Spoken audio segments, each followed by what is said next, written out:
Well, good morning everyone from a very sunny Cyprus. Today we're focusing on the finals of the Athena Beach Open. The morning session has started. We're now down to the last 8. Steve Davis is here with all the results from the morning session, and Steve will be joining Roy Armstrong on the commentary. Good morning everyone, welcome to Cyprus on another glorious day. I'll just go through the first round results, the last 16. Robbie Fitzpatrick beat Barry Booth 21-11. Tracy Raitt beat Beryl Keogh 21-10. Richie Goddard beat Lynn Pritchett 21-18. Ian Nicholson beat Ken Powrie 21-10. Derek Halsall beat Bob Taylor 21-17, and Martin Gilpin beat Peter Idden 21-16. We've just had another game come off, which was the Jamie Fitzpatrick Kerry Morris game. Unfortunately, with running up the stairs, I've missed that one, so if we do sound slightly breathless, I can only apologise.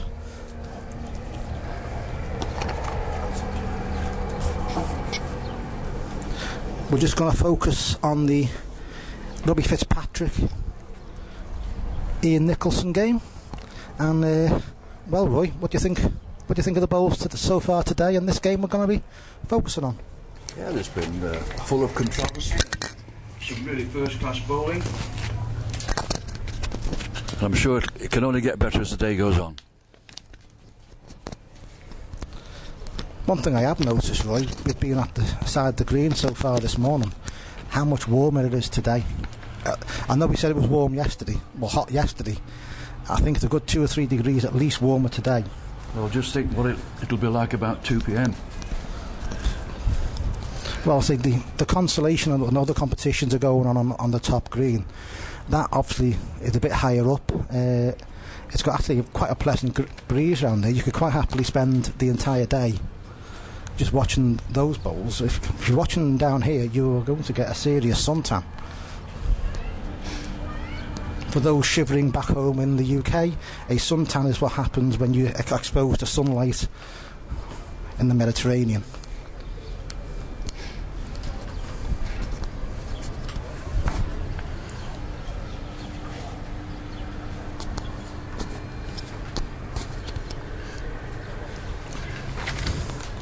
So see, Ian Nicholson, Richie Goddard game that we're going to be focusing on. Obviously the competition today, the Athena Beach Hotel Open Singles, got a total prize fund of £2,400. So that is broken down as the winner receiving 600, the losing finalist 400, the 2 losing semi-finalists 250, the losing quarter-finalists 125, and the losing in the last 16 £50.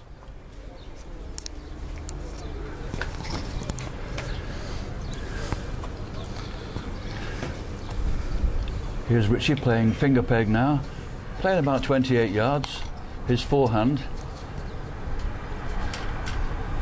I think Richie's been one of the success stories of this week, his first visit, and he's played remarkably well. Well, I noticed we were commentating yesterday, Roy, in the final against Kerry Morris, and Kerry's best real success came when he shortened Richie up.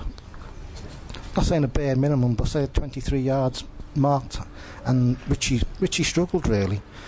What was evident in his first game against Lynn was that he actually struggled in more on the fuller corner lengths, and shortened Lynn up on one of the edges, and then had great success. So maybe he's learnt the lesson from yesterday, had to think about it overnight, and just thought they're not easy marks to play them, not going a great distance.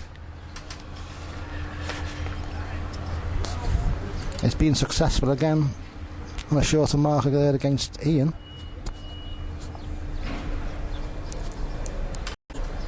Yeah, Ian was third favourite for the competition at 5-1 at the off, and Richie Goddard, you could have had him at the off at 8-1. Well, the pedigree they've got, everyone knows how good they are as players. That's must be worth a little bet. There's some good players in this last 16 now. This could be won by anybody, really. Yeah.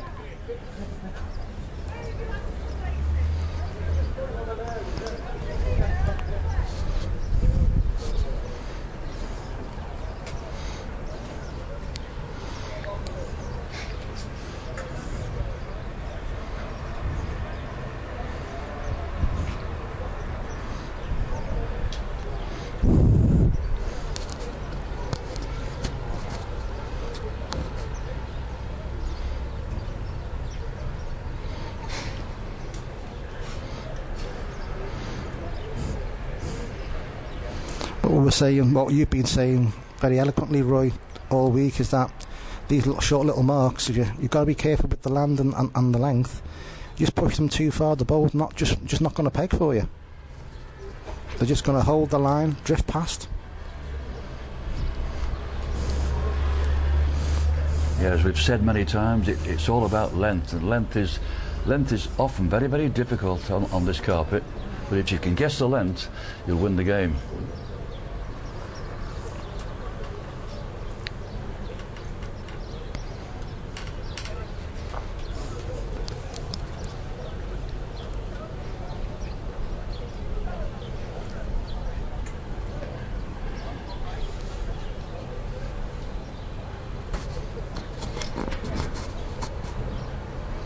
Good effort from Ian. I think that's just kissed the jack and stayed in.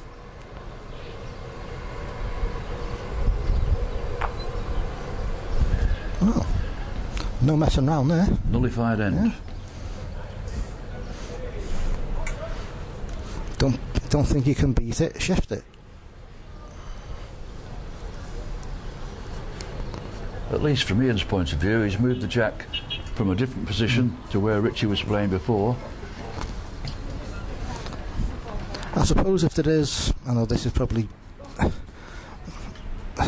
controversial to say, if there is a perceived weakness in the Ian Nicholson game, is that you don't take Ian in the corners, you try and shorten Ian up, which is unfair because I know he can play them extremely well. But I suppose if you are going to be playing against Ian and you think you're going to outplay him in the corners, that's a brave thing to do. Richie's playing thumb peg here, round peg, bias towards the ditch, down to a fast part of the green. Got about a yard past. The best person to ask about this, Mark, will be Lynn Pritchett, because she spent about half an hour on it.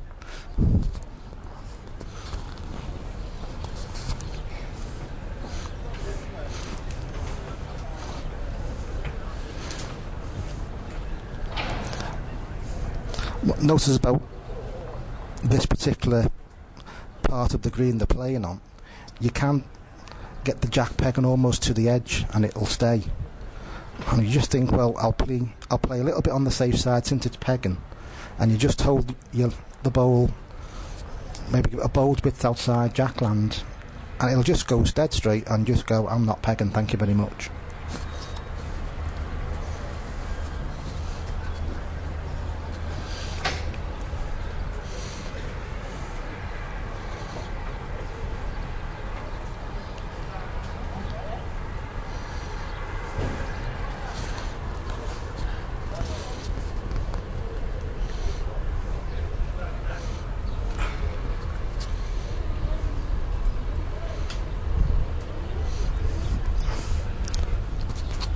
Richie coming back up the edge, finger peg, round peg, bias towards the ditch. Got quite a good lead there. It's a very, very shallow pegging mark. It doesn't really peg at any stage more than 8 to 12 inches if you're lucky. And don't quite know where he found this mark from, but he played it very well against Lynn.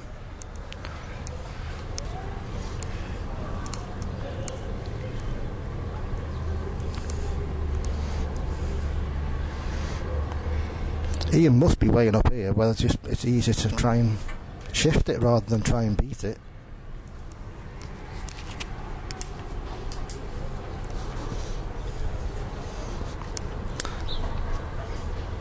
The last game of the quarterfinals is just actually going on, and Ian's just waiting for that game to leave the start position. It's Kerry Morris against Chris Simpson. So for fans of Bob Wormsley and Jamie Fitzpatrick, I'm sorry to say they lost the last games in the last 16. We'll get those scores to you as soon as we can.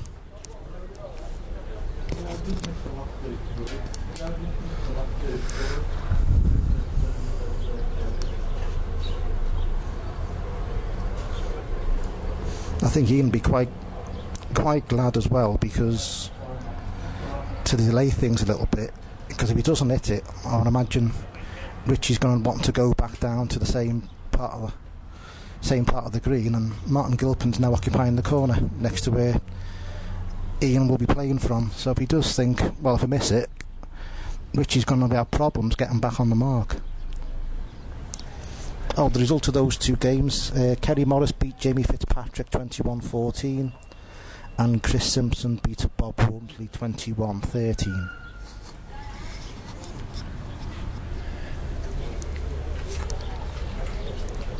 Ian missed his strike, so Richie's back on his edge.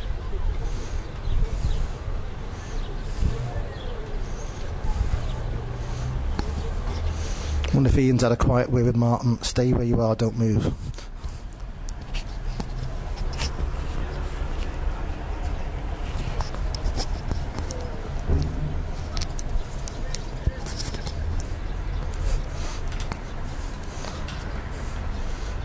Well, Martin's done the decent thing and has given them a yard or so to play in. So if you do have a slight, should we say, a few obstacles to view at the end, it'll be the Martin Gilpin Derek Halsall game. We've got Barry Booth down there, the official referee. He's in a good position to make sure that the bowls don't collide. Well, this is good, because now we're going to have a bit of a Mexican standoff, because I don't think Ian wants to play because there's a bowl from the other end right next to the jack he's playing to, and I don't think Kerry Morris wants to play because of the same reason. So make yourself comfortable, ladies and gentlemen, we could be here a while.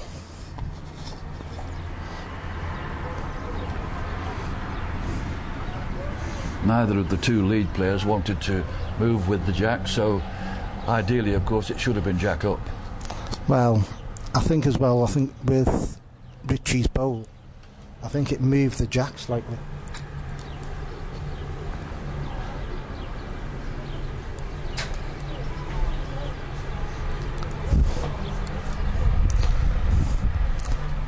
I think when the actual jacks came to rest, there was about maybe 6 feet in between, and obviously Richie's shunted the jack to within 18 inches, 2 feet. So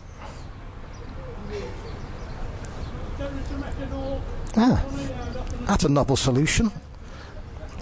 As in golf, they've marked the bowl from the other end, and it will be replaced when the game we're following has finished their end. Good job, really, because with Ian just touching the jack again.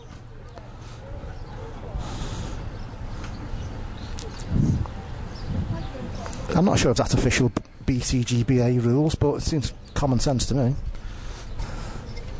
I'm sure that'll start the referees discussing that back at home.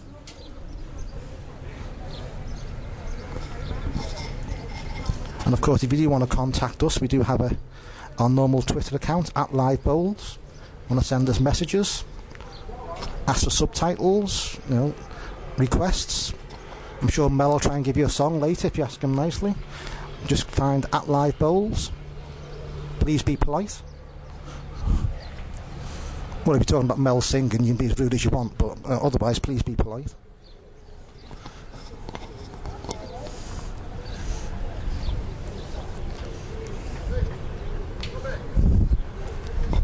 Well, last Ian's got the chance to come in his corners.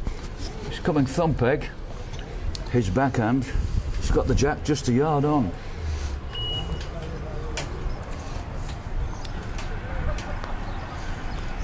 Once again, we will have the cameraman perched on the balcony, so if there is a loss of picture, we can only apologise, especially to the friends and family of Mel Evans MBE. He'll be being scraped up off the pavement about 40 or 50 feet below. Richie's beaten Ian's ball with a really good ball. It's only about 2 feet off a perfect length. It's going to want some beating, that. Of course, Richie wouldn't be too afraid of these corners after playing them so well yesterday.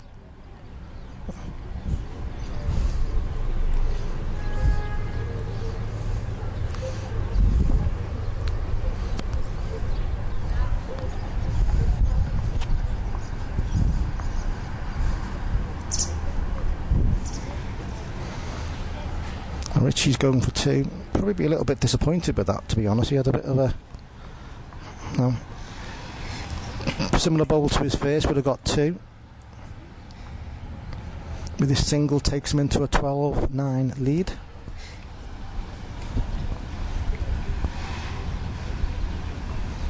Oh.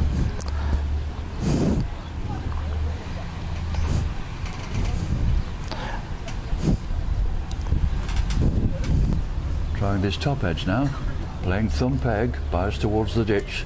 This is nearly 30 yards.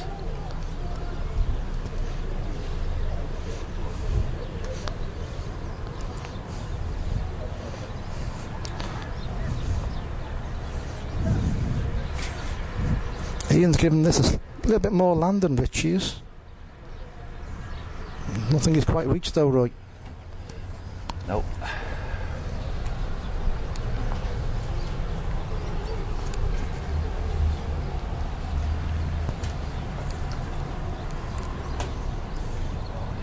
Well, Richie's put this well back to make sure that he doesn't hit the short balls.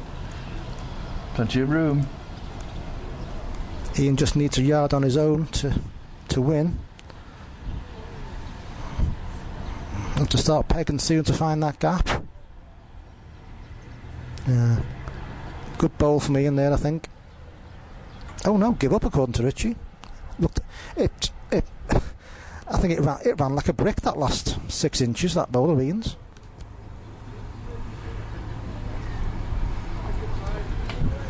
Well, Richie signalled one to himself. I don't think Ian's too sure about that. Ian just called Barry Booth on, the referee, to make a decision.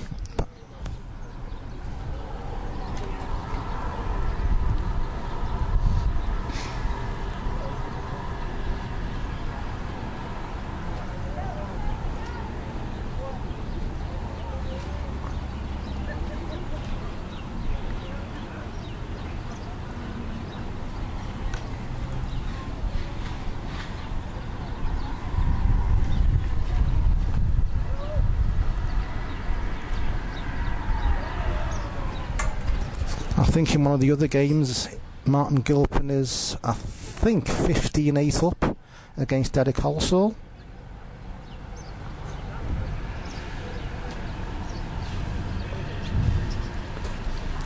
Richie was right. 1 to Richie.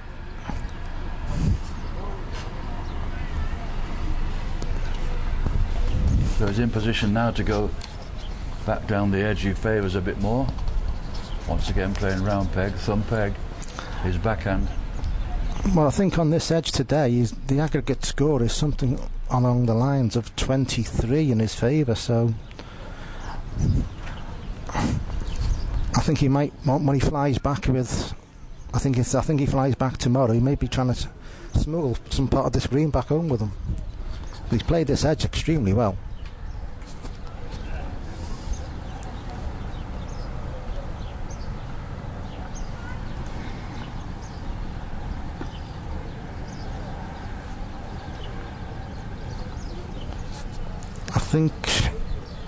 I think Robbie Fitzpatrick leads Tracy Rate 13-7.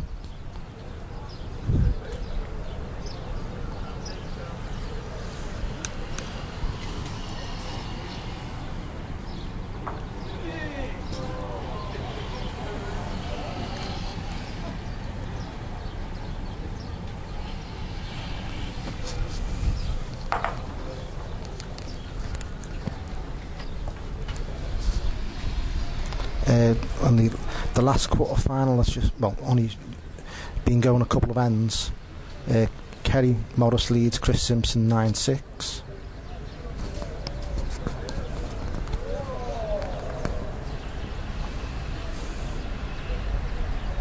Good strike there for me, and Roy needed that really to get. Yeah, I think he was in two minds, because I don't think he's on his game this morning, because the counting ball was around about 2 feet off. If Ian was really on his game, I think he'd be just playing to beat that. He's aborted his corner plan, coming through the centre of the green, playing about 32 yards, thumb peg. Well, I don't think Ian had too late a night, because we were in the same bar last night, and I think they certainly left before we did. But it's a good lead from me, isn't it? Good lead, that. Richie's looking at this. He fancies this. If it just finishes well, it'll go in. Oh, unlucky. Ran into the back of Ian's bowl, but doesn't need much of a connection to put that in.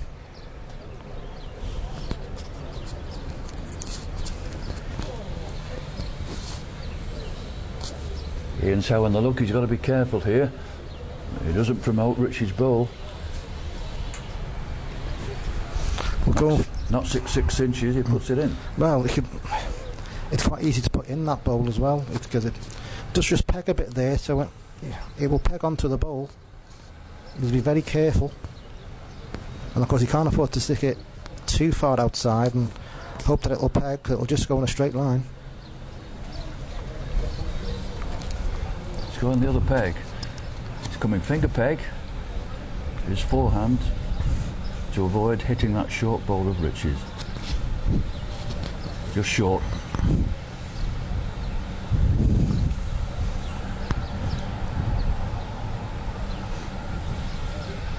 Richie's come the same way.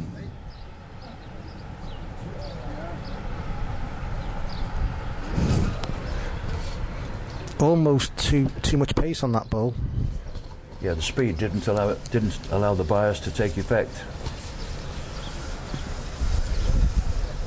I think even with a full connection on Richie's bowl, he was knocking it out. He was probably just wanted a similar bowl to his first, really, and just. I think Ian will go straight through the middle of the green now.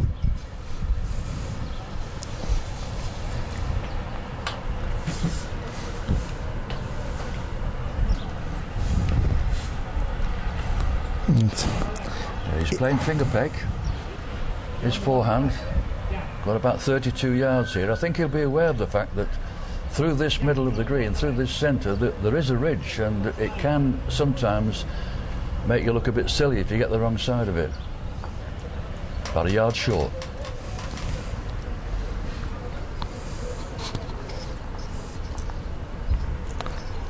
Kerry Morris having a bit of a break against Chris Simpson. That's now 13-6. Martin Gilpin's now 19-8 up against Derek Halsall.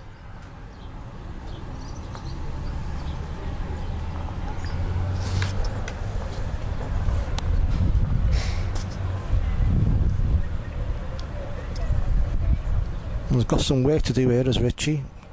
Ian currently lying 2. Good effort from Richie.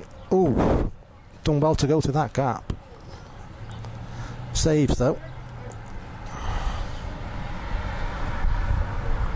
And on the other quarterfinals, Robbie Fitzpatrick leads Tracy Rate 14-8.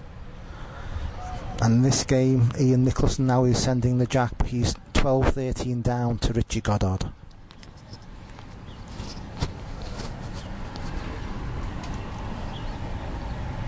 This looks like being a wise tactic of Ian. He's not bothering with the corners. He's coming thumb peg here. He's kept well away from the ridge. He's about 2 yards to the left of it. Played a good length, but about 1.6 yards off the jack. Struggling to get here is Richie again. Short first bowl at the last end, and he's short again.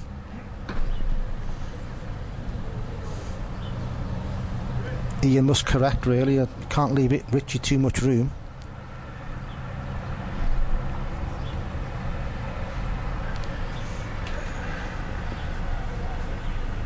You think Richie would be confident of beating those 2 bowls of Ian's.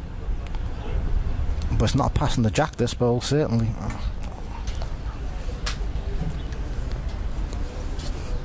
I'm not sure Richie can believe that. He's walked up the green, shaking his head, thinking, have a left 2 bowls 3 yards short. Of course, this 2 for Ian takes him into the lead, 14-13.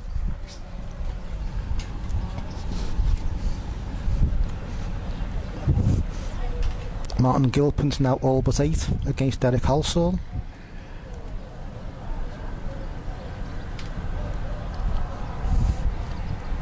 On a bit further with the jack this time, Ian's. Still about 33 yards, finger peg.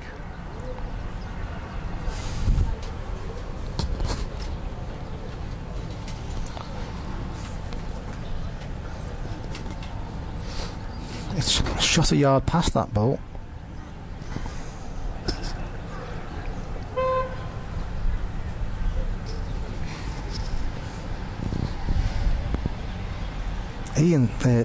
Richie again short with his first ball. His last 3 attempts at following Ian's lead have finished, what, I'll be generous, say at least 5 foot short.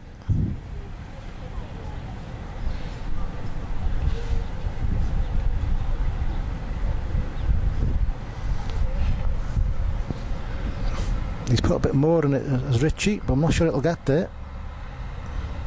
One more to Ian.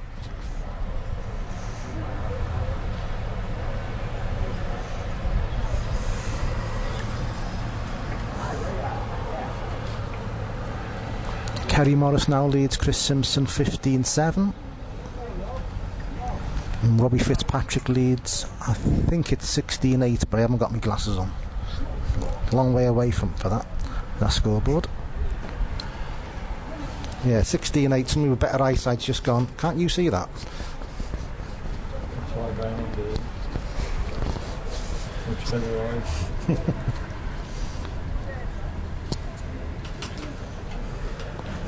Richie Goddard's just lost it. He's got to start reaching. He's played about 6 short balls in the last 3 ends. Rectified it. Good ball, lad. Well, he lost his length in the final against Kerry, and that ultimately cost him the game. There's in danger of doing something similar here. Got to play a good bowl there, put pressure on Ian. At least he's got, well, you would imagine he's going to have the jack in his hand when this bowl finishes to start the next end.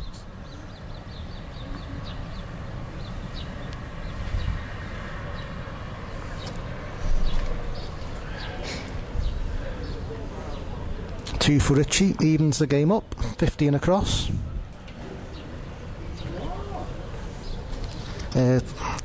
One of the games in the quarterfinals is now being completed, with Martin Gilpin beating Derek Halsall 21-9.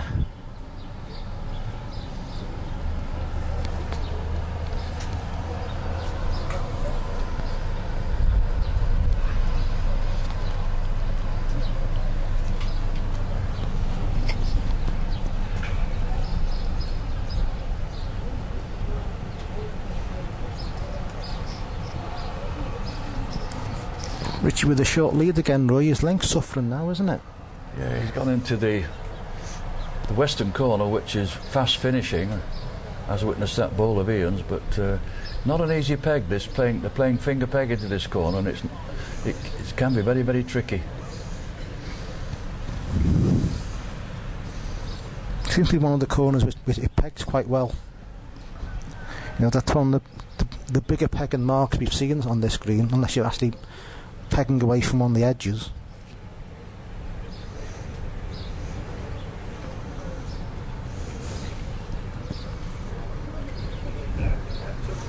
Two much better second bowls from both players, but it's another single to Richie to take him back into the lead, 16-15.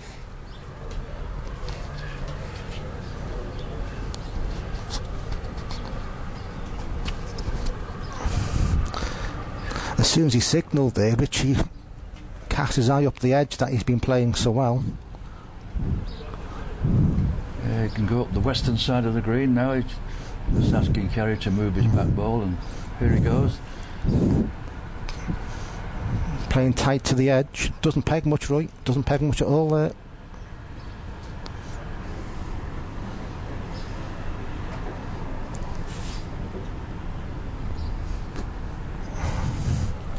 Not sent it again. Not sent his lead, won't be happy with that. He's been playing that edge much better today.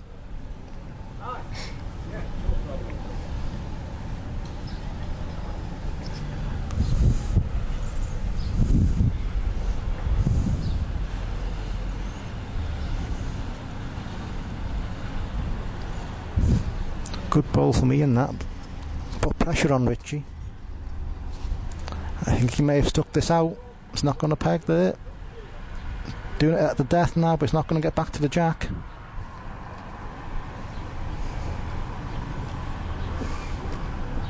Ian will just confirm who's on.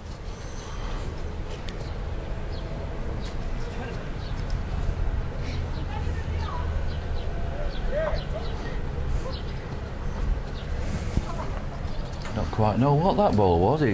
He didn't look. He looked like he was playing through when he was on. He was well through. I think he was trying to just sit on that ball of Richie's, but it was too hard.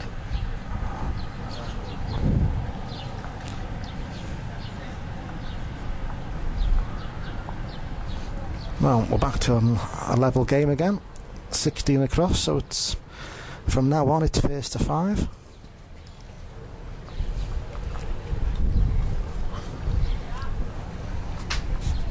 Ian's playing thumb peg here, his backhand, nearly 40 yards.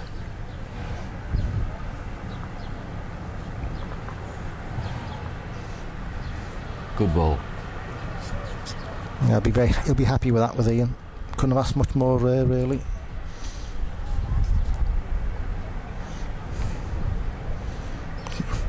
Richie's having a look at this, he's not sure.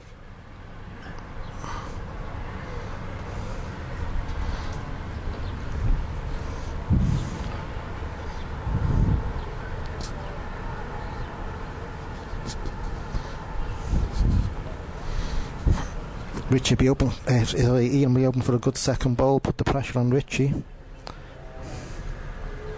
Lies 2 to go. 18-16 ahead.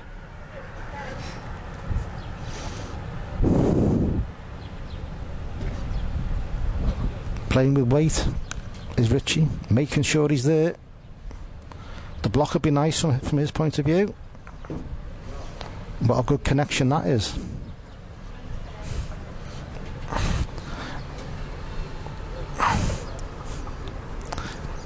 Ian's thinking best 2 balls are played in this corner all week, and they get moved.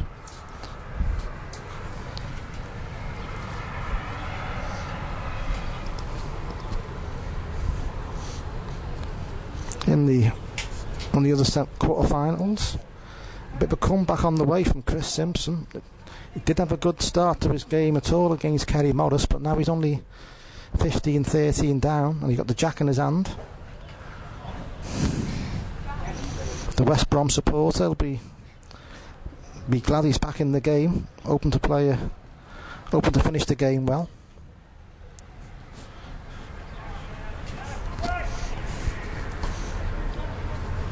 Also on the comeback trail is Tracy Wright, who's now, well, still a few behind Robbie Fitzpatrick, but now it's only 17-12.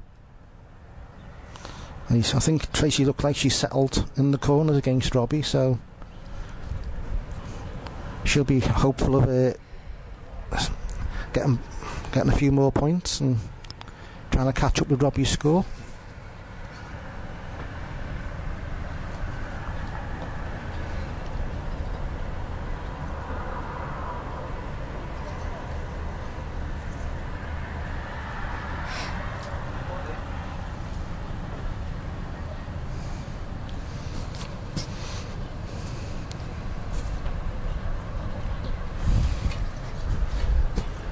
One more to Richie.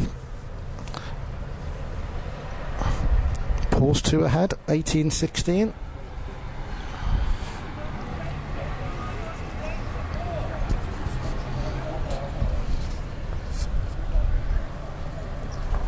Yeah, it's just not working for Ian this morning. I don't think he's quite played his normal game. And Richie's taken him round these edges and played really well. Apart from that little spell in the middle of the game when he sent 6 short balls, he's played really well. Playing finger peg here, round peg, maybe a jack in the way.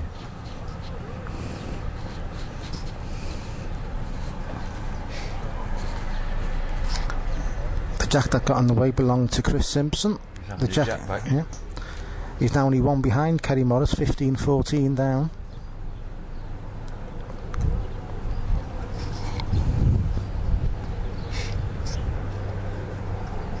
Richie, because he was disturbed by the jack in the land, got his own jack back, and he's hoping now that Chris doesn't block the land he was hoping to try and get.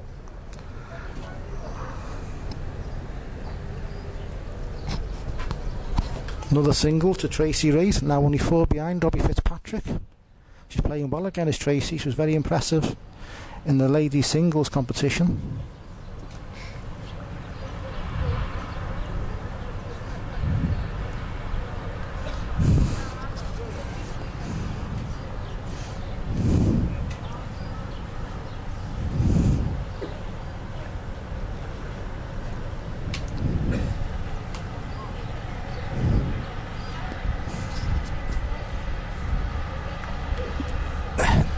Decent lead from Richie, and unfortunately Ian's reply has clattered into Kerry Morris's bowl, so Ian will have to replay his bowl and may decide to wait until the end that is, well, really in his way is completed.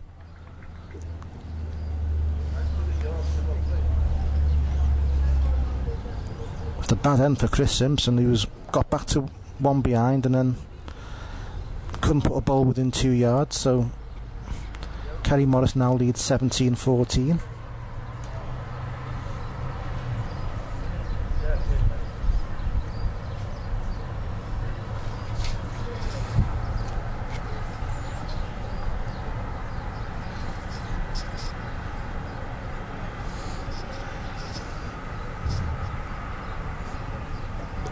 Good ball for me, and now after having to wait longer than he really wanted to.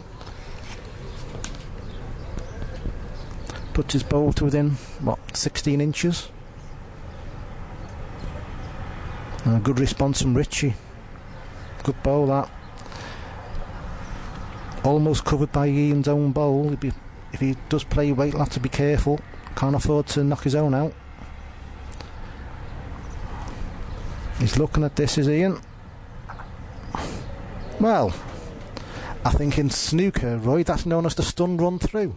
Correct. Much to the disgust of certain R. Goddard.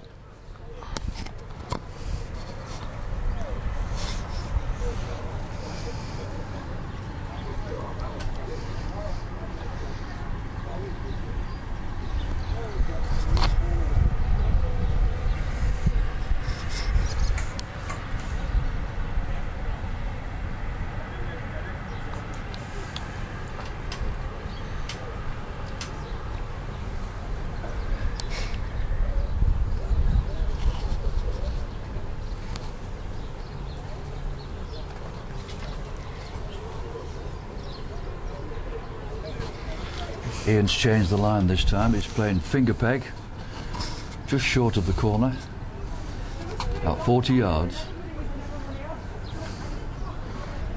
Good lead. Richie might be feeling a little bit down after what happened at the last end. As now he's facing a ball, 18 inches behind the jack. Certain to reach.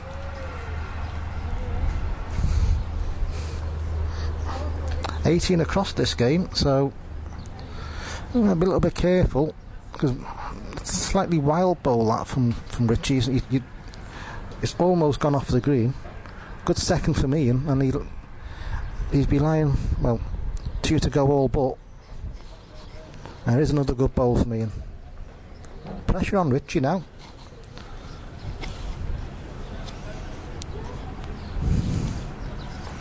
And he's playing weight again. He's looking at it, Roy. You must fancy it.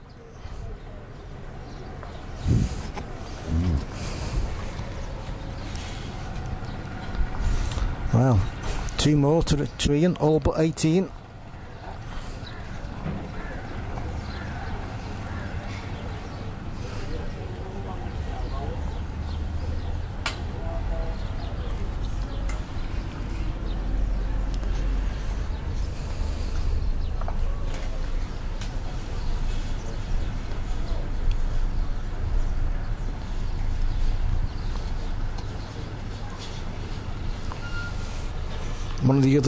One of the other games, both Chris Simpson and Kerry Morris came up to have a look at who might be on before the last bowl was played, and body language says that Chris Simpson may have just knocked his own bowl out.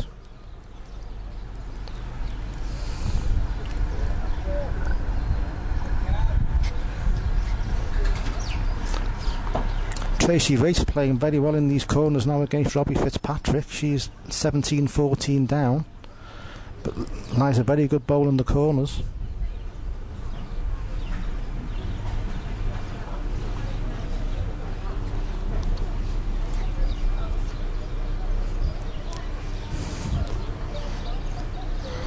This is a bit of a wild end, this one, right? Nothing within 2 yards. Yeah, Richie's changed the peg. He's playing finger peg here. He thinks it's a lot better, this peg, and I think he's right. Well, all kinds of room for him to get in, and he has.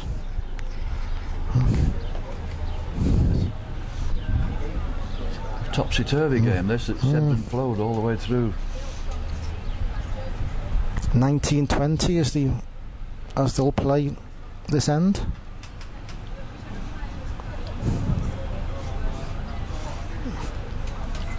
Richie's looking at that edge again.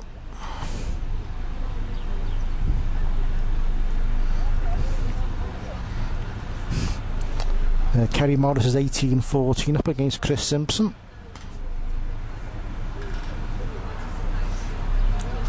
And Tracy Race is playing very well in the corners against Robbie Fitzpatrick after being a country mile behind, and now she's only 2 behind, 17-15.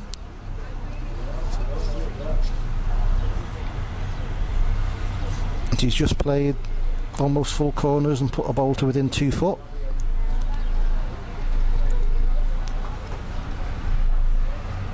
Back to the game we're covering. Good bowl there from Ian, stepping in. Lies the count. Lies the count to get to game. Richie's not walked up with this one. Don't think he's convinced he's beat it. I don't think he was confident when the ball left his hand.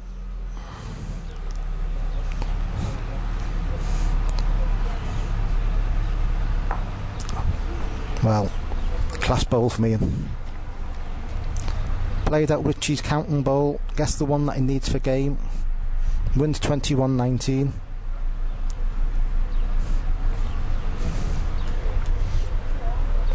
Both bowlers, I think, have got cause to think, well, if only I could played those few ends better. Yeah, I think you would have to say that Ian's play-through shots have won in the game. Very tight game, but 3 times his play-through shots have done really well. With that game concluded, we're going to switch over to the Kerry Morris-Chris Simpson game. Scores currently 18-15 to Kerry Morris.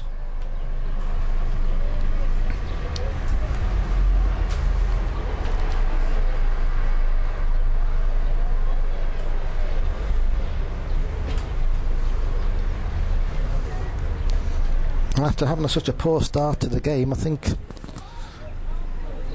Chris has done very well to get to within only 4 points of Kerry, and he's probably thinking, well, you don't think about the bad start you had, you think about how well you're playing now.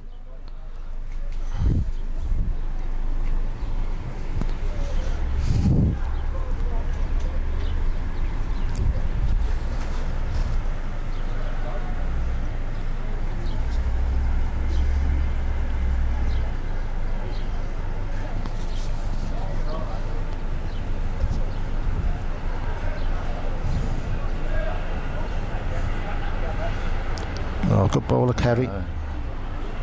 Class ball. thing about these greens, Roy, they're very quick, and there's no real effort to get any distance on them. You've got to be very careful and precise with the weight that you're putting on your bowl. And Kerry's very good at that. We saw that yesterday, and we've just seen a prime example of it again today.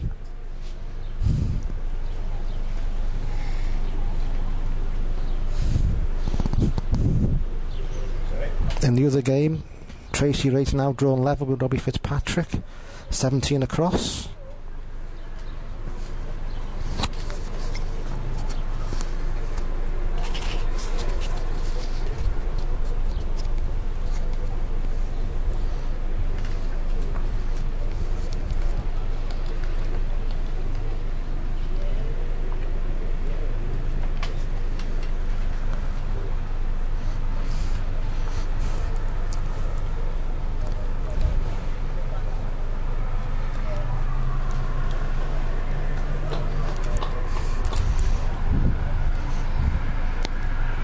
I think if you look at it, Roy, the weight they're actually putting on these bowls, if you take it back home to a green in the UK, the actual effort they're putting into the bowl is probably only going to send it 10 yards or something like that. On greens like these, it's playing that similar effort will take the bowl 30 yards, and as we've seen this week and indeed last year, people who aren't what we'd say corner players can reach the corner without any real effort. Oh yes.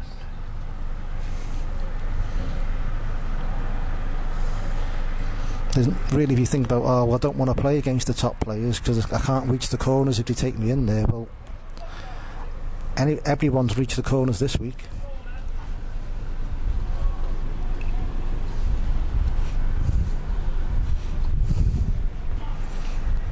Chris Simpson's chucked the mat in. He's chucked the mat in without seeing if Kerry's just actually lied too, but he's chucked the mat in.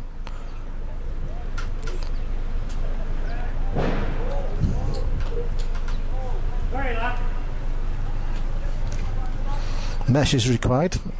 There are those that say since Chris has chucked the mat in, he's conceded game, and well, now he has kicked the bowls in as well and conceded game.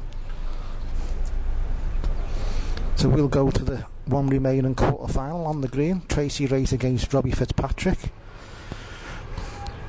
Going into that end, Tracy put a lead bowl a couple of foot behind. Robbie's first bowl went off. Tracy's second bowl was not really a good 2 to 3 yards short, and Robbie decided to strike at it, tried to kill the end completely and missed. So now Tracy has a 19-17 lead. She must have had at least a 10 break in these corners. She's coming a long way here, Tracy. She's playing finger peg. You've got the jack about 5 feet on, close on 50 yards here. Well, I noticed when she played in the ladies singles competition, she was very adept at playing the edges of the green, because obviously she's got these bowls from Callum, and so they're well trained for playing edges. But she's not played them today. She's taken Robbie as far as she can, and to be honest, she's played very well in these corners.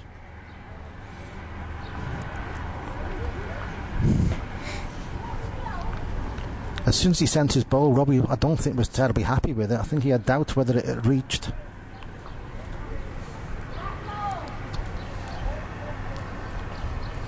So Tracy now thinking, just play a good bowl now, get game, or lie game. Puts all the pressure in the world on Robbie. He's been a bit excited with this one though, Roy. Stays on, but it's 6 foot, 7 foot past.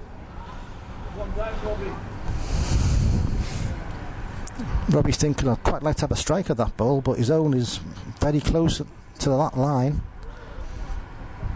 And so Tracy only needs 2 for game. So Robbie's had to try to draw to within a foot. And you know what, Roy? He's done it. Yeah. What a good ball.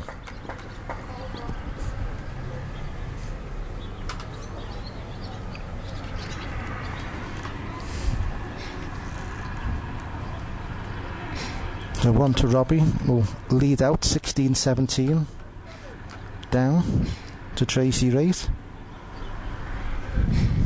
He'll be glad to get out of these corners, Roy. He's been trudging from corner to corner for the last half an hour. Splitting the green now, he's going down towards the fast edge. About 28 yards here, thumb peg.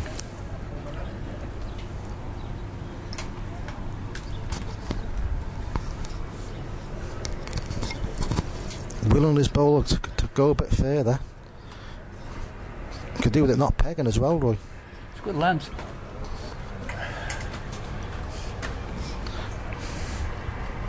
It's one of those good length bowls that will be quite awkward to beat. There's quite a big gap in between block and bowl, but it's not that easy to get a length on this particular part of the green.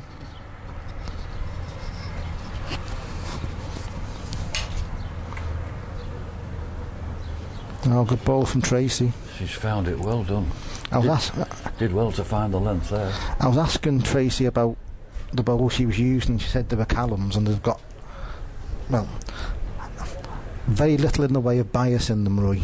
They've been specially commissioned, and they're adept at going in a straight line.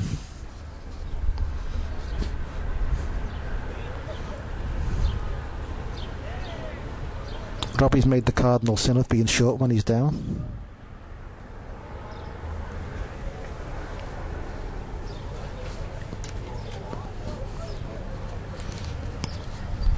And this looks another decent ball from Tracy.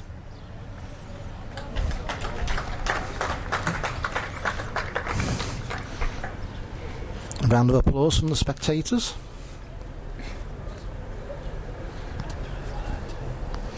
And that game is now complete. Shaking hands, thank you very much. Tracy Wright wins 21-18. So that's the quarter-final lineup completed. We'll just give you a little rundown of the scores again. Tracy Wright, as you've just seen, has won a game against Robbie Fitzpatrick, 21-18. Ian Nicholson beat Richie Goddard 21-19 and will now play Tracy in the semi-final. Martin Gilpin beat Derek Halsall 21-9, and Kerry Morris beat Chris Simpson 21-15, and of course Martin will play Kerry in the semi-final of the Athena Beach Hotel Open Singles.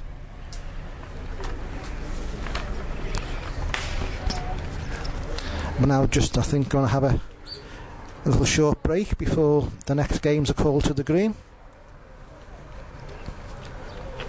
Considering the lovely weather and the, I must admit, a deeper blue Mediterranean than we've experienced all week, I think we may decide it's ice cream weather.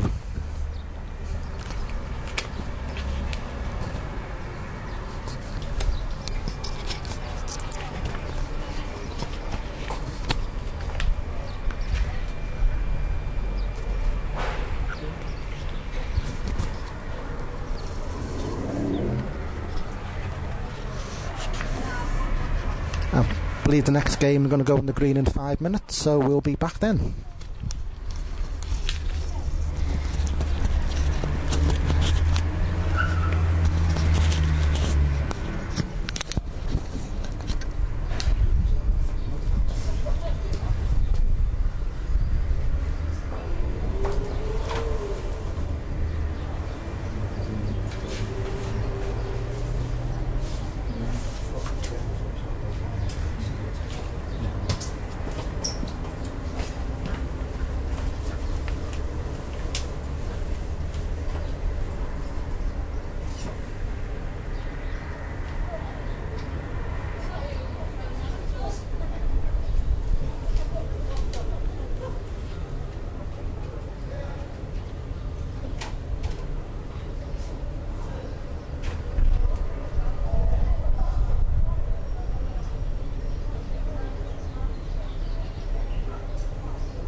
semi-finals down there.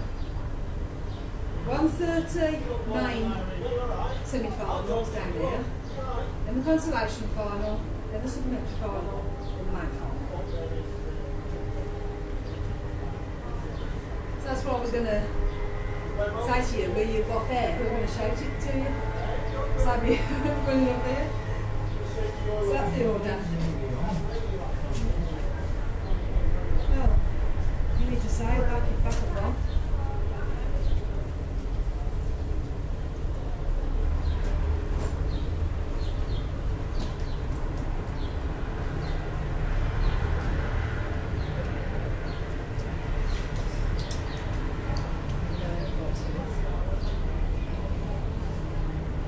I went to check with Kieran.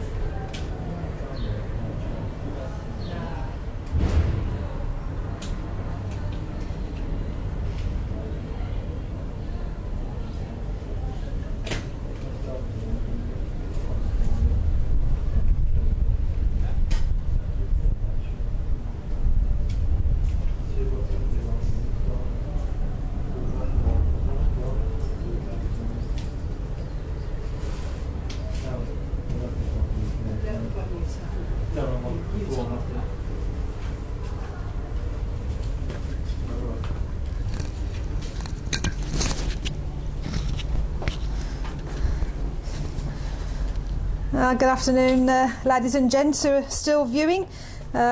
Just to let you know the programme of events for this afternoon.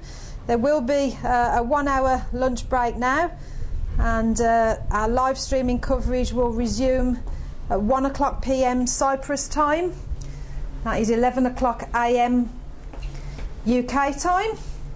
And the format of the afternoon will be the semi-finals of the supplementary tournament, followed by the semi-finals of the main event, and then the finals will be in this order: the consolation final, the supplementary final, and the concluding game, the final of the main tournament.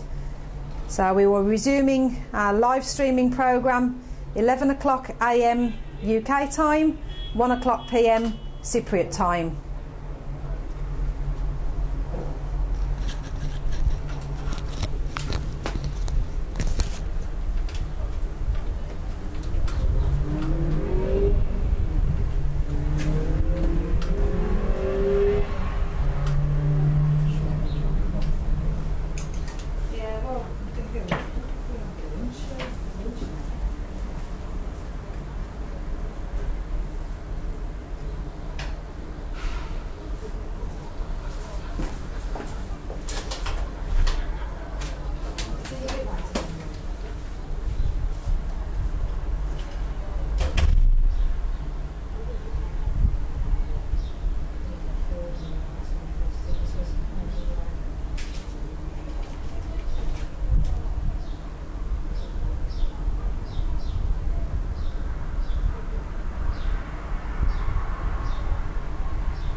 lowercase next to it. We're going to need some clothing planted like that.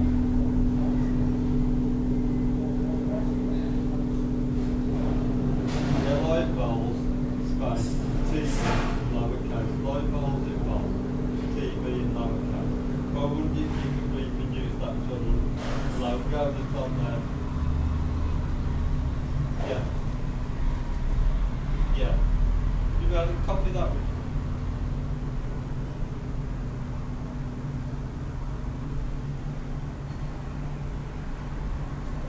Well, whatever's best is what you normally do.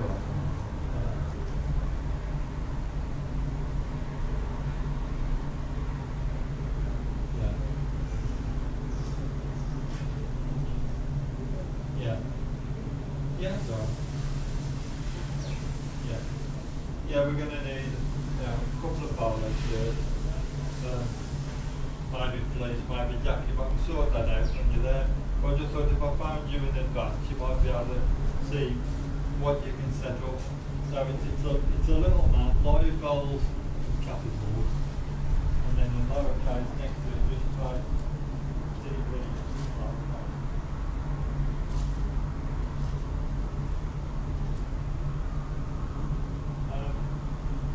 We have to come out and do it now.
Well, good morning everyone.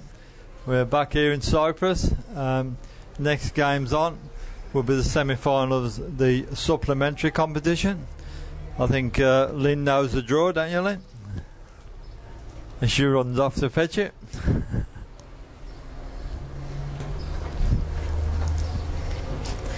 Yeah, thanks, Mel. The draw for the supplementary tournament is Potteries Phil Owen versus South Yorkshire's Eddie Lonergan, and North Langston File man Frank Jolly versus Warwick and Worcester Mr Angry, aka Paul Hemming.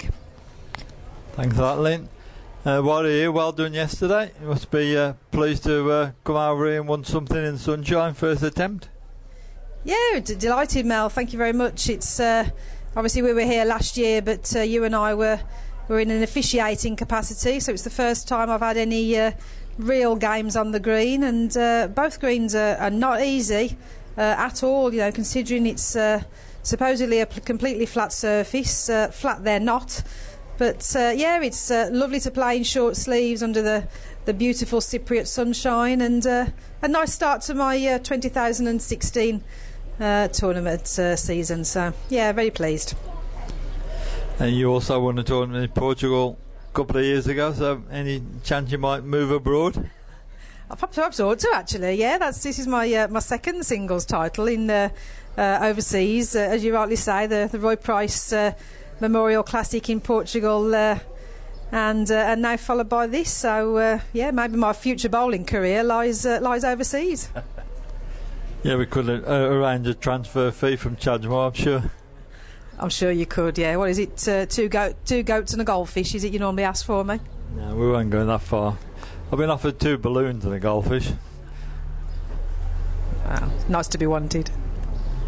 Anyway, the guys are still practicing, and we'll get over to some action in a few moments.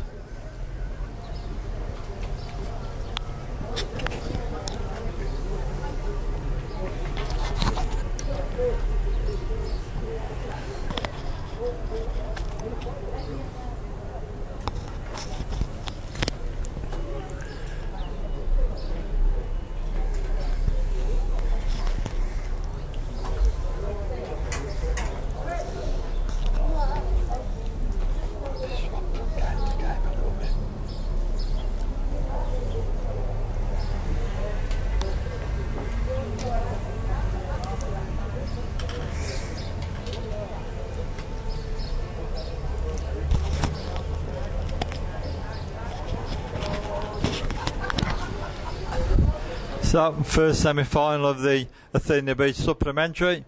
Eddie Lonergan versus Phil Owen. So we go over to Lynn and the legend Roy Armstrong in the commentary box. Thank you, Mel. Good afternoon, everyone. Well, I have to say, Roy, it's a pleasure to be in this commentary box with you. I've spent most of the time actually gracing the bowling greens myself the last few days and not had the pleasure of your company, but as always it's great to be alongside you. That's very sweet of you, lovely, yeah. You know how much I think of you, Uncle Roy. Little bit tinged with regret for me today because this is my last day here. It's been a great time and I've enjoyed being with everybody. I'm well received by everybody here, and that's another nice part of the holiday. Yeah, absolutely.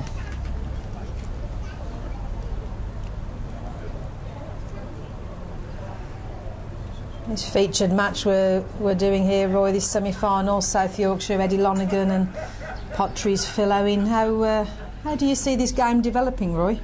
Well, Eddie's been coming here for about 14 years. There's no doubt about it. He will have played on this green hundreds of times. I don't think it's a test of stamina for Eddie. I think he'll make a good go of it with Phil because this is only Phil's second visit. So, and of course Eddie holds the distinction of being a British Crown Green Veterans Champion. He won that about 5 years ago. Yeah, and as you rightly say, very experienced on these greens, and he's got off to the best possible start, picking up a double first end. And of course Phil's a former All England champion. Yeah, indeed.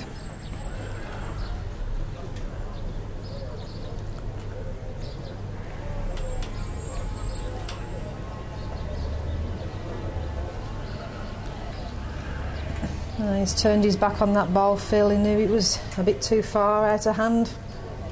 Very short mark, this, Roy. Yeah, I think Phil has this unique style, doesn't he? He doesn't grip the ball at all. The way that he holds the ball is quite unique. I've never seen anybody hold a ball like he does. You can see daylight through his fingers to the ball. Yeah, you're absolutely right. I've never seen any other player hold the ball quite like Phil does, and he certainly mastered it to good effect.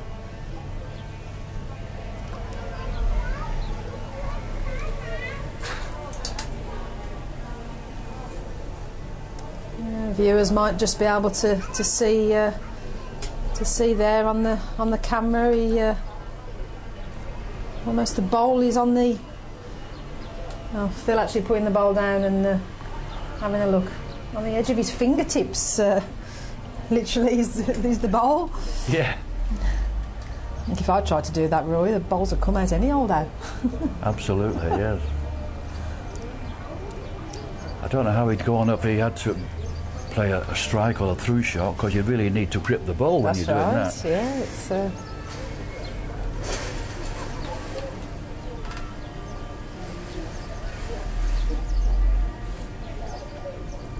yeah, and there's close up there, Phil, on the mats, just yeah, as you can see, just literally the bowl is resting on the fingertips.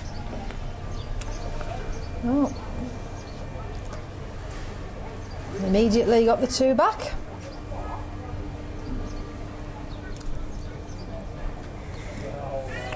Eddie Lonergan's been playing with these bowls for as long as I've known him. There some Taylor bowls, some red bowls that were made at Taylor's about 10 years ago. And Eddie was very fortunate. He picked them up at a bargain price of £25. He's done really well with them.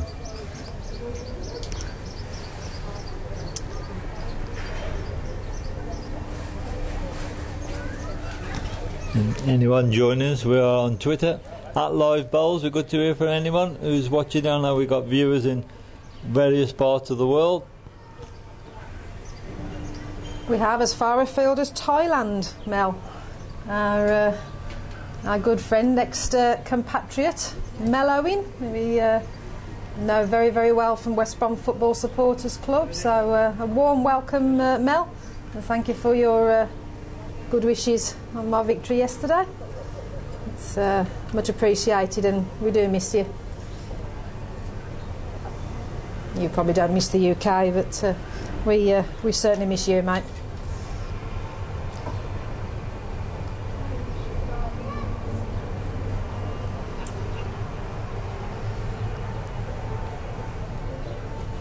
Well, there's a bit of room there for Eddie Roy, isn't there? There's closest bowl a yard away.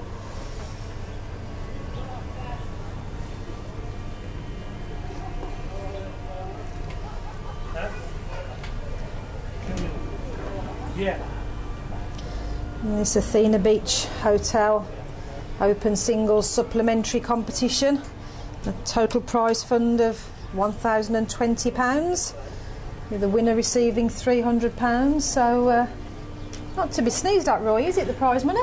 Very nice, an enjoyable holiday, and got the chance of picking up some wages as well. Absolutely.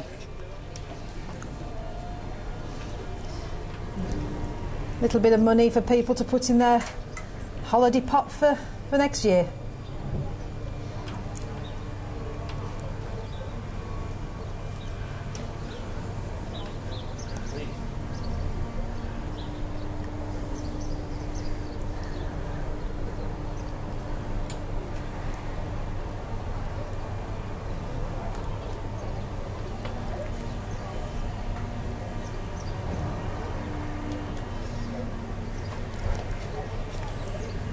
Just for the benefit of viewers, we will give score updates for the other semi-final as the matches progress. And North Langston filed man Frank Jolly. This is Warwick and Worcester's Paul Mr Angry Hemming.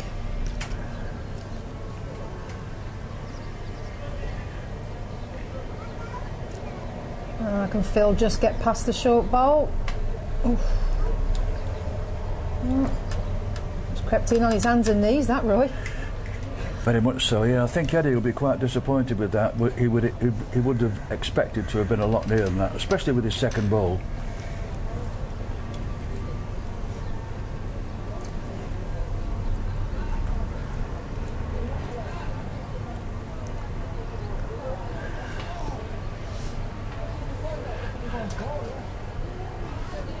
Here's Phil now. He's had enough of these short lengths. Yeah, he's playing thumb peg into the western corner, playing about 45 yards. Venturing further afield. Now, his bowl looks way too big, Roy. It's caught himself out there, Phil. Yeah, down that part of the green. Once you pass the jack, flies by. Yeah.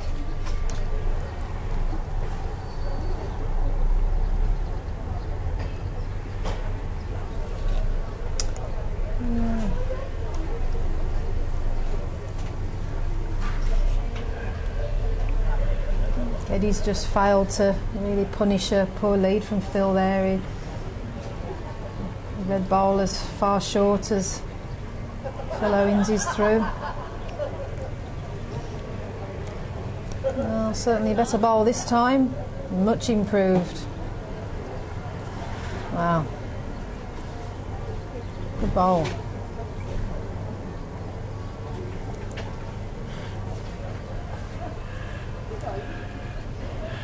Eddie's gone the other way. He's gone finger peg. Yeah, he's well, would have been disappointed if he'd not saved there, Roy, at least. Yeah.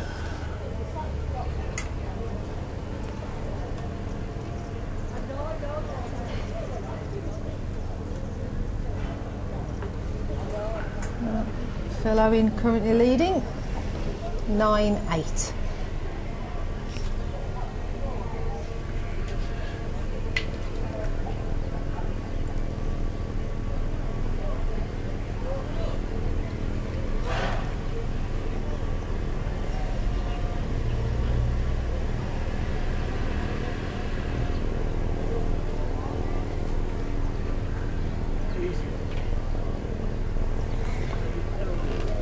Phil's playing what we would call a 3/4 length.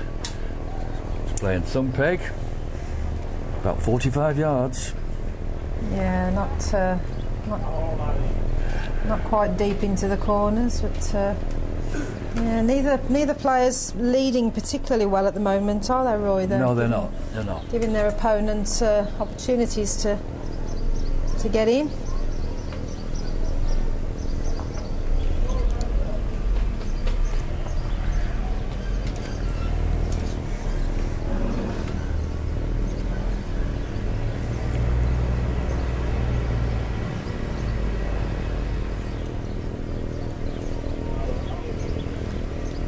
Well, Phil is certainly further. He needs a connection. Yard past. And Eddie's been suffering from that dreadful disease recently, shortitis. He's played all short bowls. He's got to get up to the jack. Yeah, he's chosen to come in finger peg, but I think that shortitis is no sign of diminishing, Roy, with disappointing second bowl there from Eddie.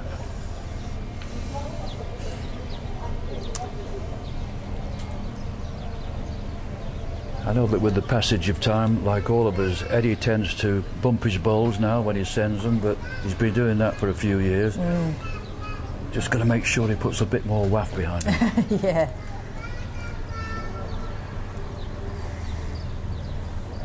And even though this is a big green, Roy, and deep into the corners, he's a quite long way distance-wise. It's no real effort. It's a stroke out, isn't it, really? Oh, you're spot on, Lynn. Yeah, it's very, very easy. Easy to be overplayed, in fact. Yeah, absolutely.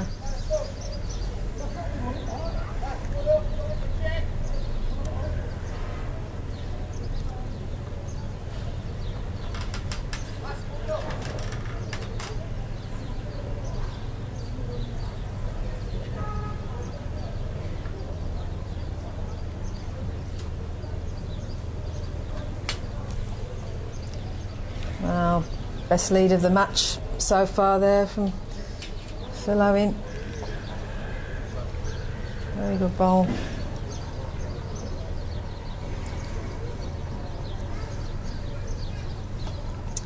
Well, Eddie, can he trail the jack? Oh, wow.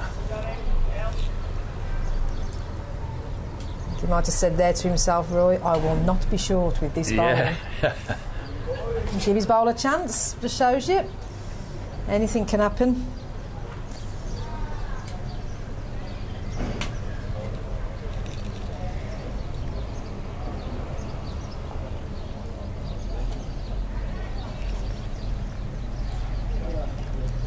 Oh, Eddie probably just a little bit careful not to run into the back of Phil's bowl, but you can get a little bit wider on this mark, Roy, can't you, this thumb peg, but to get round the short bowl. Yes, it'll do it with a perfect length. Yeah. Any speed, it'll go straight on. That's right, and unless Eddie decides to come in the open way, finger peg, which looks as though he has done.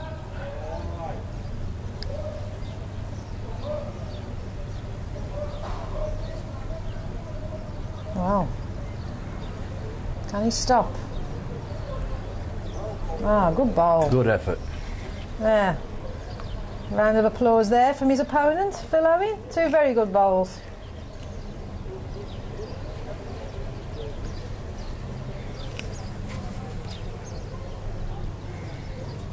And just diverting our attention now to the other semi-final, the Paul Hemming and Frank Jolly semi-final, and it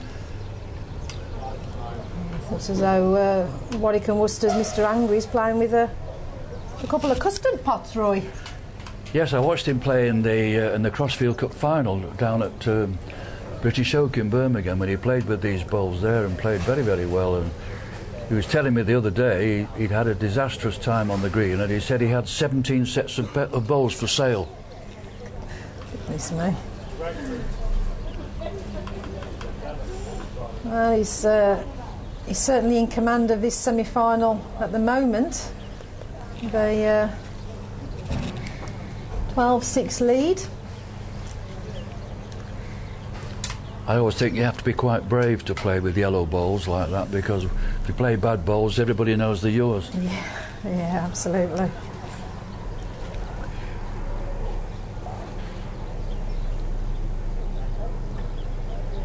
It's quite a common occurrence now, isn't it, Roy? Of course, a lot of people playing with coloured bowls or even the speckled bowls. We've seen more and more of them on the greens. Well, it's a massive market in the flat green, of course. They play with all manner of different colours, huge range of colours. I don't think it's quite taken on in the crown green game. No. For a variety of reasons, I suspect they are a little more expensive.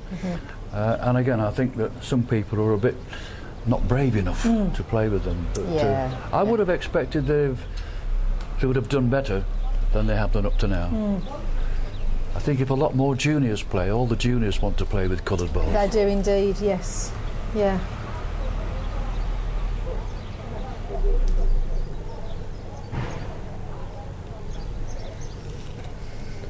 Well, it's a decent lead there from Paul, but Frank's beat it with a really good first bowl. 10 inches away from the jack, that's all. Paul's turned his peg, just hoping to get by. Oh. Good effort, but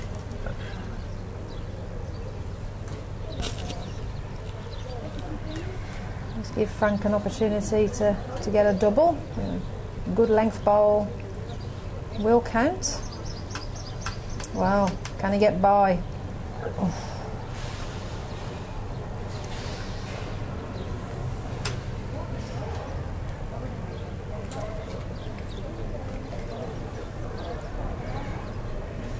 Well, certainly promises to be a good afternoon's bowling here, Roy. We've seen some tremendous play, particularly in the Open tournament this morning. Some cracking grounds on the green. It's one of the standout ones. Richie Goddard and Ian Nicholson really went to the wire. Yeah, I think it'll be a fitting climax to the end of the bowls competition this week, culminating in today's play. I'm sure everybody's enjoying it. Oh, absolutely. You can't fail to enjoy it, can you, here? It's superb facilities of the hotel and the bowling, high standard of bowling greens and beautiful weather.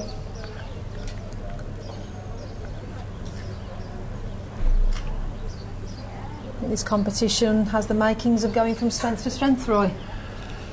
Can't see why not. Yeah, it's dear old Seth does a great job organising it, organising all the flights and the holiday bookings, and has a marvellous relationship with the people at the hotel here, so everybody's looked after.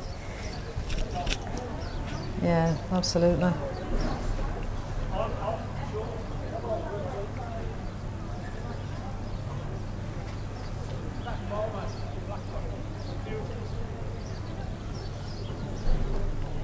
One of our players, Ken Powery, who's been coming here for a long number of years and he's stayed about 6 weeks this time, he's decided to leave his bowls here. He's going to leave his bowls here permanently so that he's always got a pair of bowls on hand. Oh, right. Yeah, he's certainly a handful on these greens. He's Ken, a real handful.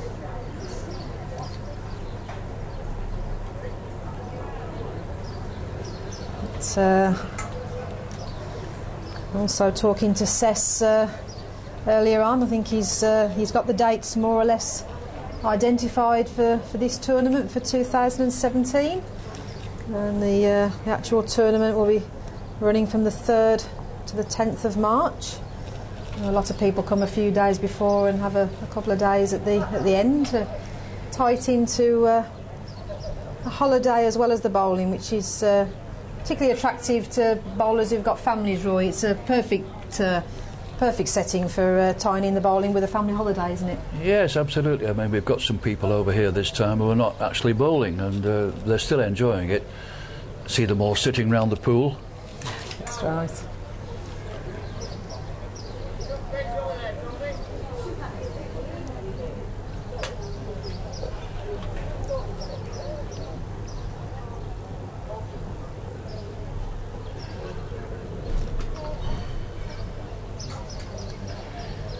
Measures being called in featured semi-final match at the moment. Tony Chesters and Paul Dennison. Tony's worked very hard, hasn't he, Roy, to support Cess? Yeah, they do, and Tony Chesters he loves it. He loves being involved. He loves helping with the organisation. Does quite a bit of organising back home. Him and Bev. Yeah, work very hard for the game. I think viewers can see there the Warwick Worcester's Chris Simpson, sporting his bald head and his West Bromwich Albion football shirt. I think he needs to cover both anatomies up, really. He's only started wearing that shirt since they beat Man United. That's right, you didn't see it out before, did you, Roy? Not quite sure what's best. The other day he was topless. I know I've never seen topless or with that stupid shirt on, to be quite honest. Yeah, you're right there, Mel. That's a very very difficult one to call, that is. I think I'd probably rather see him without his shirt on, to be honest. If you are going to wear a shirt, you have to wear a decent shirt.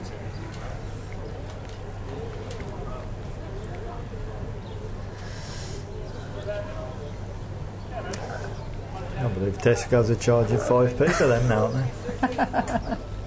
They are indeed.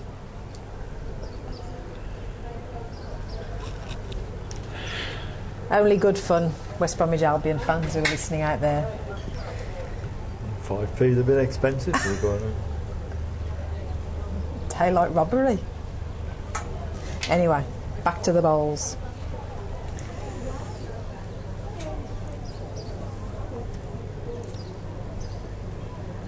Well, Frank's line one here. Paul's watching this intently. Oof. Just made a connection on the jack, but went it further to Frank's bowl.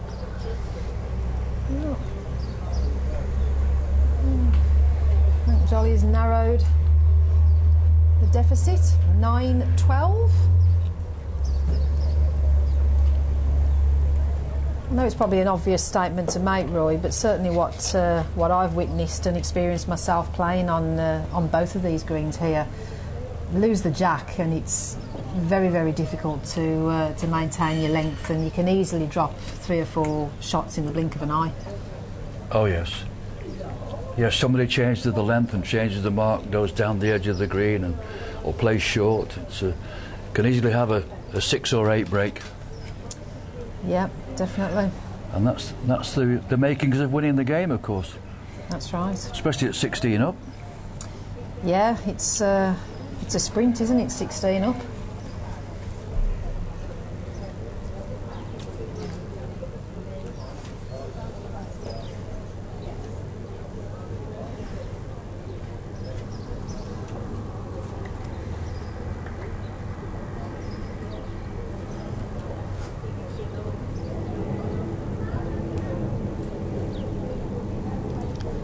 Just to let viewers know, the next games coming up following these semi-finals of the supplementary competition will be the semi-finals of the main event.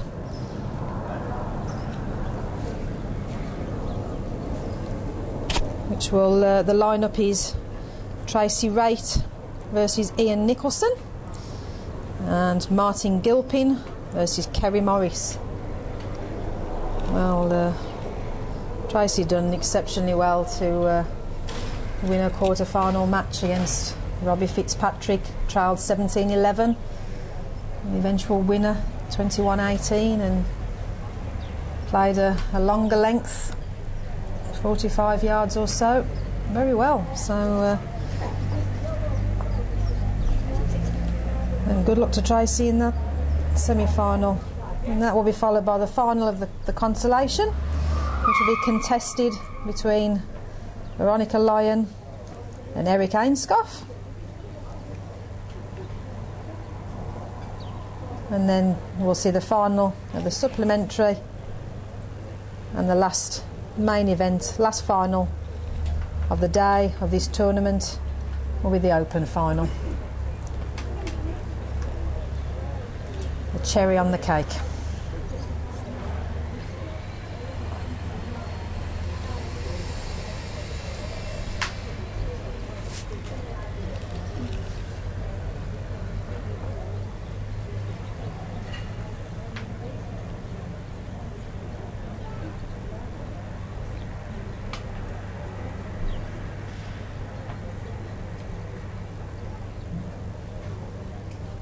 Well, Frank Jolly's come right back into this game. Roy just trailing now, 11-12, 12-6. Yeah, he's playing this three-quarter nagging length, but again, Frank Jolly is one of those who's been coming here for quite a number of years, so he'll be au fait with everything to do with this green. Mm-hmm.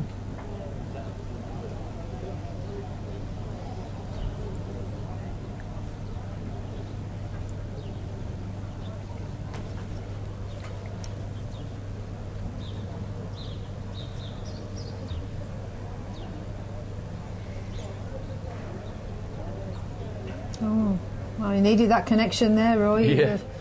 They've gone a good yard and a half past.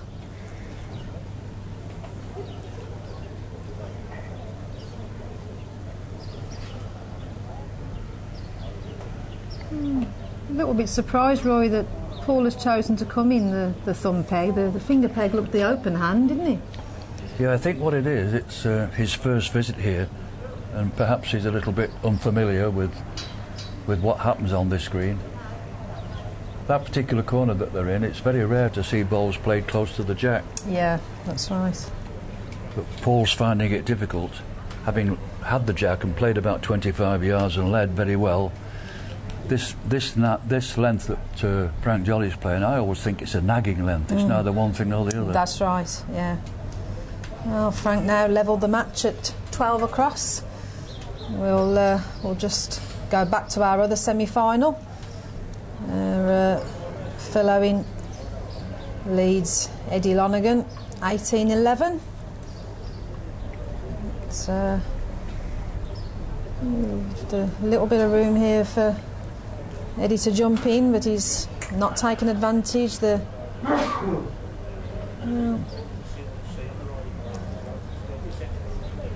Good 3 yards short, Eddie's ball there. Be disappointed with that, Roy, won't he? Yeah, it's not like Eddie really. Obviously, as you get older, you don't get any better. But in previous years, he's been quite adept at playing up the edges of the green, and he hasn't had the opportunity to do that in this game. Well.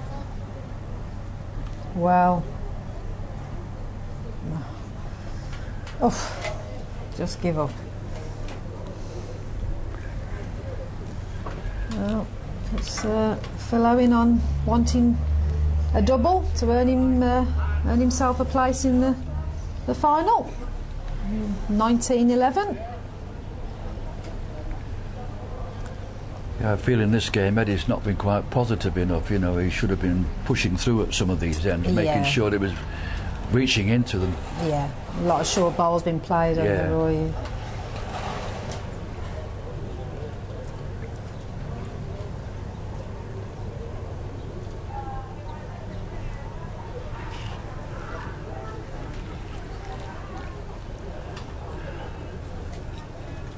Again, you can viewers can see on the camera the quite unorthodox way that Phil Owen holds his bowls, and it does fascinate me. It really does, watching him.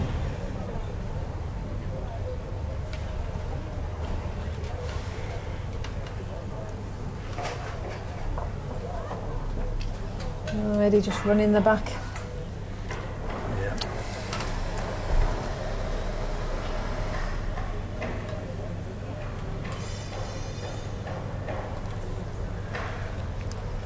Well, I'm not so sure, Roy, that Phil's any further.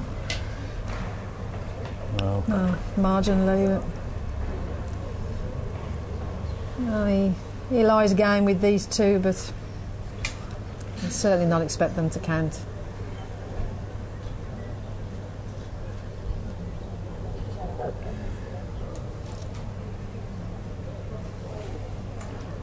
Oh, yeah. Eddie got in.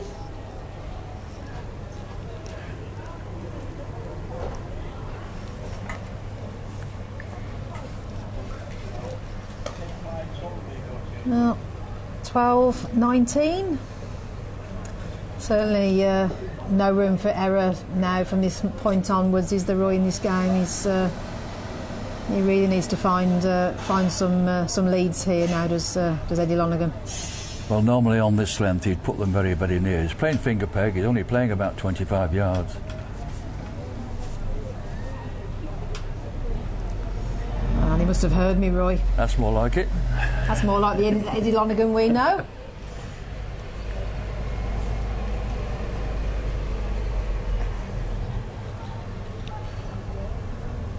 Well, Phil, he'll certainly give his bowl a chance. Oh, oof. Very good effort.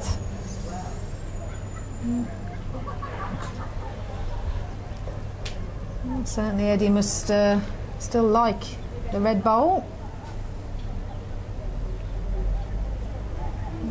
He's maybe just trying to be a bit of a nuisance there, Roy, do you think? Trying to stop Phil playing a run-out bowl to get game? It's nearly in the way, that. Yeah. You'd have to play with a lot of speed to miss that ball. That's right. Or chance his arm coming the other peg. Yep. That's what he's doing. Well, he's watching it. He's watching it. He's not far away. Oh, tremendous bowl. Wow. Oh, good there. Good last bowl there to pick up a double that he needed to secure his place in the final. Oh, super bowl.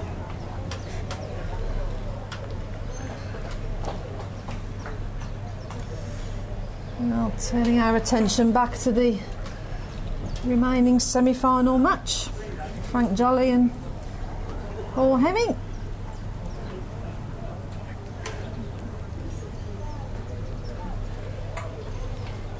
He's had a rush of blood there, Frank. It certainly has, yeah.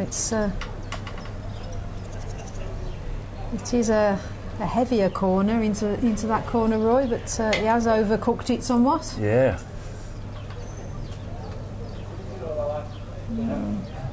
Oh, good response there from Paul. Oh, tremendous bowl.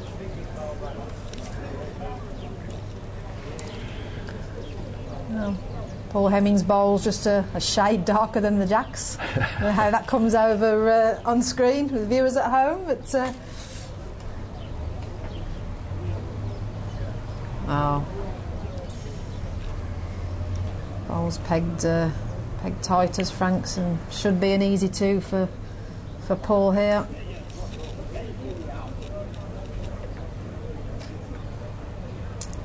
Yeah.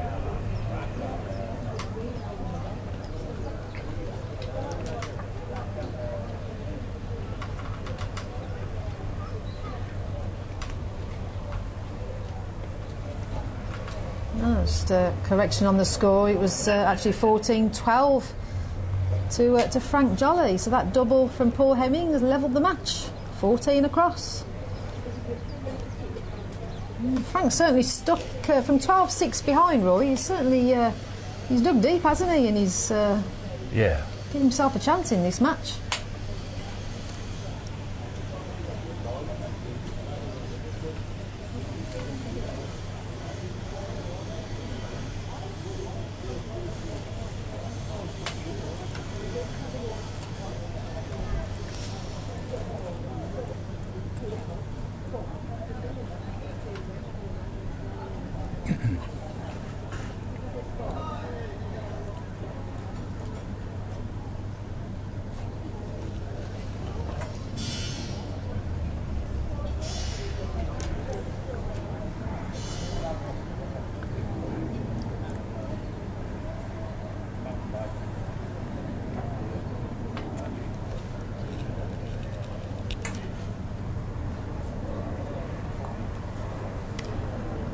Paul got a good connection on his short bowl there.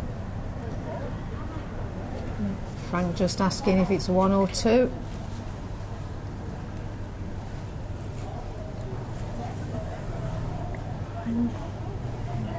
One.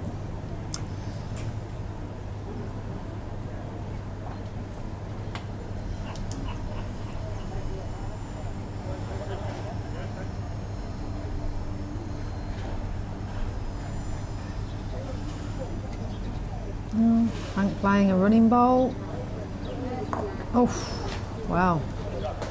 What a hit.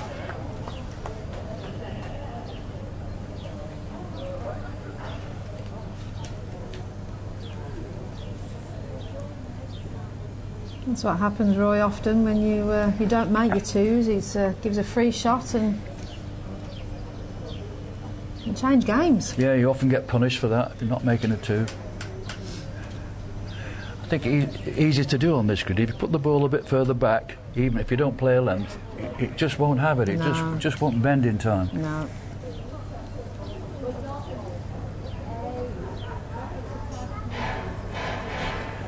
There's certainly some marks on this green that you can give it a little bit of land, but equally there's marks where you can give it no land at all, Roy. Yeah.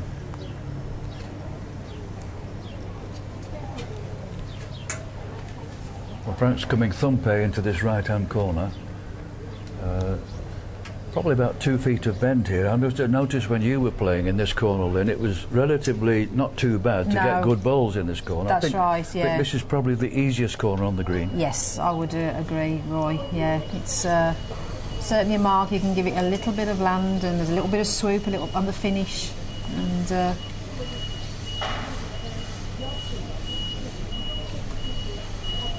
one of the easier corners. Perfect landing there from Paul, but just give up. Frank just asking.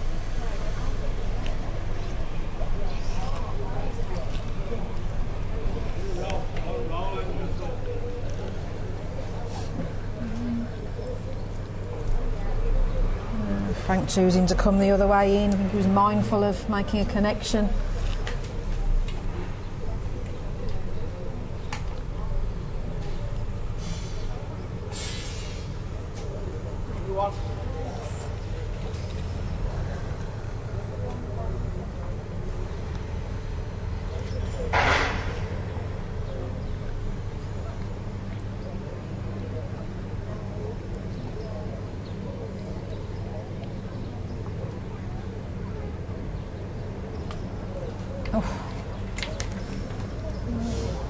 From our position here, Roy, the black ball's still in. Yeah.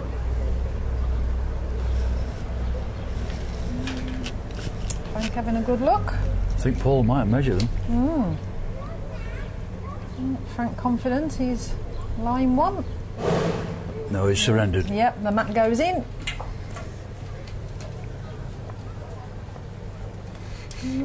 Frank Jolly 16, Paul Hemming 14.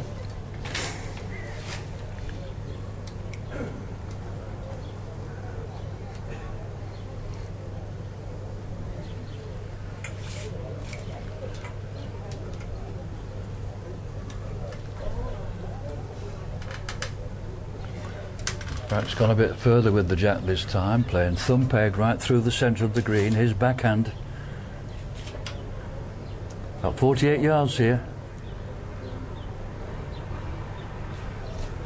No, I don't think this thumb peg into that corner, Roy, is a particularly easy mark. It's easy to put your bowls a little bit tight, as Frank has just done, and Right. you can give them a little bit of land.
Bit of a scrappy end here, Roy.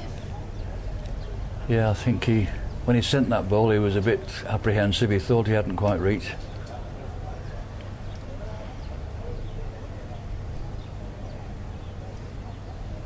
Just to also let viewers know all the featured live streaming matches for obviously those people who are unable to watch it live due to work or other commitments. All the replay videos can be found on www.livebowls.eventpages.org. You just click on replay videos, and all of the programmes that we've done here from the Athena Beach Festival are on there. And so people want to have a look. It's almost like a match of the day programme, so you can watch it at your leisure. It's excellent, isn't it, Roy? You've been able to have the technology that can put it on almost half an hour after the live action has been completed. Ideal for people who can't watch it live. Oh, to be in the 21st century.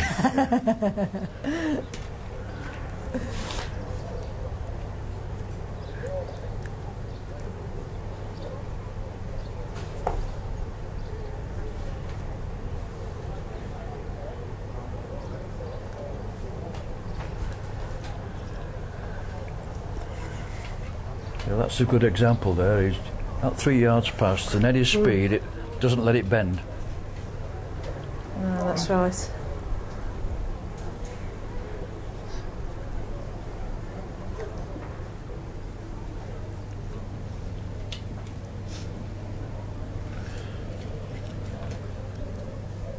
Oh, Frank.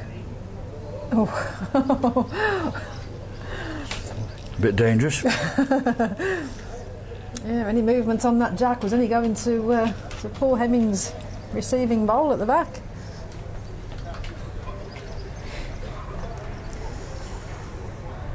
Well, I can only say I think Chris Simpson might have heard me, because the West Bromwich Albion, aka Tesco carrier bag shirt, has come off. And there he is, basking in the sunshine. He's here for a remake of Free Willy that they're filming later in the Med. Starring role. Oh dearie me. And then there's children round the green as well. The replays will not be going on till after the watershed. I thought Buster Blood Vessel had turned up, Mel. It was something.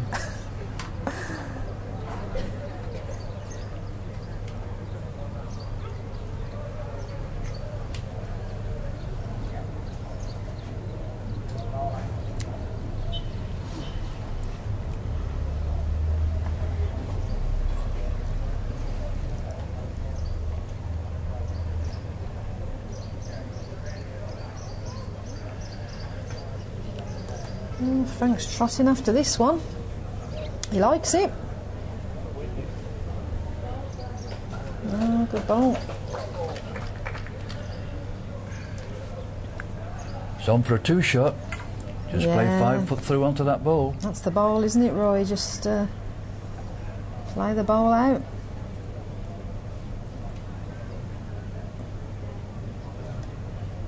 Well, Paul's gone for it. Oof. Well played ball, good effort. Oh, a very good effort there.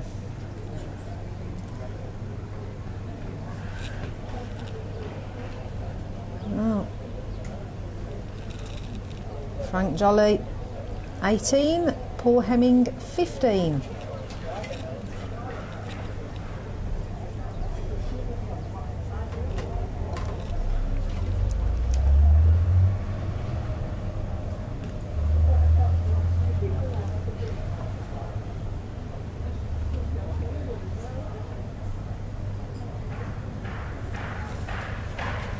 Frank using different tactics now. He's switching the lengths all the time.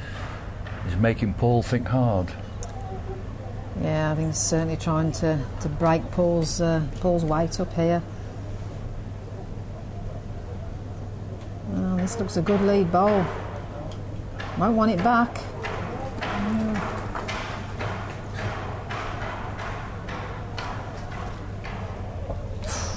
Well, Paul's put this out a little bit wide. Just a yard past.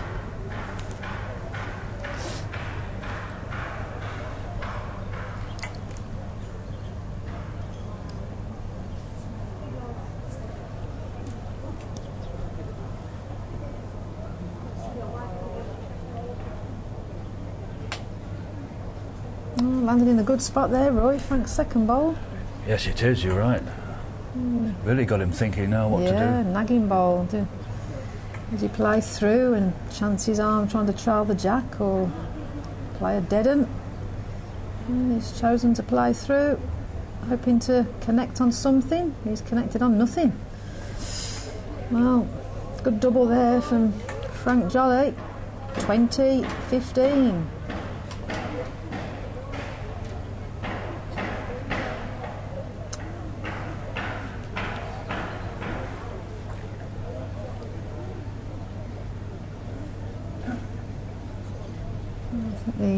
The semi-finalists of the main competition going to commence practice at ends as immediately in conclusion of this semi-final. Kerry Morris versus Martin Gilpin, and Ian Nicholson versus Tracy Wright. Certainly Kerry Morris and Martin Gilpin's game poses to be a real nail-biter, Roy. Absolutely, yeah. And Frank's gone down here hoping to catch Paul too far, but he's fallen in his own trap. Yeah, I think he has caught Paul out here, but he's won it. But yeah, Frank's going to need to improve.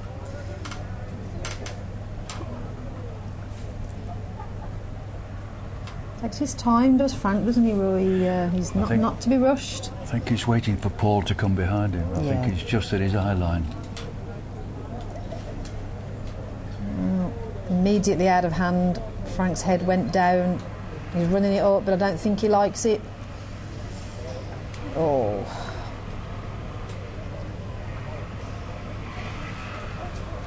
Well, should be a straightforward 2 here. Warwick and Worcester man, Paul Hemming. Mm. 17-20. And important that Paul leads well here to put pressure on Frank, Roy. Yeah, he's usually a good leader to his own jack from what I've seen.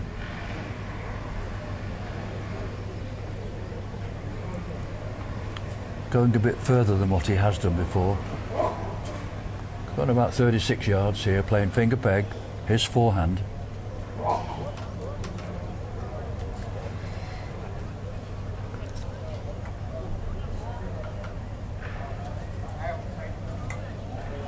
That'll do. Yeah, fair lead.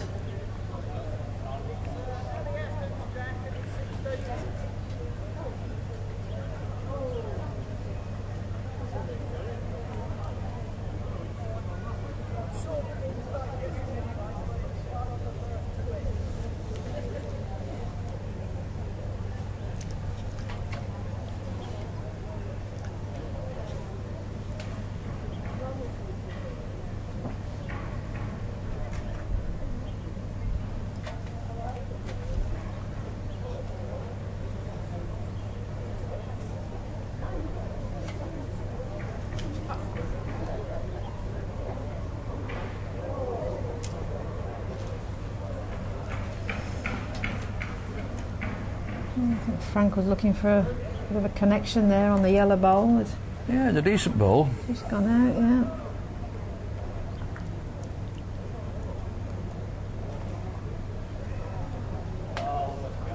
Now he's got to try and save now. Yeah, good ball there from Paul. Mustn't let him count 2. Puts the pressure on Frank.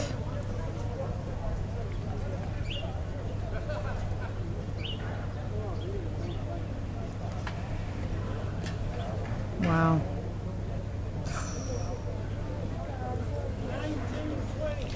$19.20.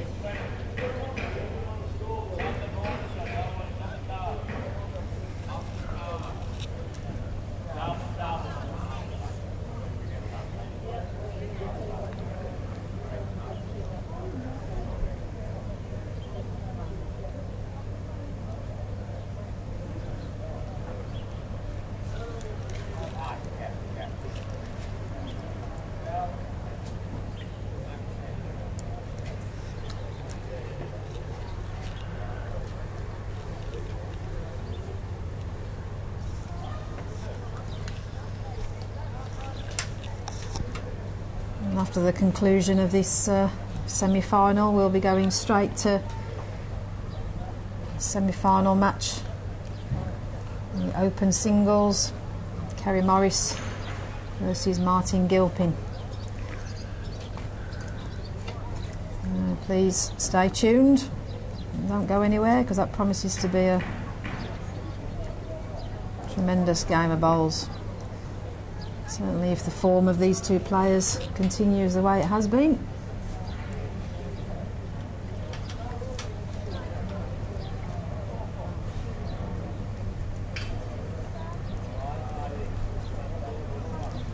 Well, a good lead from Paul.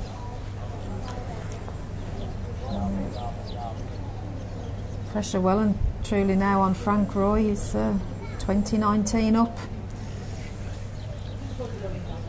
Good ball there to beat from Paul Hemming. Yeah, he doesn't want to be playing any ramblers now at this.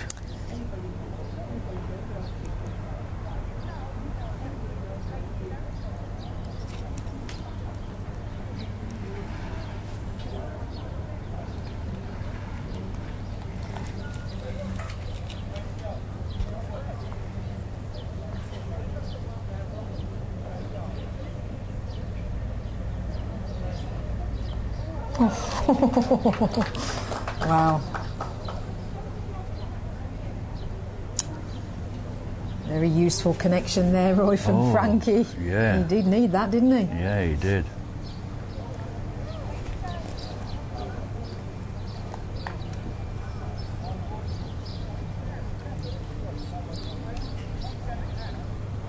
Well, Paul, have you sent it? Have you sent it? Oh. Not quite there.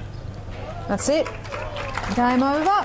And Frank Jolly will face Phil Owen in the final. The Athena Beach Open Singles Supplementary competition. We'll now switch over. The commencement of semi-final. Kerry Morris versus Martin Gilpin. Score is currently 7 each.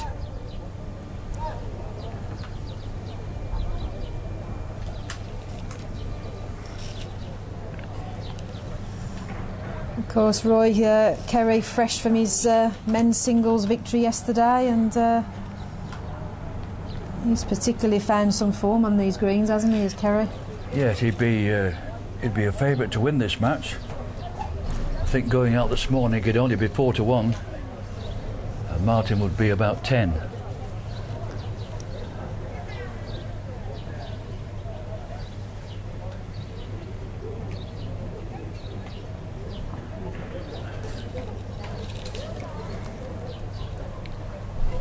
Martin can't quite believe that ball, the way it hung back. But no, that's a feature of this green, isn't it? You see that a lot on this green, yeah.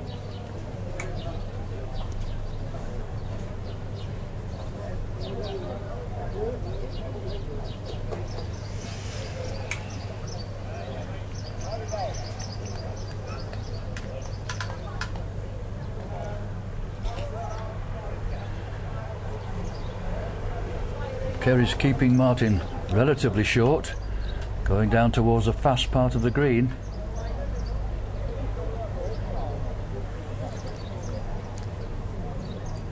Yeah, Kerry's lead ball's gone through a yard or so, and this doesn't look short from Martin either. He needs to lie on it, and he has.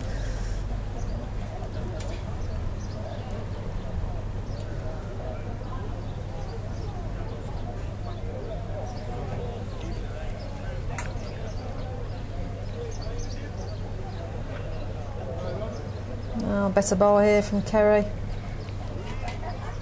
Perfect length ball. It's on the side. That's been a feature of Kerry's play throughout the course of the week. He's very good at repairing any damage, taking a yard out. Yeah.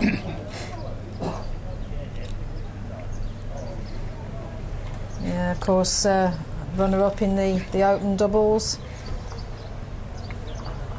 As we know, winner in the men's singles yesterday is certainly acquitted himself to these greens very well.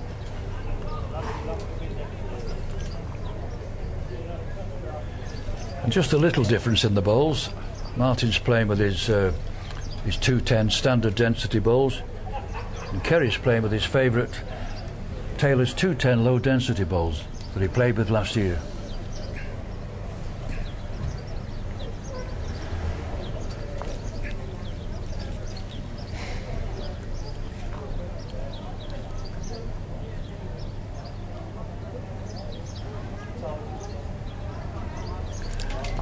Good response there from Martin. Kerry's lead only 18 inches short, and Martin's 12 inches at the back. Kerry's further. Just gone out. And of course, Roy, unless I'm mistaken, I think these two actually played one another in the men's singles, with Kerry just getting out 21-19, so Martin will be looking for a little bit of a revenge. Oh, a good two there as well.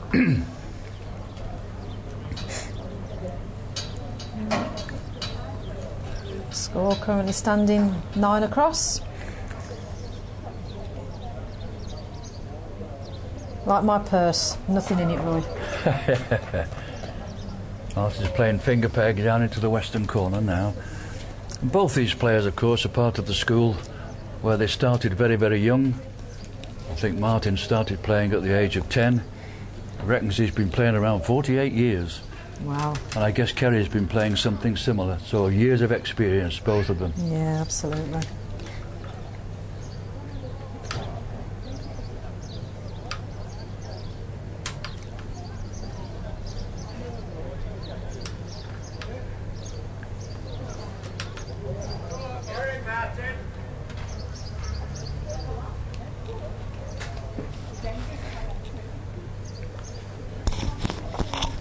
Just to remind everyone, we are still available on Twitter at Live Bowls, and just want to thank everybody for the good comments we received. Pleased that you're enjoying the coverage.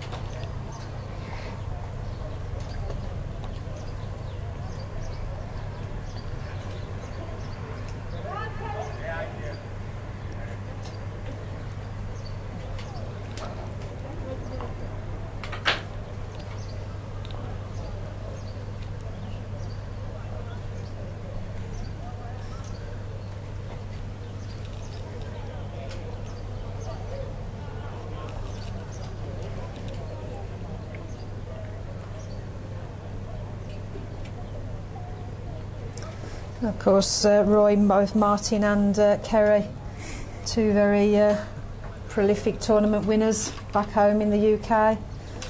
Won an awful lot between them, and I think special mention probably has to be made, particularly for Martin. I mean, it's living in rural Cumbria. He deserves all the success he gets. You know, anything is probably an hour and a half for him to travel to. Him and Ian, it's a big commitment, isn't it? I've always said that about Martin. Both him and Ian deserve every success they get.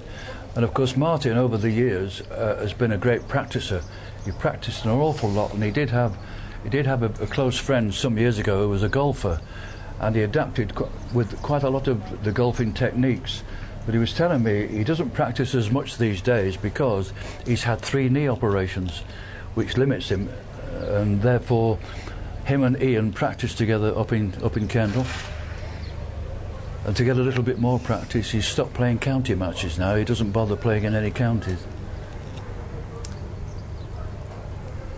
Yeah, you're absolutely right, Roy. Certainly good friends with both Martin, Annie and Mel and myself, and spent a lot of time in their company. And I know he has struggled in recent years with his knees. It's been very painful for him, and it has impeded his ability to to play at times, and great shame. Was a absolutely terrific player, and like Kerry, a wonderful delivery, and every ball comes out sweet and smooth. That's a big part of the game, isn't it? That if you get your balls out true and smooth, they don't deviate from the path. That's right.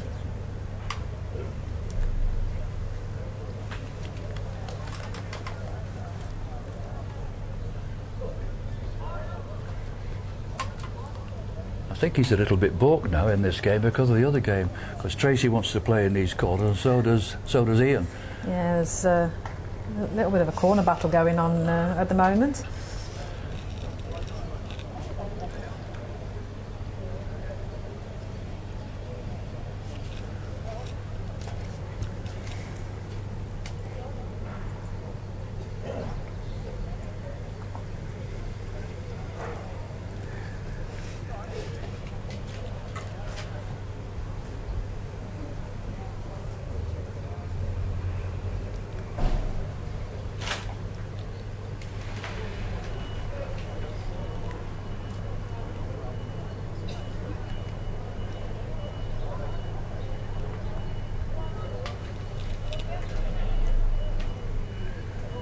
It's a good ball there from Kerry. A lot of room, certainly for Kerry to get in. The loose end there from Martin.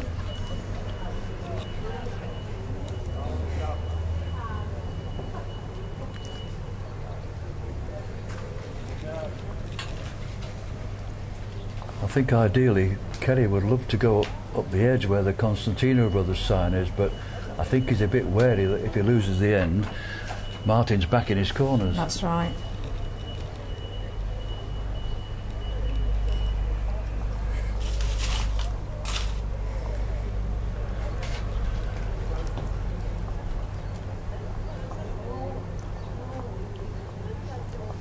Kerry certainly taking his time where he wants to go.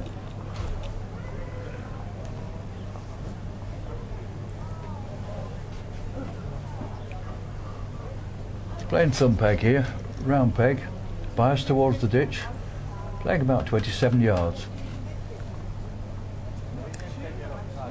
Kerry certainly cut the distance down somewhat. Oh, good lead bowl.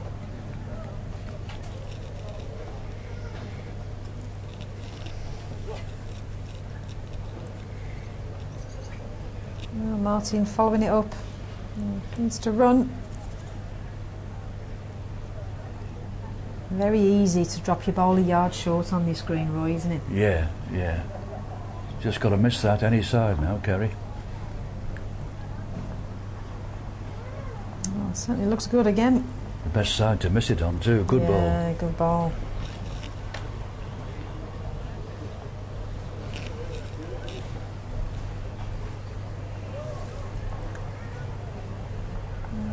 Martin striking.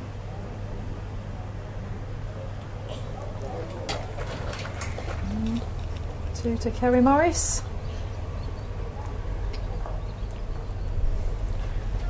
He missed that by a yard, it wasn't all that good of a strike for Martin. No, unusual for Martin there. Doubles levelled the match. 12 all.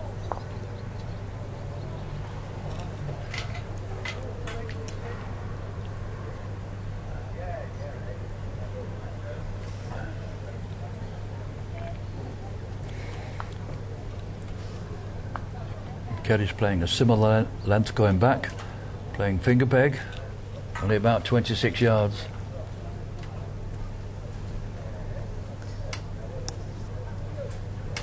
Just a score update and in the other semi-final, which I think we're just about to switch over to. Tracy Wright 9, Ian Nicholson 8. I have to say, Roy, certainly Tracy did very well to win a quarter-final match against Robbie Fitzpatrick. Yeah, she was finished in some style. Yeah, she was massive second favourite in that match, but the way she played the corners, she got the jack right in the apex of the corners. That's right. And played really well. I suppose we shouldn't be surprised, really. No, she trailed 17-11, and Robbie really had no answers.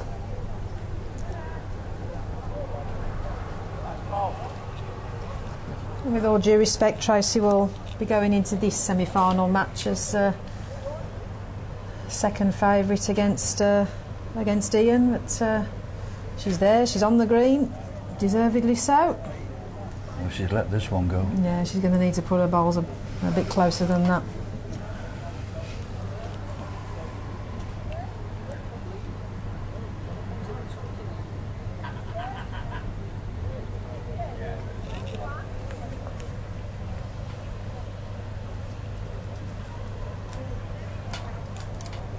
Of course, this is Tracy's second semi-final in this festival, and I'm sure at the start she would have happily took that. A little bit of spending money for next year. A bad end that for her, but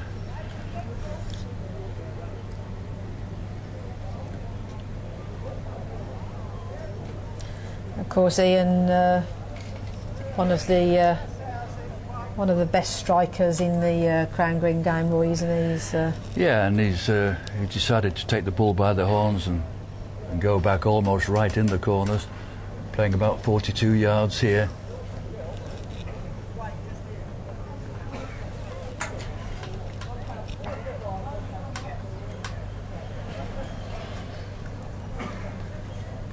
And he's another one of this young brigade, started playing at the age of 10.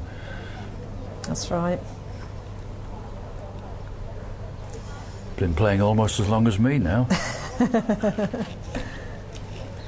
Somebody asked me yesterday, Roy, how old I was when I started bowling, and I was 8 years of age.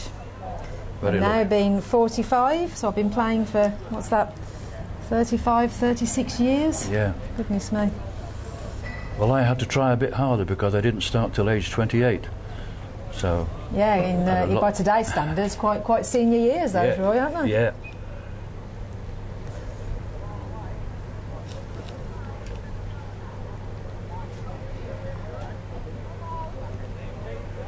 Well, Tracy, she's certainly reached.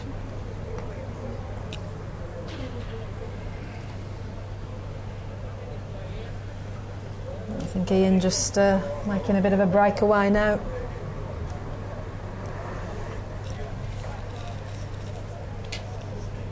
Extends his lead, 13-8.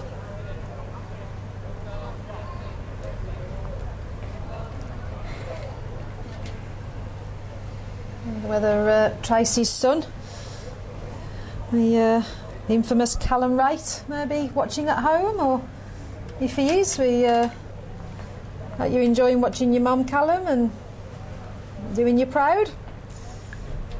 Perhaps it'd be nice to see you out here as well.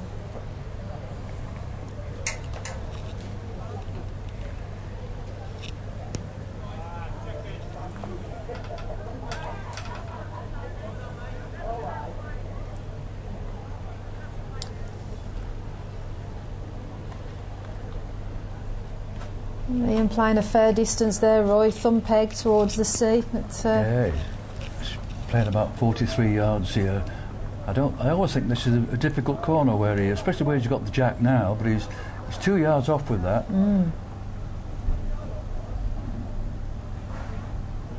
Well, Tracy's played a good bowl here. Yes. Yeah, super bowl.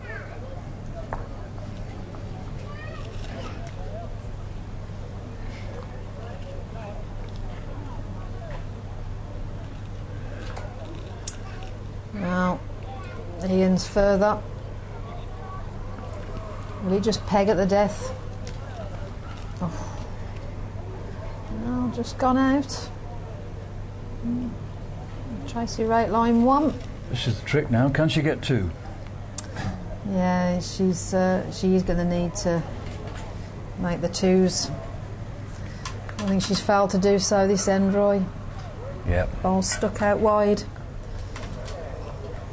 But, I'll just switch back to the Gilpin Morris semi-final.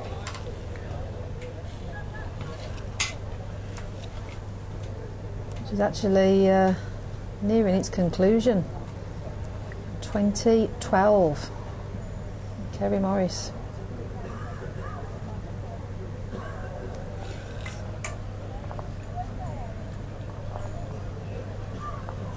Well, from 12 across Roy, Kerry's raced into pick up those 8 chalks to get him to 20 in the blink of an eye. Oh, can Martin rest on? No. Well, that's it. Game over. Potteries man Kerry Morris earned himself a place in the final.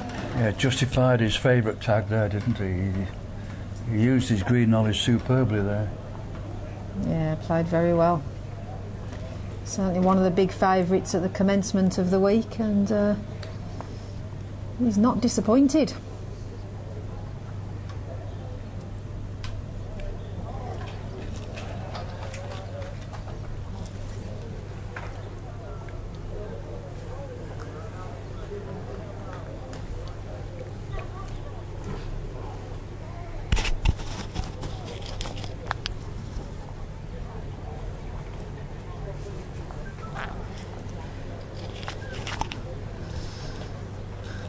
Kerry actually winning that match in some style with 4 doubles, Roy. Yeah. It's not what you'd expect from Martin, is it really? But there we go. It happens. Yeah. As we all know.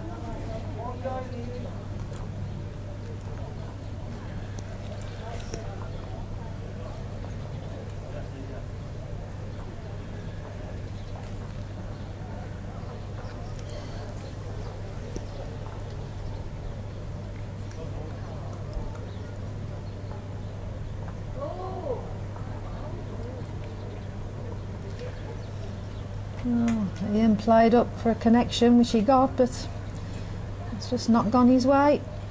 And Tracy lies 1.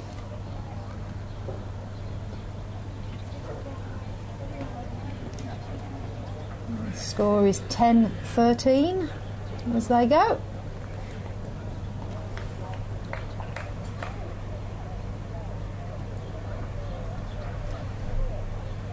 Talking to Tracy this morning, Roy, I think she's certainly knows obviously a lot of the top players through doing the circuit with son Callum and partner Richie Goddard, and not fazed by the prospect of playing the top players, and truthful to herself, knowing that she goes into probably every game as the underdog, but just uses 2 bowls like anybody else, and what a good lead. That's good, a good attitude that, isn't it? Absolutely.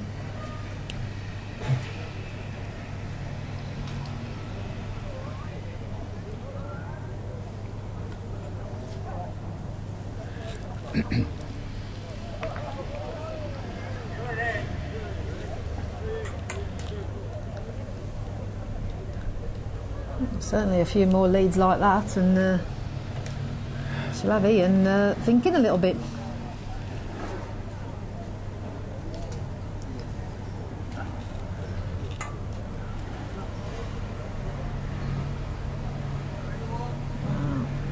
Ian's not going to be short.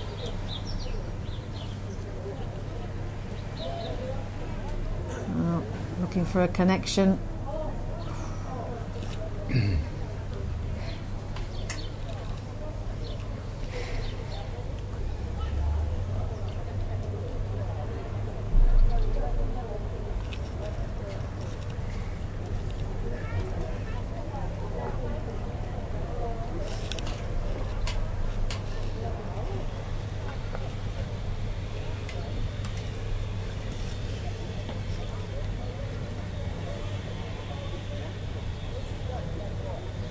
Again, coming into a favoured corner that she played so well in the quarter-final, Roy. Yeah, she's fearless. I mean, she's not bothered about Ian's reputation as a corner player. She's doing the right thing. She's coming where she got all her chokes this morning. Absolutely, yeah.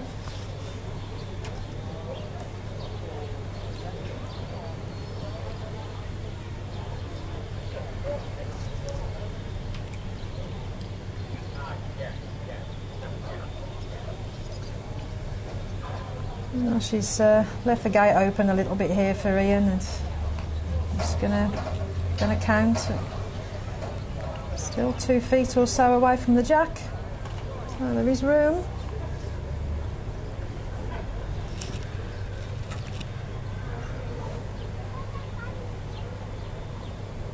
Well, now then, this is a good ball coming in here. Super ball. Very good.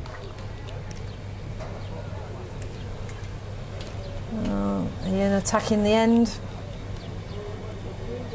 He's watching it. What's he got? Oh, not a lot.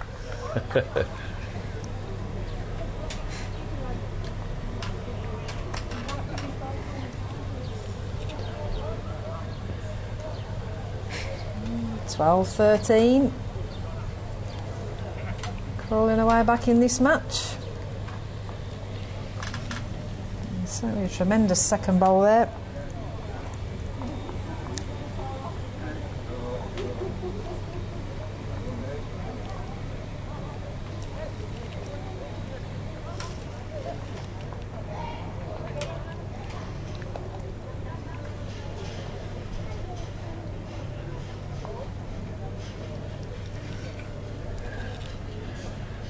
She's got the green to herself now. She can go wherever she wants, completely unfettered. That's right. No other games to worry about.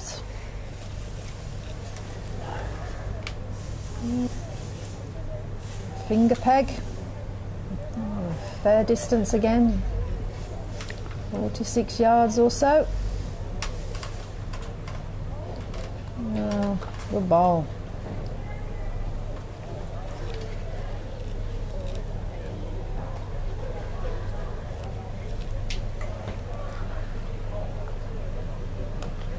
Ian needs to connection. Just missed.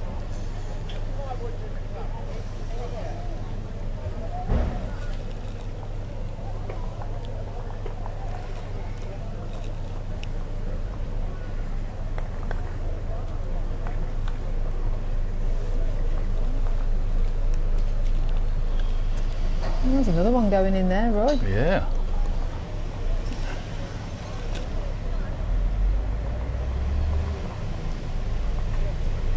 Well, Ian playing up again. He'll be looking to put the jack through. Well, new leader. Tracy Wright 14, Ian Nicholson 13.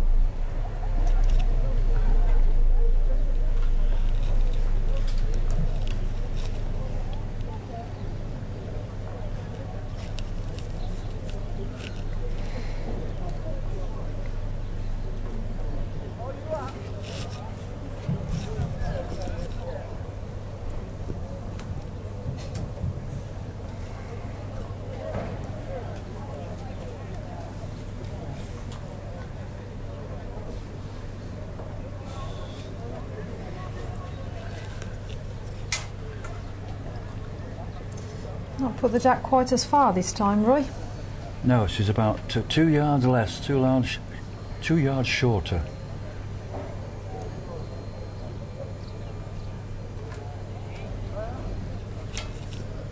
But this is a perfect illustration of what people say, isn't it? It's a sport for all ages.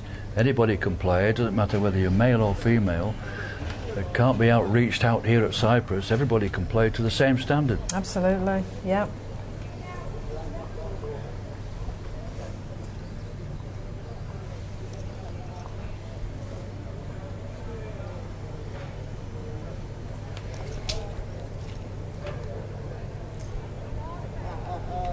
Tracy's, has she corrected with a second bowl?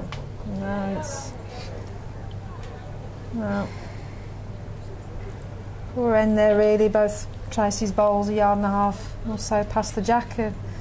Should be a relatively straightforward 2 for Ian. Yeah, good second bowl. I don't know if the jack placement was a little bit of an error or deliberate by Tracy Roy, but it certainly proved a little bit costly, that end for her. Yeah, it's a difficult art. There's very, very few of the players can put the jack exactly where they want it these days. It's a real art, but yeah, she's doing well.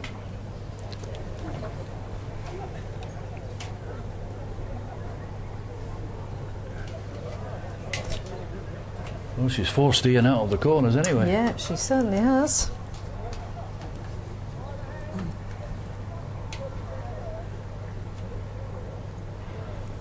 I think if Ian gets in here, he'll come straight through the centre of the green.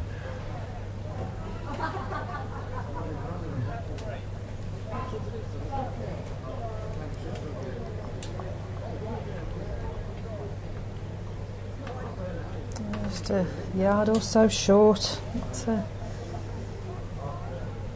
So Tracy's bowl, different land, a lot tighter than Ian's.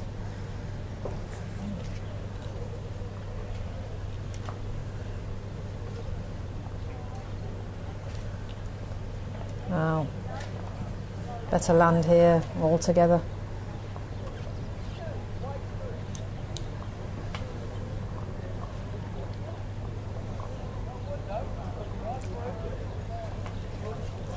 Well, Ian's probably holding, but there is room. And Tracy just needs to get by Ian's short bowl. Oh. Wow, could that have promoted up a double? No, one.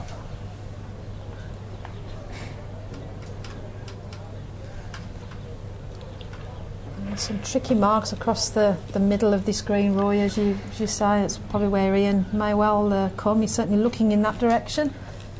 So yes, this is where there is the ridge, of course. It's whether he wants to just miss it, which is what he has done. He's not going down the ridge.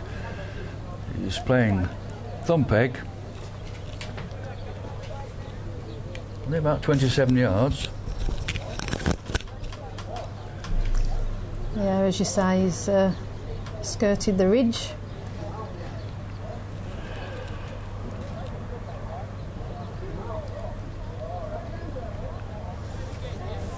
I noticed this morning when they were playing in this sort of a mark coming in this direction, everybody was short. Don't know why.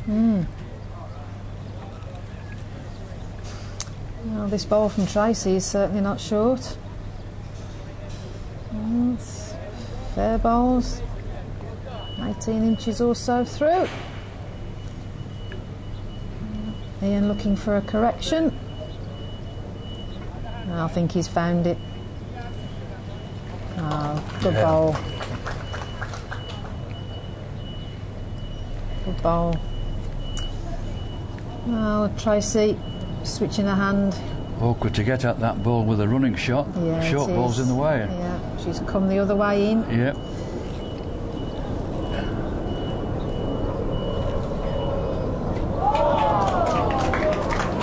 Well, I don't know whether how much of that viewers could see, because Ian was actually just in the shot of the camera, but Tracy ricocheted off a short bowl and trailed the jack. Got a 2. Oh, a bit of lady luck there, Roy. Yes, it was, but she played a really good ball. You know, She to did. come the other peg and find the line like Yep. she did.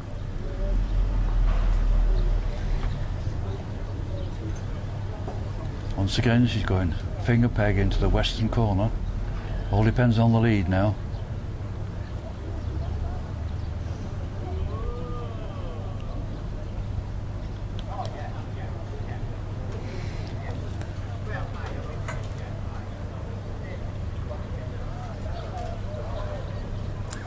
And the score in this other semi-final, 16 across.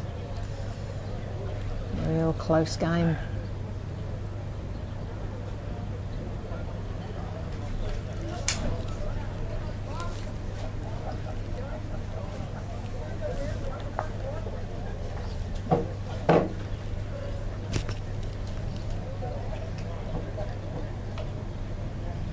Needs a connection. Oh. Gone out. Ian line 1.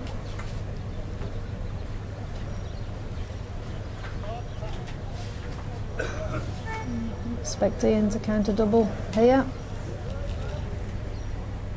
Needs to stop. Yeah. You'd be a bit disappointed not to get a 2 there, Roy. Yes, he would. See where he goes now, whether he comes back to his middle mark. Oh, he's going for a corner.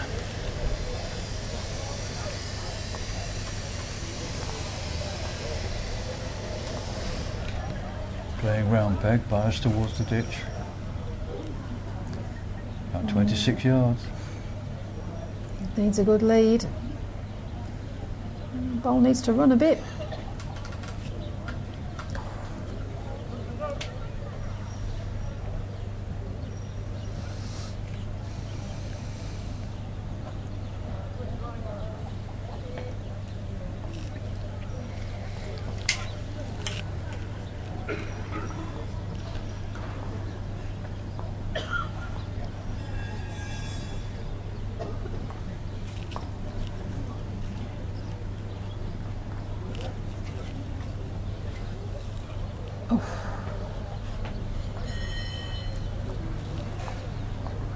It looks as though, from our position here, Roy, from our commentary box, that the back bowl is favourite.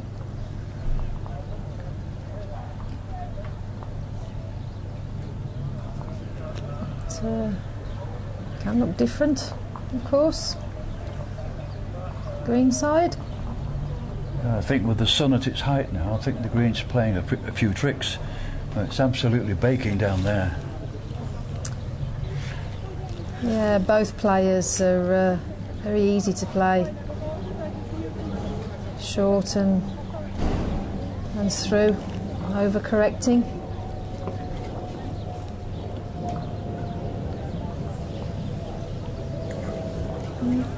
Tracy picks up a single. 17 all.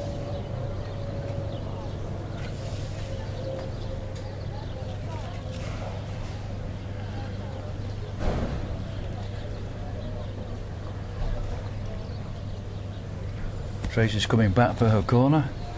Yeah, that's Playing the plan. Finger peg.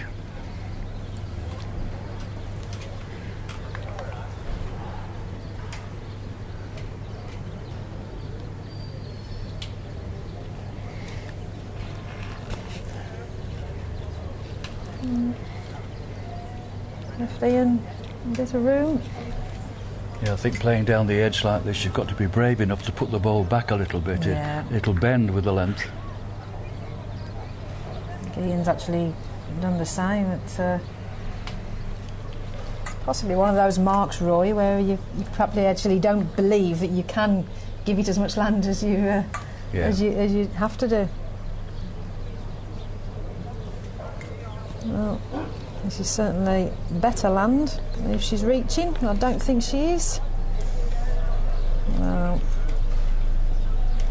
Ian really must counter 2 here to give himself the 2-shot advantage. Just down that seam on the carpet, and the ball's just run straight. Yeah. But it's enough to get a double.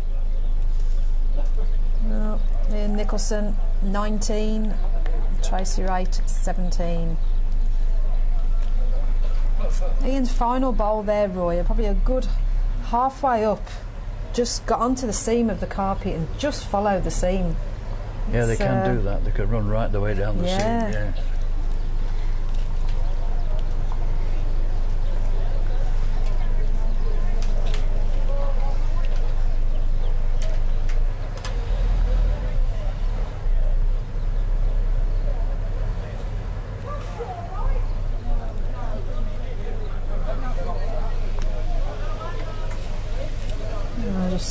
Both players just checking the scoreboard. It's not been changed.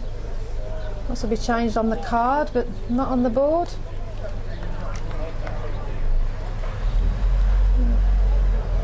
Paul Hemming intervened. 19-17.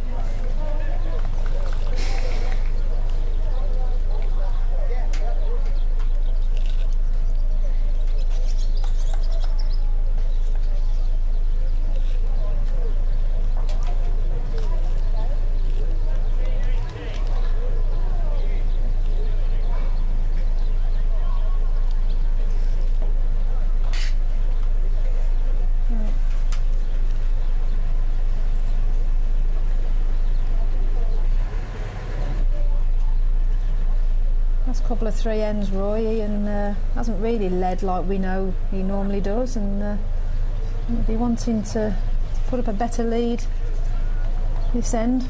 Yeah, it's changing the length altogether. Very good lead here. Yeah, certainly a better lead than he has played. Just a couple of 3 ends.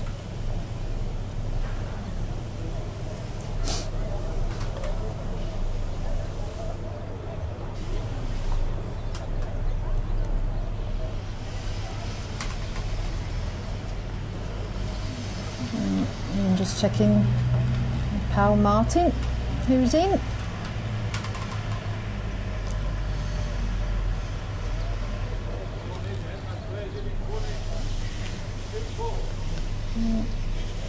Martin advises his mate not a lot in them.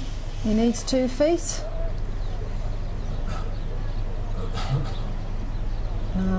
Has he put it in? Yes, he has. Just limped past his lead ball, Roy. Ian's second ball. Yeah. Certainly from our commentary position here, it looks as though the length side bowl of Tracy's beat Ian's first lead bowl. But, what about this? is this too big? Oh.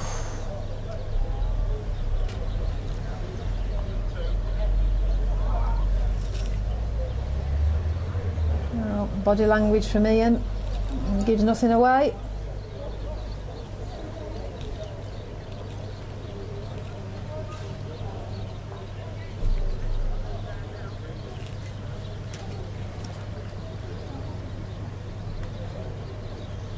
One ball's been removed of Ian's. Has he got game? Yes, he has. Well, Ian Nicholson 21, Tracy Wright 17. Well, a gallant effort there, Roy, from Tracy. She's played really well. She's acquitted herself really well. She certainly has. Yeah.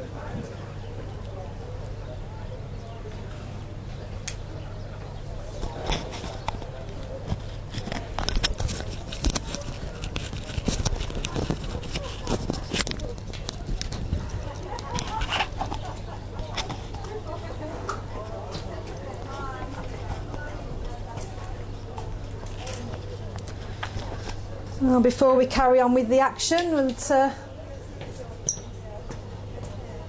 Roy and I will have a chat about the forthcoming finals.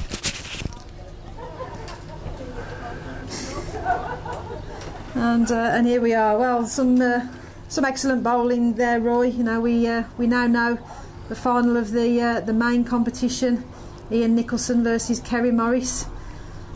Wow, what do we call that one? Could be what they call a battle, and anything could happen.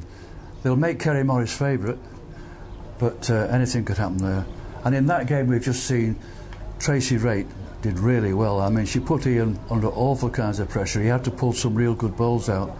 But in the other semi-final, so did Kerry. Finished up with a good break.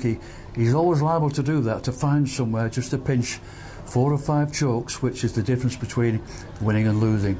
Absolutely, yeah. It's as you say, it's a real tough one, that, and as you rightly say, and I agree with you. Probably on form currently on these greens, you know, Kerry you would make favourite, but yeah, poses to be a real good final. And of course the other final, the supplementary, fellow Pottery's comrade of Kerry's, Phil Owen, versus North Langstonfold Frank Jolly. Again, you know, a lot of experience Frank has on these greens. Phil, it's only his second time. You'd probably make Frank favourite at the start of that final, Roy? Yeah, very little to choose between those two. Arguable, it's only a 6-5, that sort of thing. 6-5. Very, very difficult to pick, because as you say, Frank's been coming over here for certainly about 12 years. And he delivers his balls quite well. Yeah, very keen is Frank, and I'm sure he'll be after this one to put onto his CV.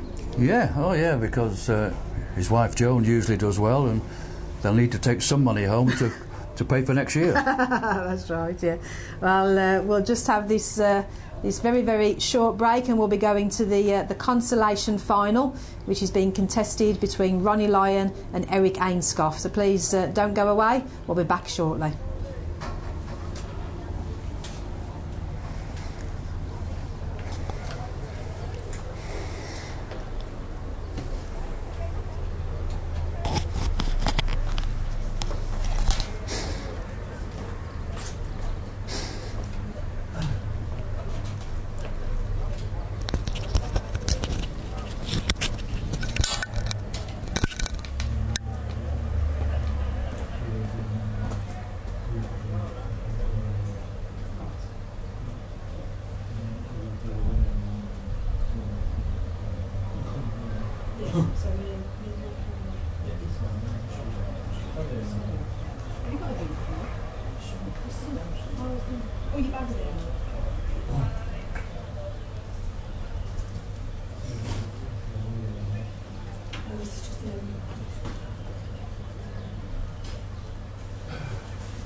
As promised, we now join the action from the Consolation final. It's, as I mentioned, contested between Veronica Lyon and Eric Ainscough. And Consolation final, playing 11 up.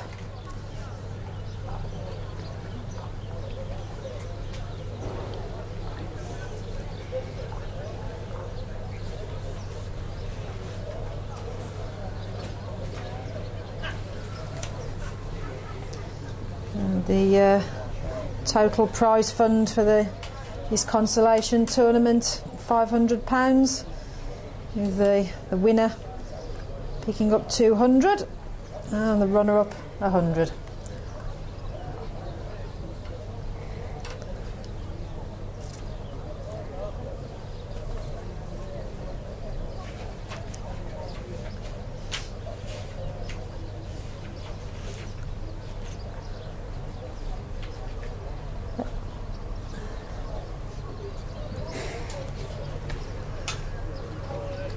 Of course, throughout all the competitions that's been played here during this Athena Beach Cyprus Festival of Bowls, it's enabled the total prize money, thanks to generous sponsorship from the Athena Beach Hotel, Xenos Transfers, Cantina Pavini Wine Cellar and the Royal Artemis Medical Centre. Total prize fund of £8,750. Very impressive, that, Roy, isn't it? It's really, really good money. It's very good for a holiday tournament, yeah, because quite a lot of people don't regard it as a bowls competition, they regard it as a holiday with bowls. Yeah, absolutely.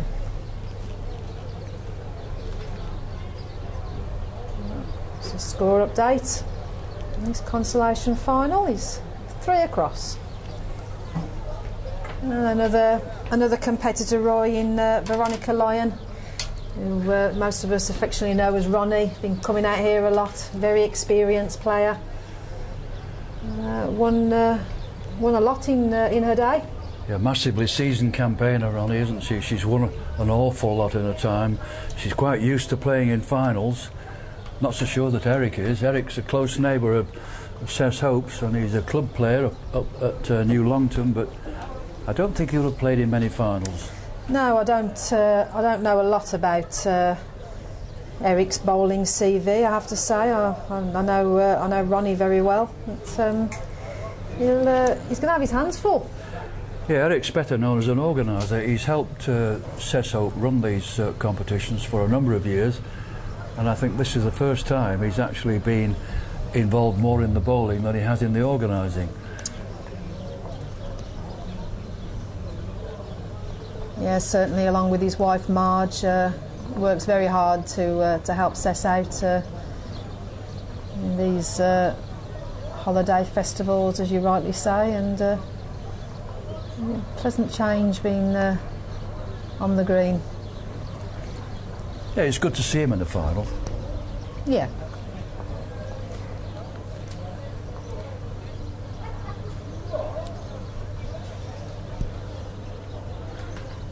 He's flying the flag. He's got his Crown Green Bowls holiday shirt on. Ah, right, okay. Good bit of promotion then. Yeah.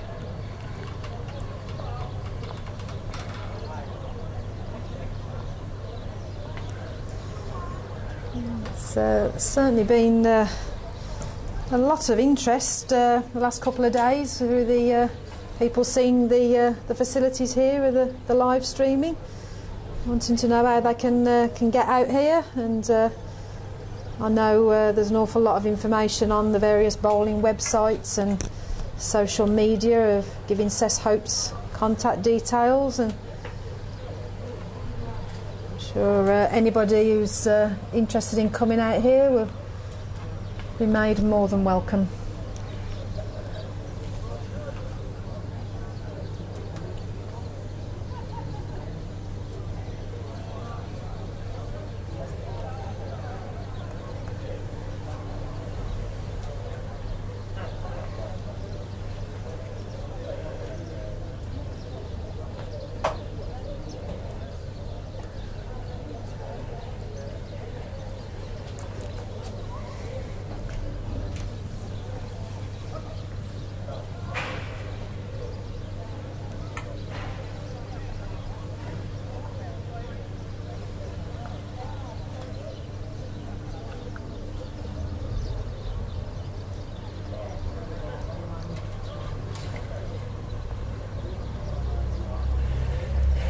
Eric's bowl approaching the jack very nicely here. Good bowl.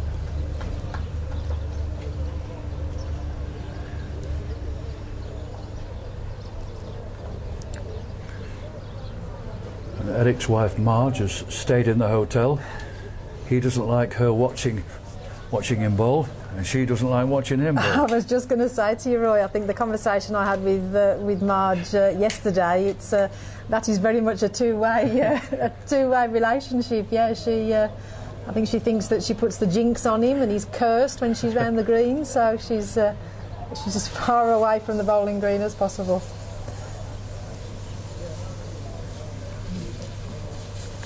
Whether she's tuning into to this live stream or not, wanting to know how hubby's doing, I'm not sure. But if you are Marge, at the minute it's nothing in it, 4 across. Not a bad lead there. Small yard away from the jack.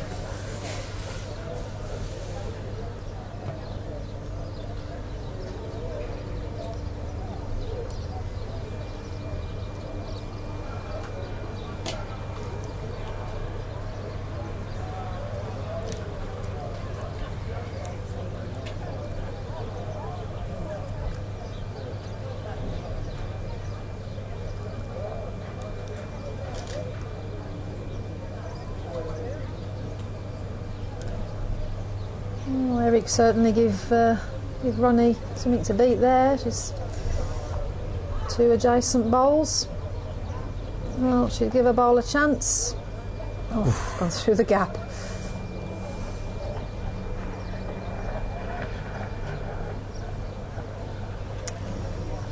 Yeah, very impressive CV does Ronnie have in the ladies' game. Former Waterloo champion, former Isle of Man champion, and certainly multi-champion in the Pontins Classic Festival, Roy. So she knows what finals are all about. Yeah, I think she's won about 4 of those over the years. She always does well at the Blackpool Festival.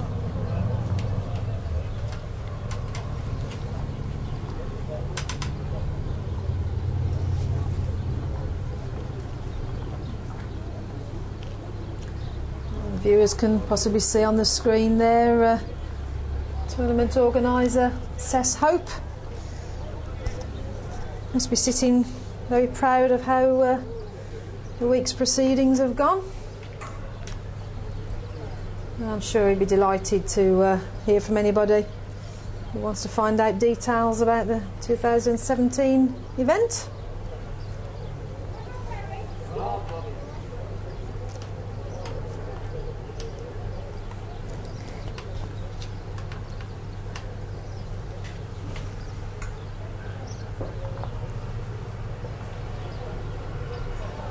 Oh, Eric's played a good bowl here, Roy.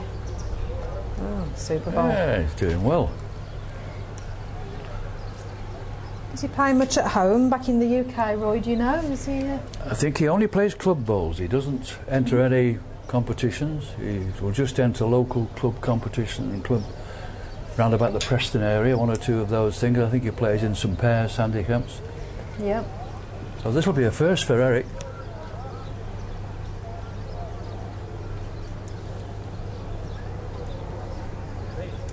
Well, Eric now leading 7-4.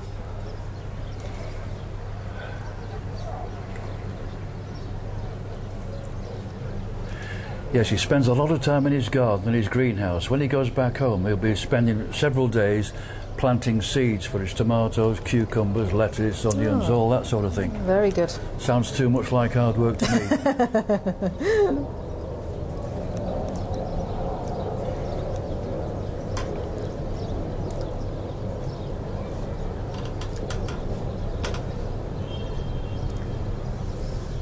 Oh, good lead here going in as well again. Yeah, he's leading well, you know. Yeah, he's certainly got the upper hand at the moment in this consolation final.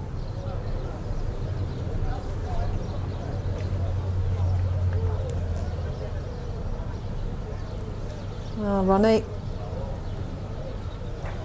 Oh, good bowl.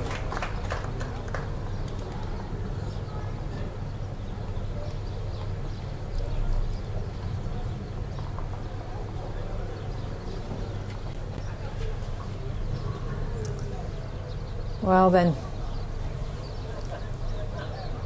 Oof. What a good attempt. Oh, good effort.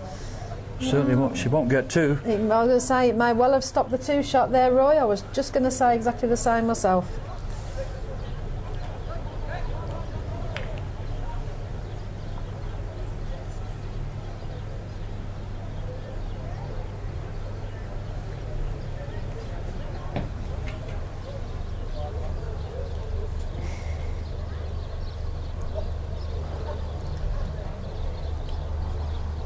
I know earlier in the week, Ronnie was in the company of daughter Jane and Jane's husband, who I know loved to come and frequent the island, and good supporter of her mum is Jane.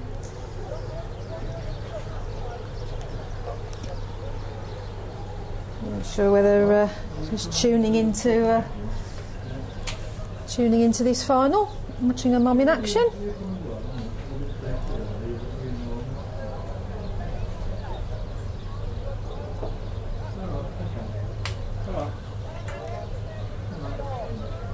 Good lead.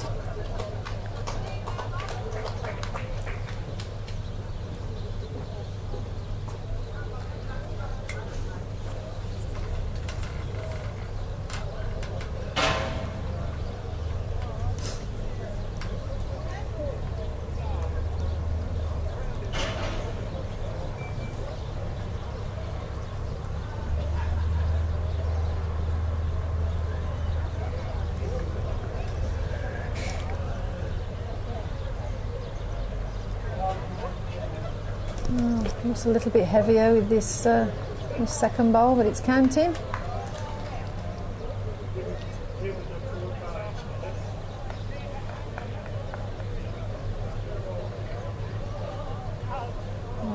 Eric's not short.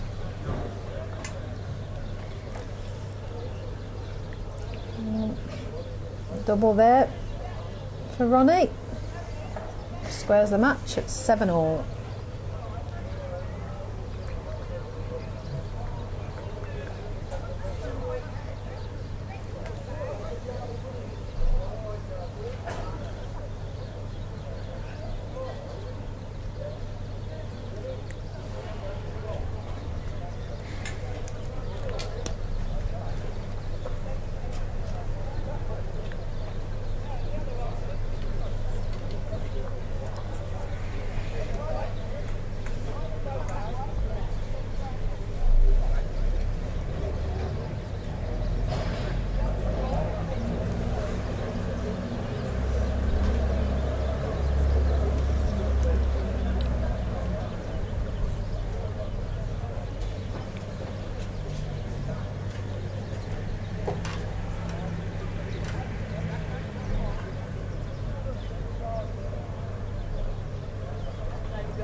Good lead.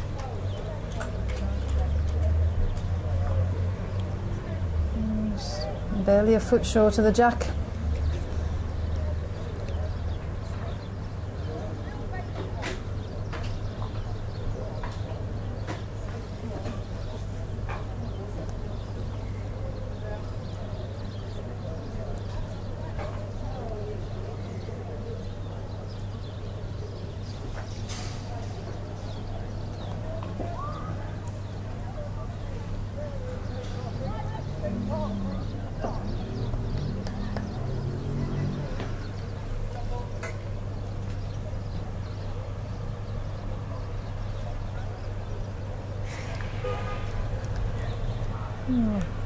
Eric certainly adjusted his land.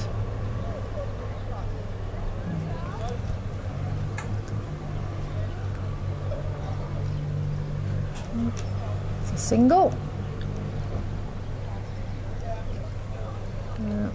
Ronnie Lyon.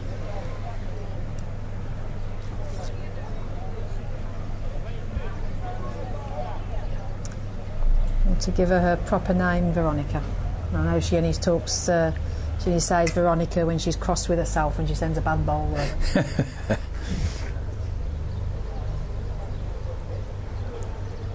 Speaking with Eric at lunchtime, I think he was quite apprehensive about playing in this final, but I think he'll be relatively pleased at the way he's gone. He's not disgraced himself by any means. No, he certainly hasn't.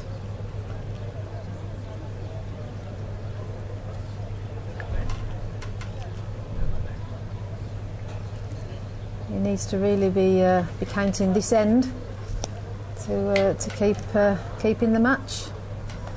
On this occasion, Ronnie has left the gate open a little. Can Eric step in and take advantage?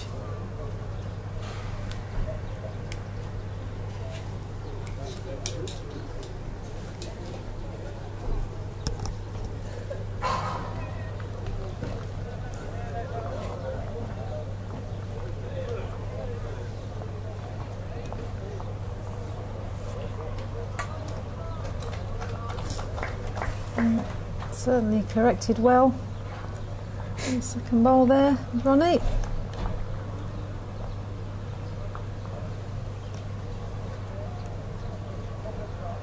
Well, Eric, can you peg?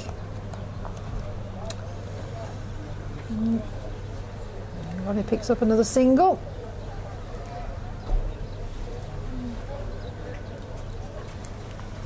Two away and claiming victory. This Consolation singles final.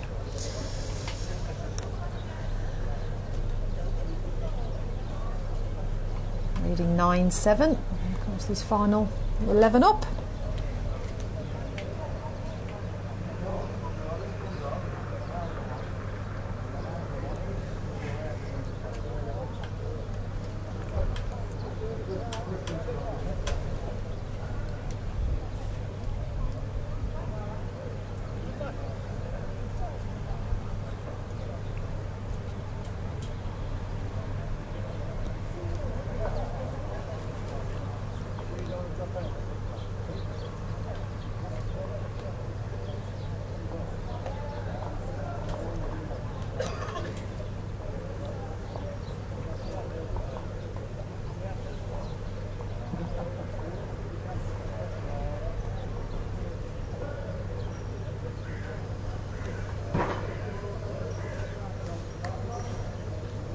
Good ball there from Eric.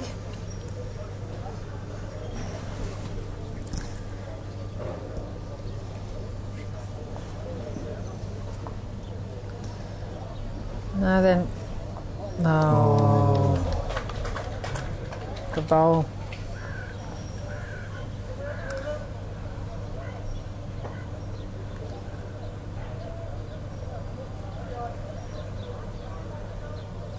A bit too pacey to peg. Oh, well, Ronnie needs 2 for game, and Eric's bowl, he's just moved it sufficiently enough. Actually, might be sufficient for Ronnie to count the 2 she needs for the match. I'm just waiting for Eric to come to the end, and yes, it is.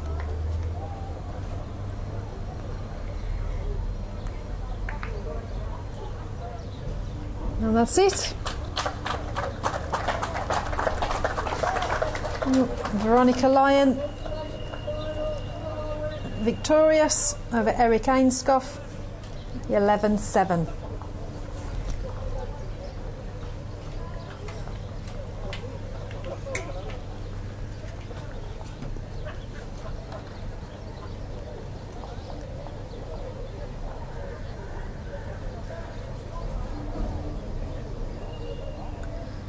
We'll be back in a moment or two with the final of the Athena Beach Festival Supplementary competition.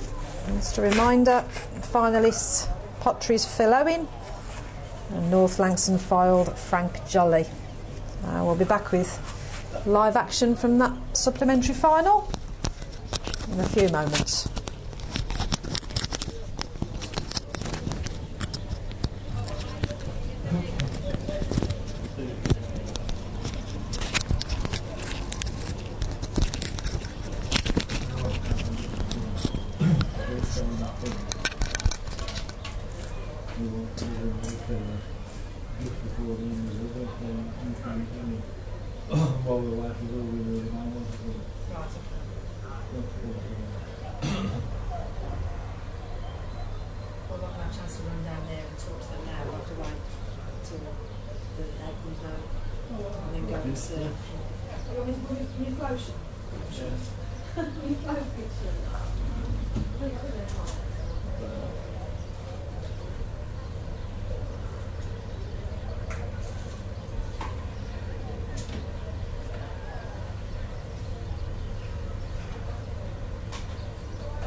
Just don't have the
We now have the final of the supplementary event.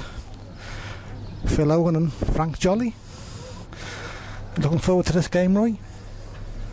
Yeah, it should be very good. They've both played quite well, different styles. Only Phil Owen's second visit, so he'll be giving a bit of the green away to Frank. This game is 21 up. Both players off 5 for a total prize fund of £1,020. The winner 300 and the losing finalist 160. So it's a competition worth winning, Roy. Certainly is, yeah. Very good.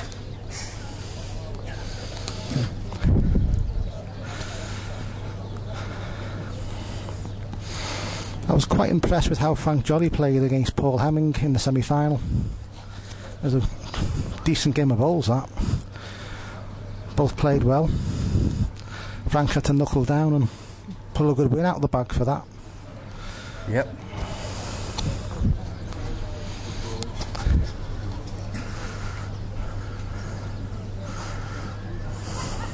Not yours again, Phil. He was too far with his first, and he's playing a similar bowl with the second.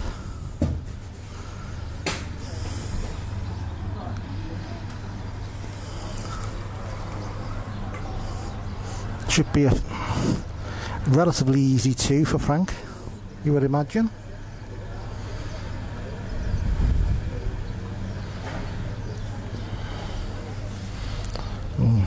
Dragon short, Roy. Yeah.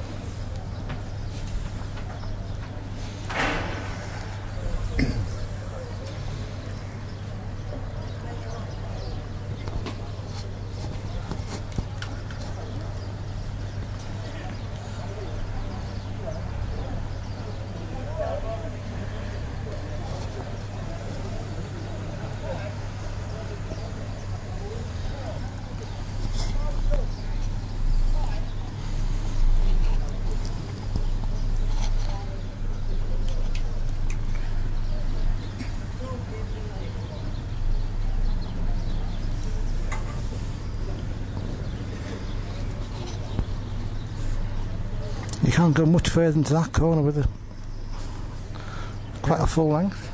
Frank's decided to play a long way, playing nearly 50 yards here.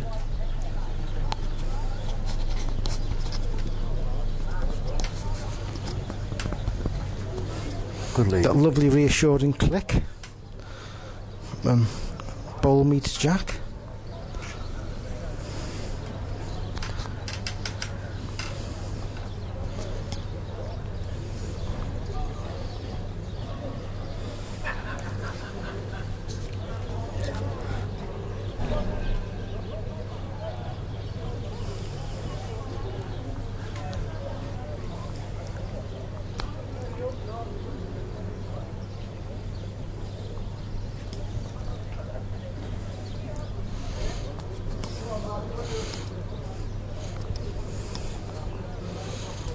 Two good bowls there from Frank Jolly in that corner.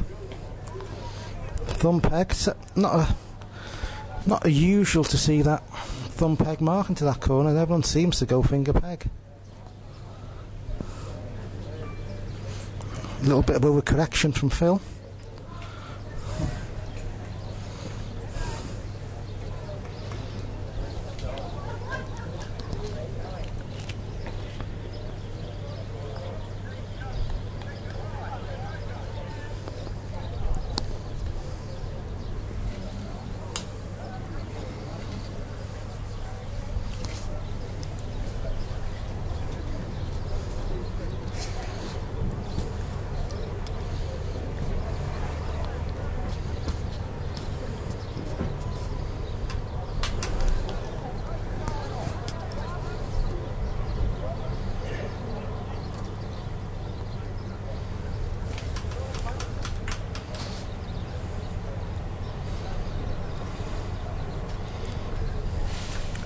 Similar length from Frank. Thumb peg. He's overreached here.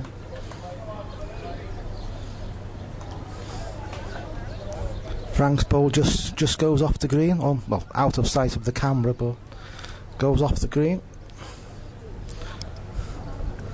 This bowl of Phil's is not going off.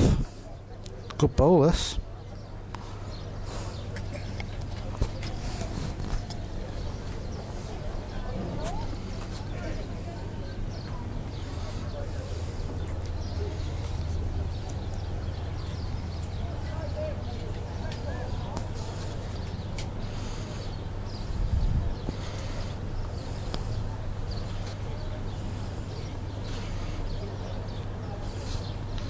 Very impressive correction with his second bowl from Frank Jolly. Would have took 6 or 7 yards of pace out of his first bowl.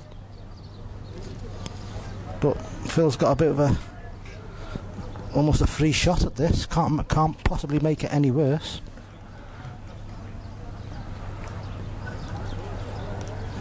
Just played at it finger peg and it's just, well, decent effort. Just hung back.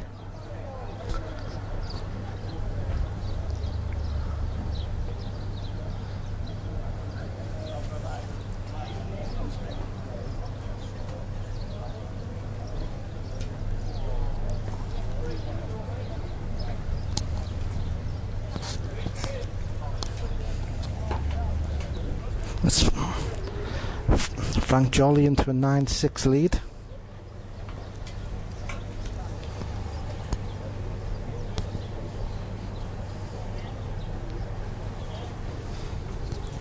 Similar distance. Thumb peg. Jack's only about 2 yards on.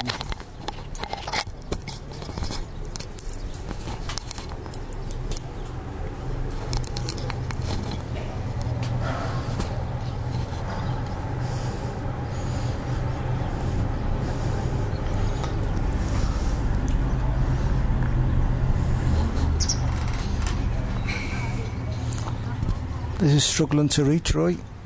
Yeah.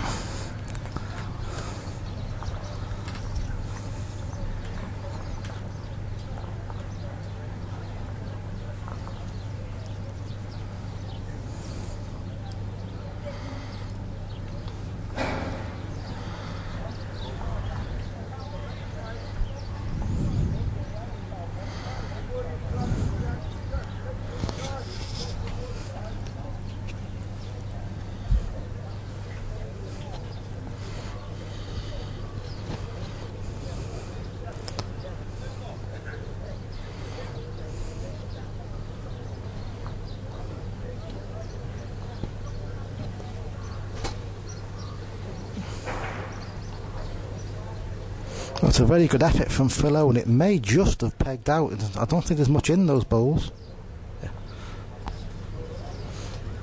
Certainly saved.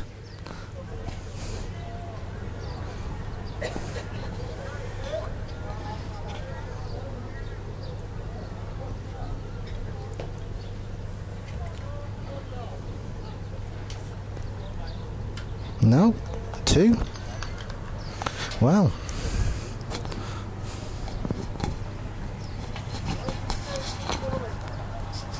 That's Frank Jolly into an 11-6 lead, and it's almost worrying signs here for Phil Owen as Frank settled in these corners, Roy.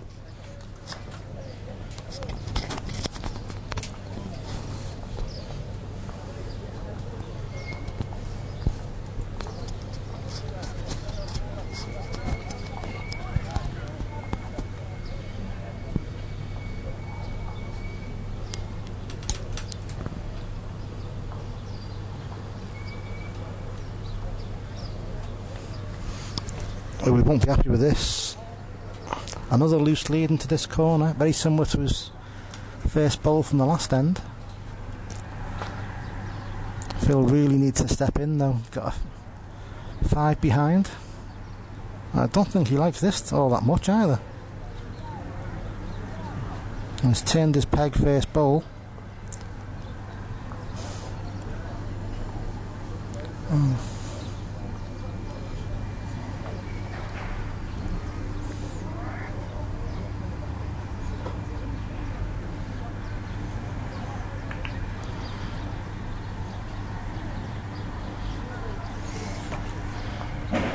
It was a better bowl from Frank, getting closer and closer.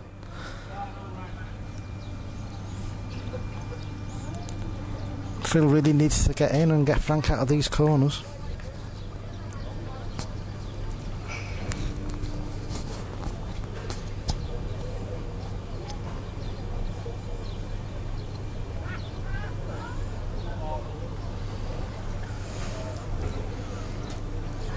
He needed that, right?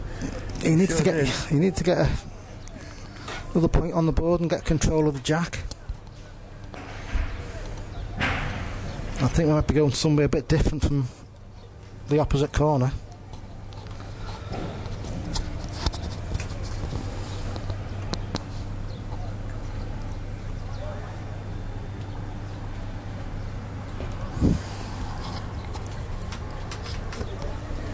A much shorter yard mark, Roy. Very short. Playing finger peg, this is certainly not very far.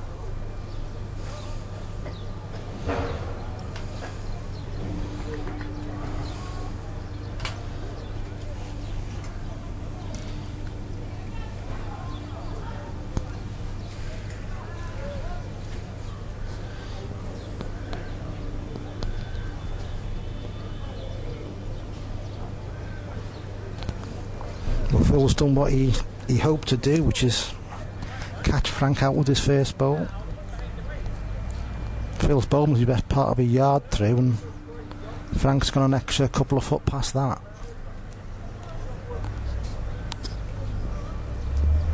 Bit of a loose second from Phil. Yeah.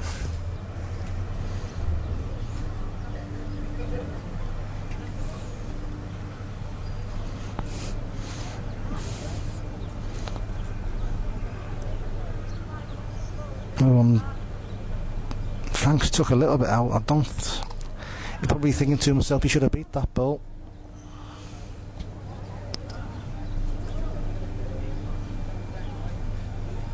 $8-11 now.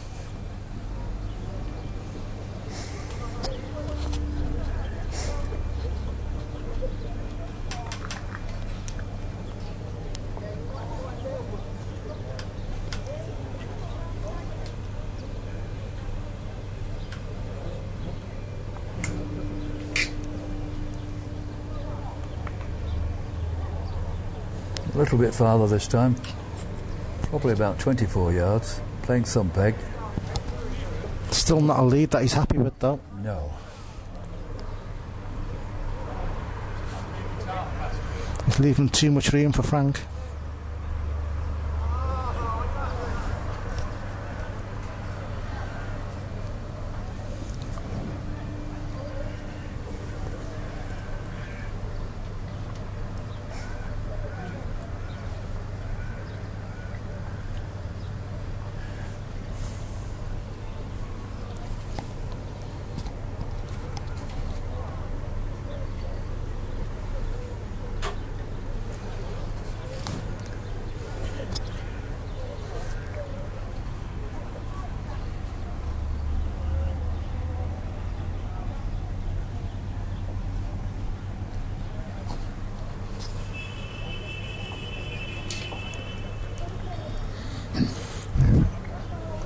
Yeah, good ball from Frank.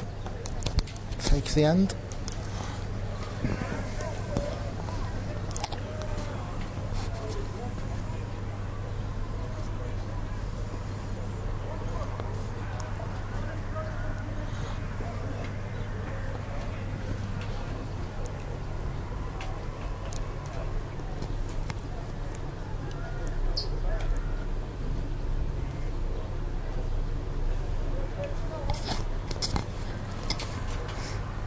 Of course, once again, if you want to leave feedback with us or get in contact, the way to do it is through the Twitter page @LiveBowls.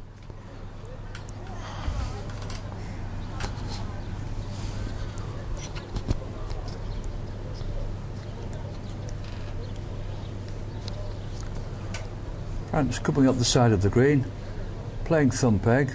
I'm sure that if he gets in at this corner, he'll be back into the other corners. But he's 5 feet off. Not been all that many great lead bowls in this game so far, Roy.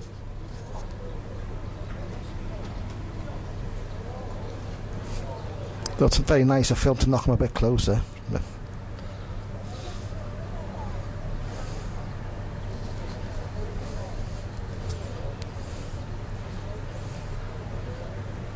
it's definitely one thing you shouldn't do when you're playing the game of bowls, is help your opponent, especially by knocking his bad ones closer.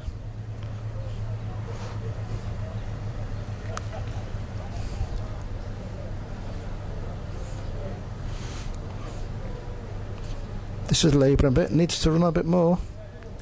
Certainly saved. Not close enough to count.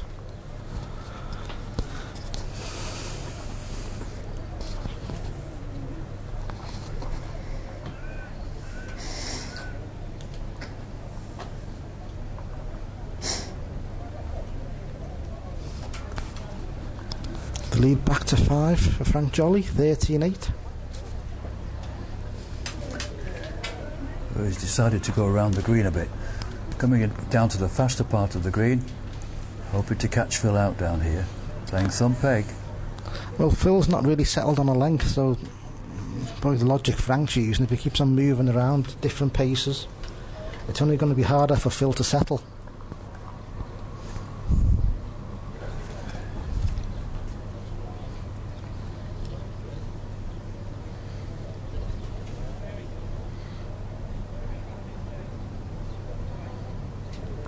Just give up.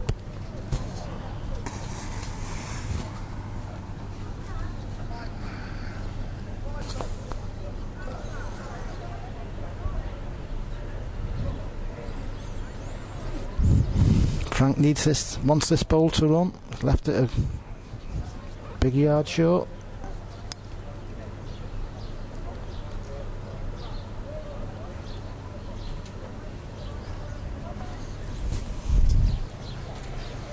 Phil must be thinking, anything past me own, anything that knocks me own in. Unfortunately, anything that goes through the gap stays in. Good ball from Phil.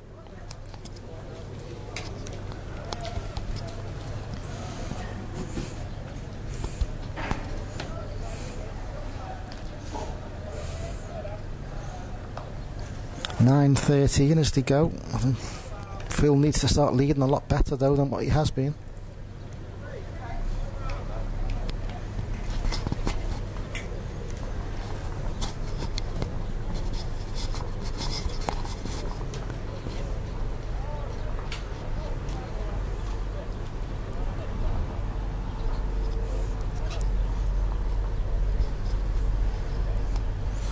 This needs to run again, Roy. Yeah, it's 2 yard off.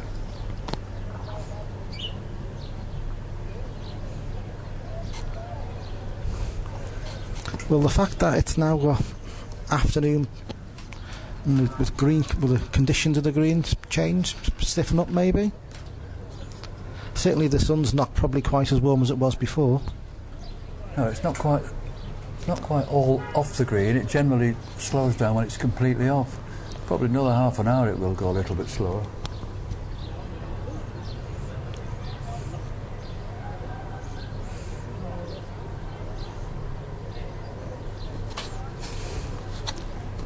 course, Phil is overcompensating with his second bowl.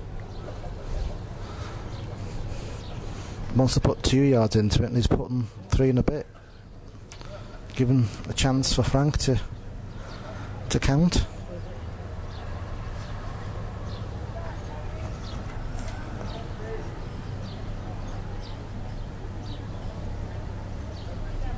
Two more to Frank Jolly.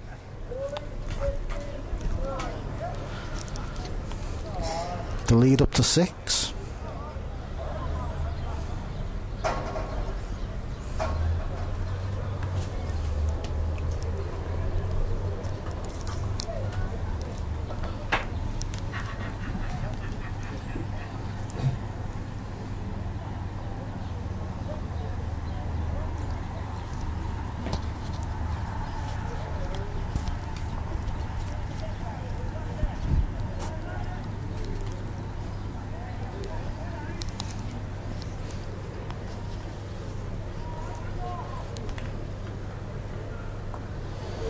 That connection on the jack was quite useful. But we'd have, at least a yard past, maybe a little bit more. Yeah.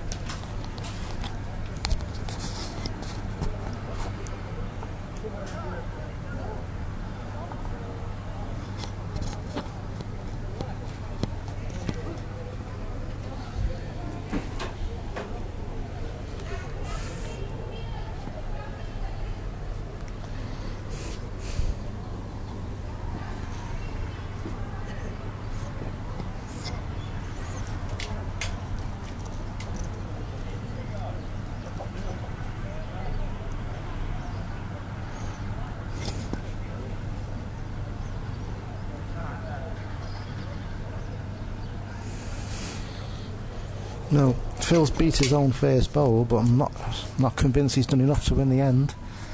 Frank likes his, and Phil agrees.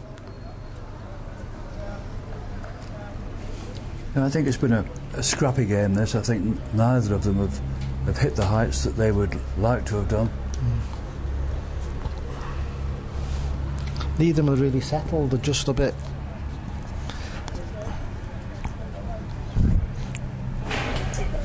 You almost need the first bowl to be sent to find out what you need to do with the second one. Feeling for it. I don't think Frank likes this one of his. Turned his back on it immediately.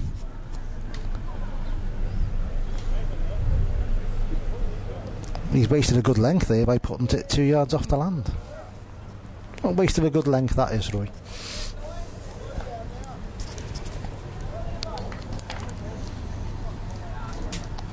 Better bowl from Phil. Put a bit of pressure on Frank.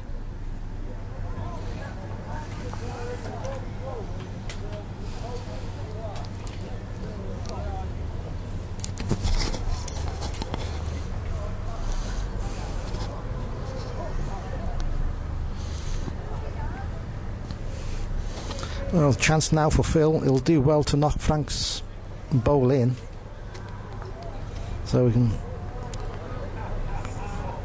be a little bit aggressive with his bowl, make sure he's there, try and count 2. No, he just didn't send it.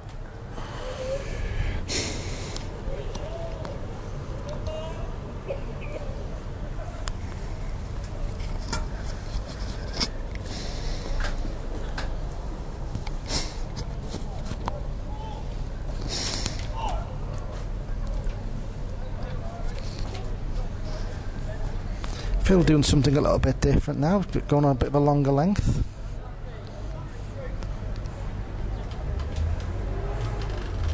Thumb peg mark towards the corner of the green where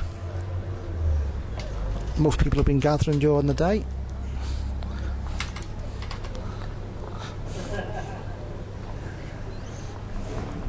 Not a bad lead actually, a small yard over with his lead. Frank sent his bowl and has turned his back on it again fairly quickly. Maybe realised he hadn't sent it quite as well as he hoped.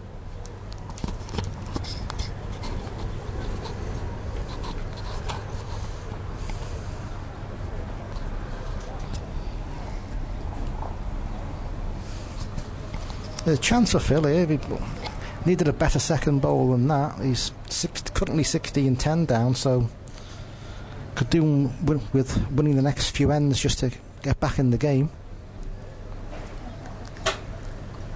Here's Frank's second bowl. He's past his first, but he's on the tight side, but whether it'll win on a length.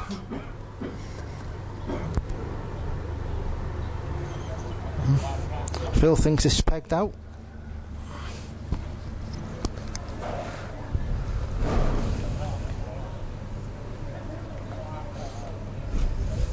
$11.16 as to go.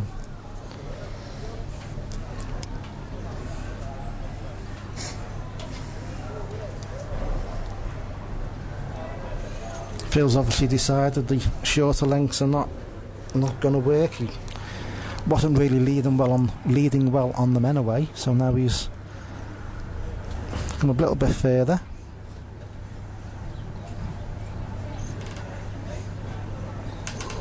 He's coming 2/3 of the way to the opposite corner, finger peg.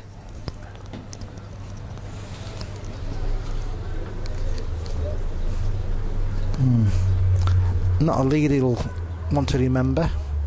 A couple of yards short. Frank Jolly has sent a bowl he'd rather have back. Less said about that bowl the better. So can Phil improve with his second bowl? Certainly further.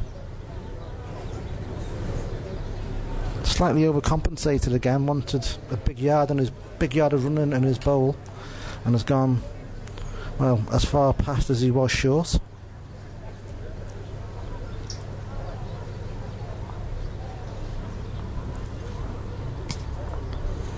Can Frank take this end to better length? That's a good bowl from Frank.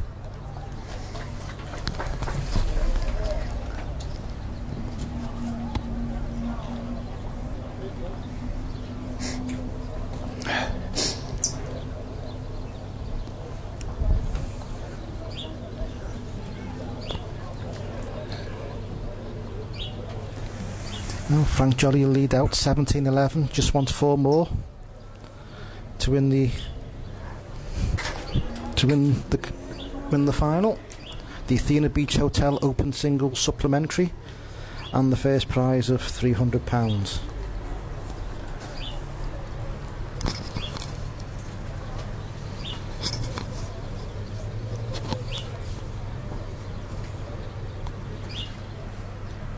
Plain thumb peg here, straight peg, about 27 yards. Got a good ball here. Yeah, good ball that from Frank.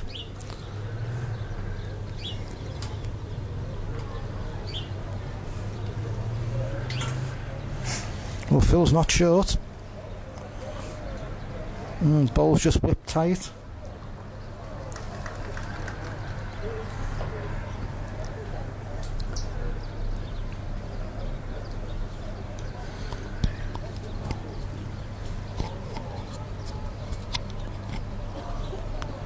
Another good bowl from Frank. A bit of pressure on Phil now. This Frank's second bowl is well in the way. He's covering his first,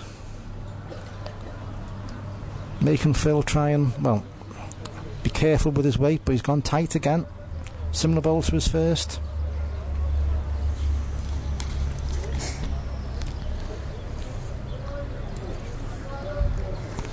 Just 2 more now needed for Frank Jolly. Call for a much more positive ball there from Phil, didn't it? Should have been driving into the end, really. Well, I'm not sure if it was really a little bit too far trying to play a saver, or trying to gently trickle the jack where,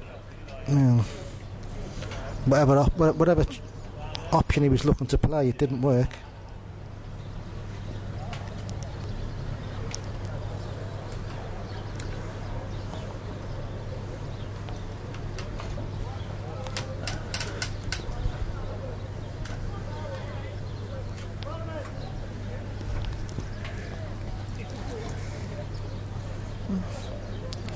Thumb peg mark from Frank towards the tennis court. It has been catch and fill out this week, actually. He's been playing short with his first bowl.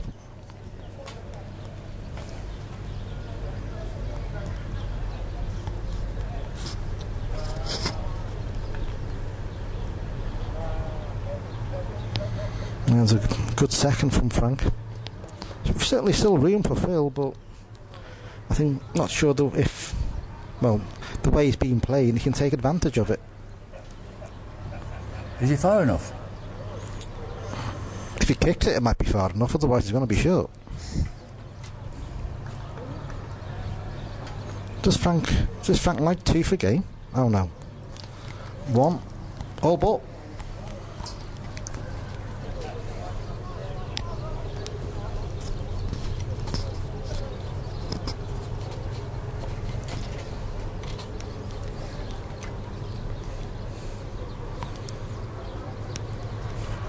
Frank's obviously of the thought, no point in doing anything silly with the jack. Just put it somewhere he knows he can play a good lead. Let Phil worry about it.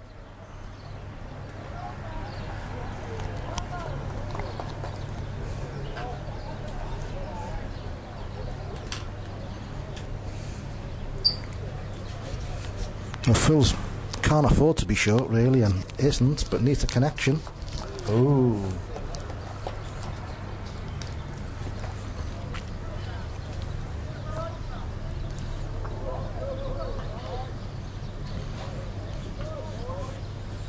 No, Frank just needs a yard on his own, although he's a bit wide. Yeah, need to be passing his bowl on the other side.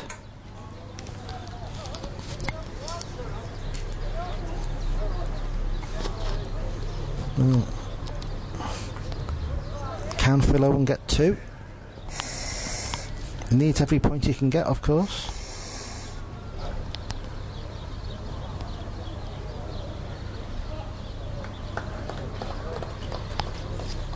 And 2 for Phil Owen. 13-20.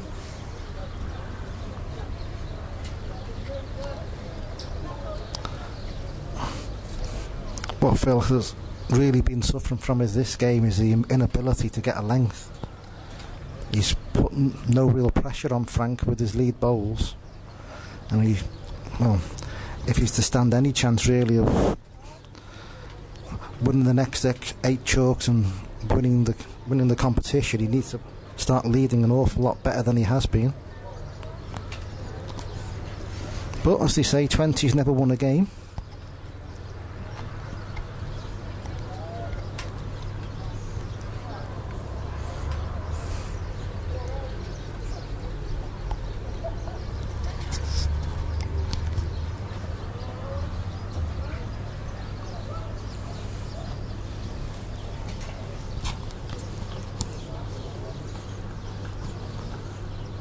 Good bowl from Frank.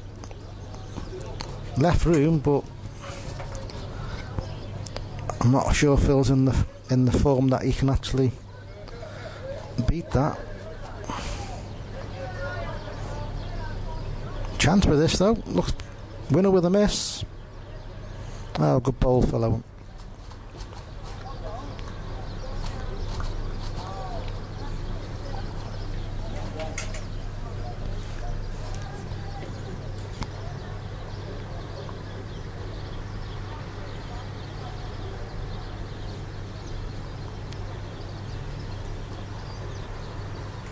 Looks like a change of peg here, right? Yeah. Thumb peg at it.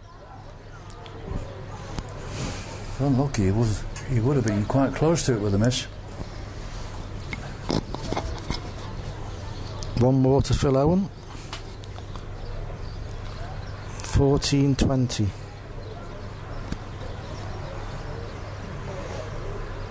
I still think he's got to start leading an awful lot better before Frank will be too worried. Yes, you're right. This is somewhere a bit different. I've decided might as well try and play the corners. Finger peg.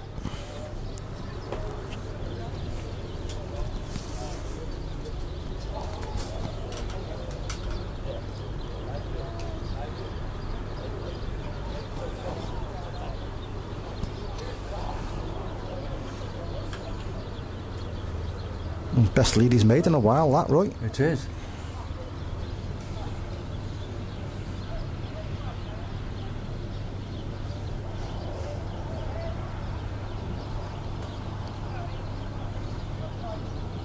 Oh, Frank's still looking at this. I think he quite fancies this might be a decent bowl. No, it's a good bowl. I think it well from here. Yeah, from here it's one. And Chris Simpson's gone over just to check on behalf of the players, and he liked that last bowl.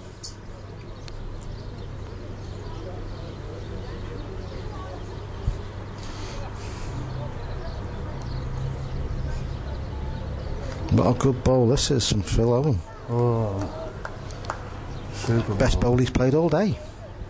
Well, fair, certainly in this game. Pressure was on there, obviously lying game down.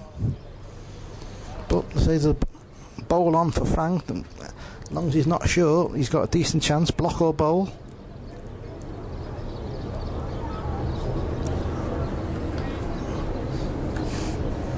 Just probably a bit too much pace in that bowl, and it just hung straight. Came actually closest to knocking Phil's bowl in. Oh, that's another one.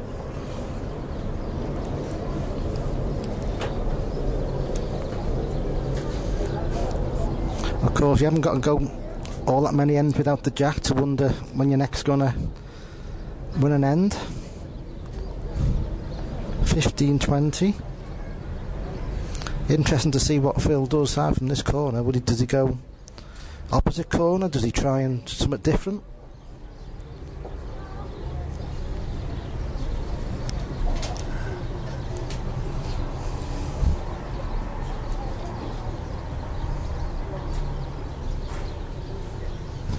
About 3/4 corners.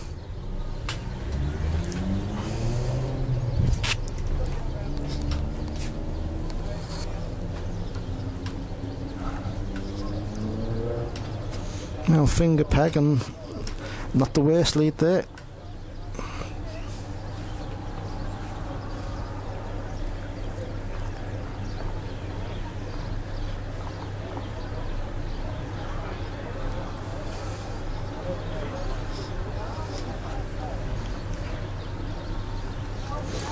Good ball from Frank, just beaten Phil's bowl. Again, lies up, making Phil play another. Well, Phil will hopefully another excellent second bowl. Needs to, otherwise it's game's all over.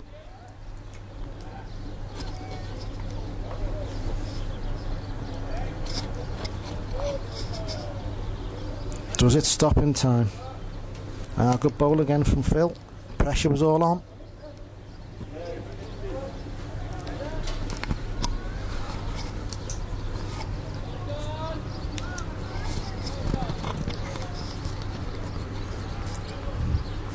Can Frank Jolly get this one remaining point to win the game? He's certainly furthest. Will he miss? Well, if he hit the block full, he'd have followed it through and won. If he did Phil Owen's bowl slightly firmer than he did, he'd have won. But just catching it on the side, not knocked it out. One more to Phil Owen.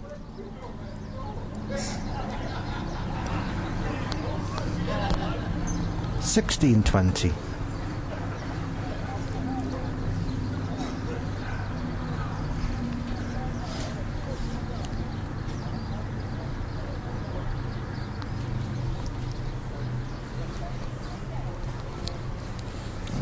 Once again, finger peg to the opposite diagonal corner.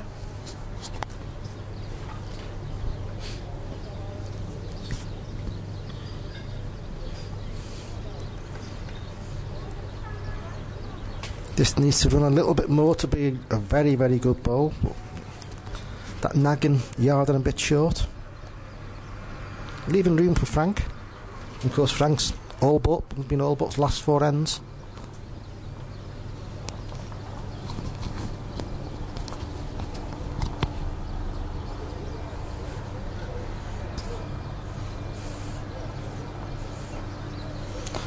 Frank stayed on, also sent his bowl finger. Was always outside of Phil's, but slightly better length, making Phil play another good bowl to stay in the game.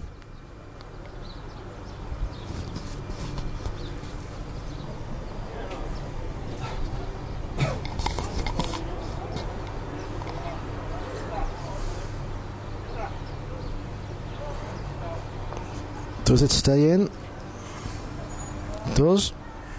Yeah, 9 times out of 10, Frank could beat these, but this is the final. Well, they're just sending Chris on just to have a quick check. Jamie Fitzpatrick's gone on to have a quick check as well. The train of thought is that the last bowl has won. But there's still room for Frank. All you've got to do is, if he beats his own bowl, he must surely win the end.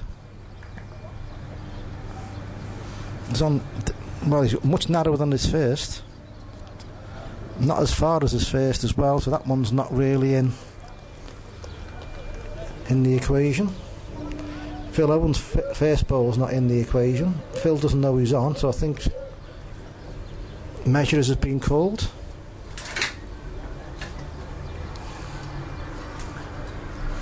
And unless Frank concedes the end, I think the measures will have to decide. Measures for this game are Tony Chester's and Paul Dennison. They've gone to Frank's bowl first. I don't know if that's an indication of who they think is on.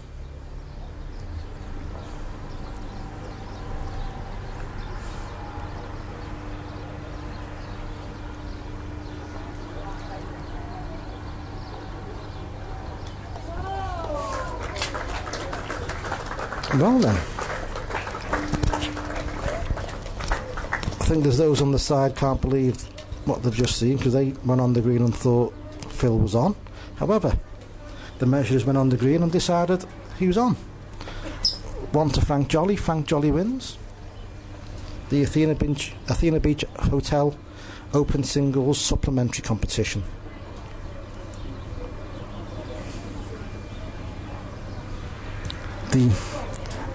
We'll be back in 5 minutes for the main event, the final of the main competition. So we'll see you soon.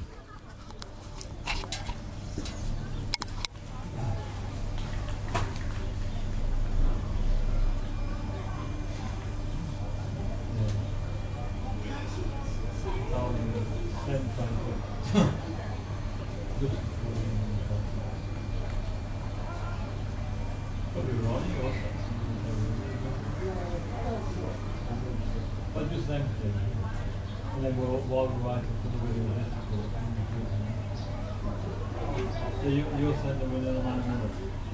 What I'll do, I'll speak to them, send them on I've told them the big fan. Yeah, tell them. And then you send them in.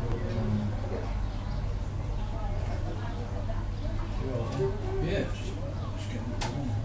Just got one game left in there. It's only 6 days, no? Yeah. Well, this equipment reports, but when we come last March, we did a bit hit and miss. The pictures, well, I mean, I've spent £2 grand on all the stuff you got. It's first class. A lot of good comments.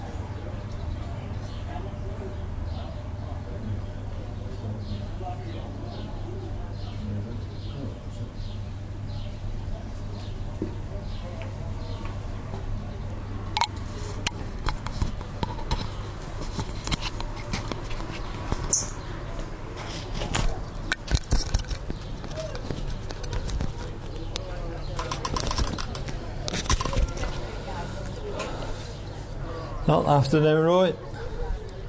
This is the big one. I mean, it's a bit close to call. What's your thoughts? Yeah, 2 class players, both of these lads, very, very experienced, loads of years of bowling behind them. The way they've played, I would probably just a shade in favour of Kerry.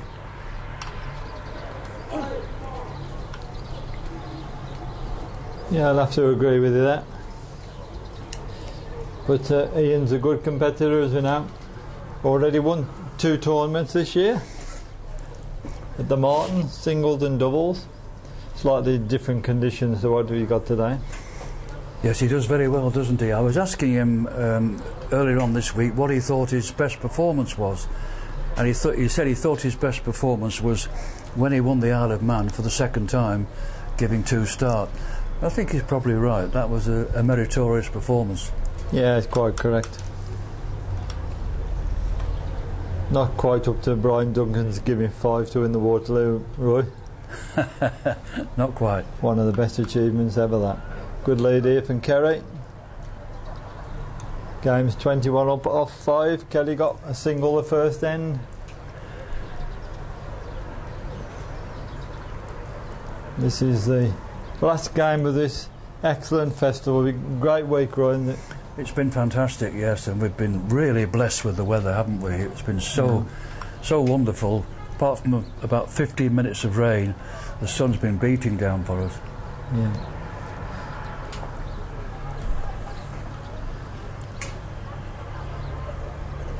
I'm sure this is an event you'd recommend to anybody watching, Roy?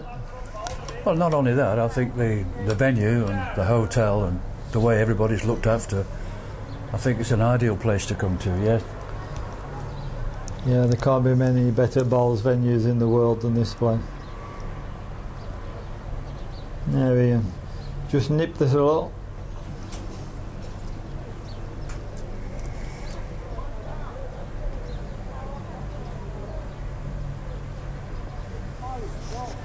The winner of this event takes home £600.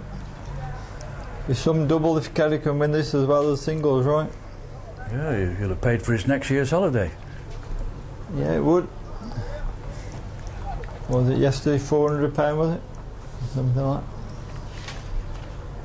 that. He's playing now where he's won 1 or 2 of his games, playing finger peg, just to the left of the centre of the green.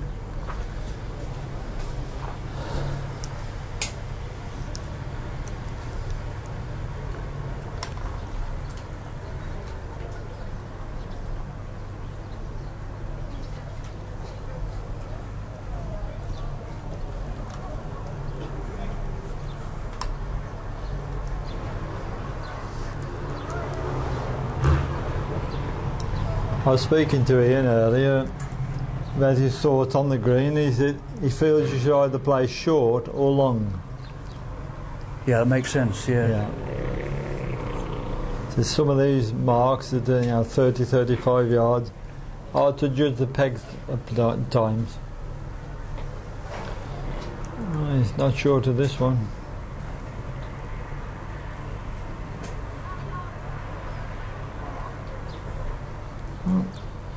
Missed the chance of a double there, right? Yeah. Just a little difference in the bowls. Ian's playing with his favourite £2 11-ounce standard density bowls, and Kerry's playing with his 210 low density bowls. Very little difference. What do you think the tactics will be, Roy? Ian heading in the corners? Always, yeah. He'll certainly always try that to start off with, and if that doesn't work, then he'll find another plan, but by choice he'll always play in the corners. And coming into this right hand corner, there's no reason why they can't get good bowls in this corner. We think this is arguably the best corner on the green.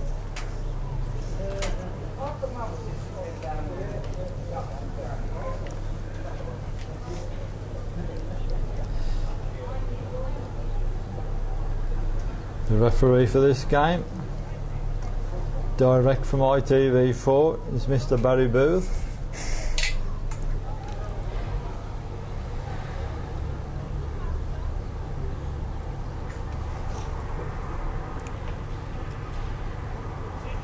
Give us a chance, Roy. Just hold this line. Looks like he's got in. Barry will confirm. Been some good games today, Roy. It certainly has, yes.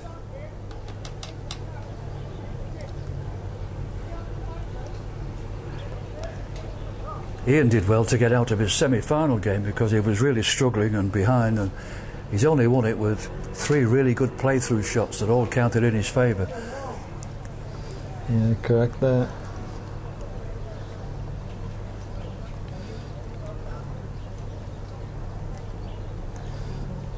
Both of these players, it's their second visit to the venue, Roy? Yep.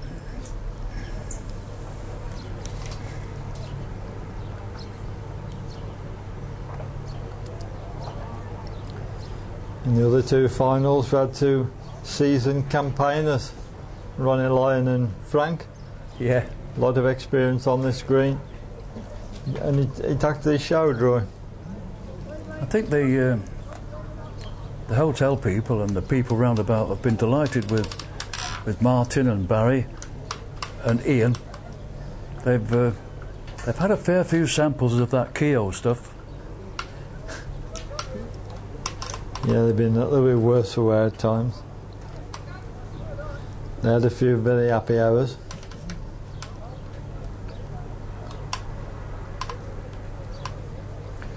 Good lead there of Ian's. Yeah, he's doing what he didn't do in his semi-final. He's leading well. And I think if Ian keeps the jack in these corners for about 3 ends, he'll start getting better and better.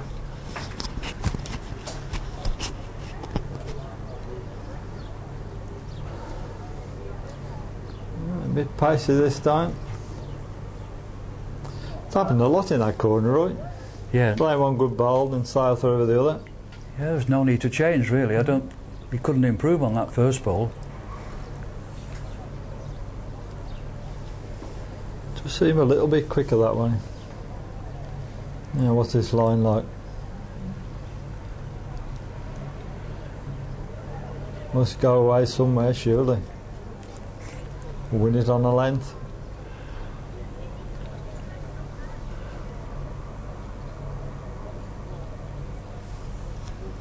Oh, Barry says Morris won. If that's the case, a good ball.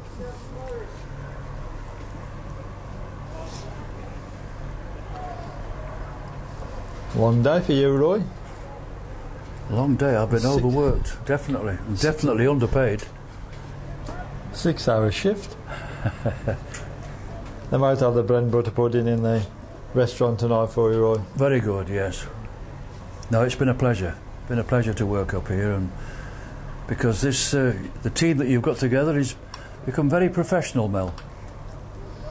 Thank you. As I said earlier, we've invested in some new equipment, cameras and live streaming software, and you know, the pictures we're producing, by all accounts, have had lots of really good comments, and it's good way of projecting the game, Roy. Absolutely. Great lead there from Kerry.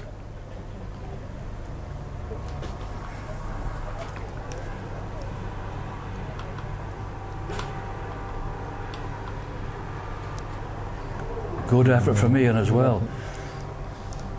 Perhaps next year, Roy, we'll leave you with all the technical stuff. Do you think you can angle all these cables? And no, I'll give that a miss. Thank you very much. No.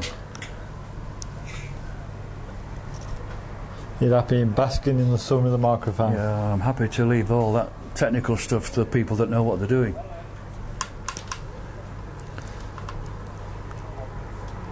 I've had a lot of training, I must admit, thanks to the guys over at Glow Gig in Blackpool. They sorted us all out with what we need. One more to Kerry.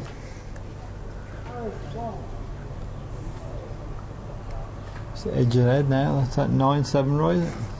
Yep.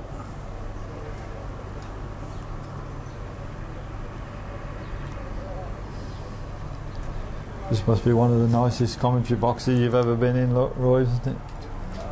Yes, I've been in some ropey ones in my time, but and I've certainly been in some cold ones. Look at that for a view. Couldn't be better. Straight across the Mediterranean. Yeah, it's a first. I've never done a commentary in shorts before.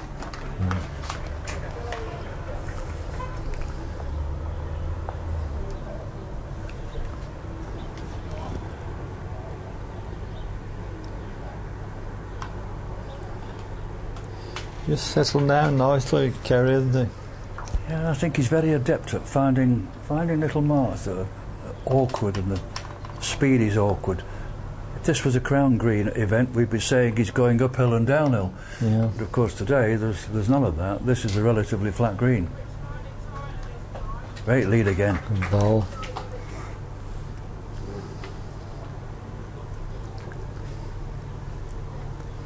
And the day before he came out, he lost in the final on a new artificial green in Stoke-on-Trent. He was telling me.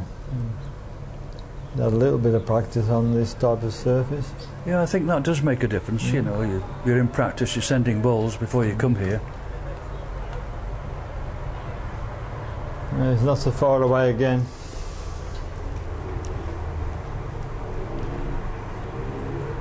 Just about got in the frame. Probably wanted it there. Wouldn't have wanted it too close, right? Absolutely, yeah. That would be the plan. Now in Ian's striking capabilities. Too big. Two more.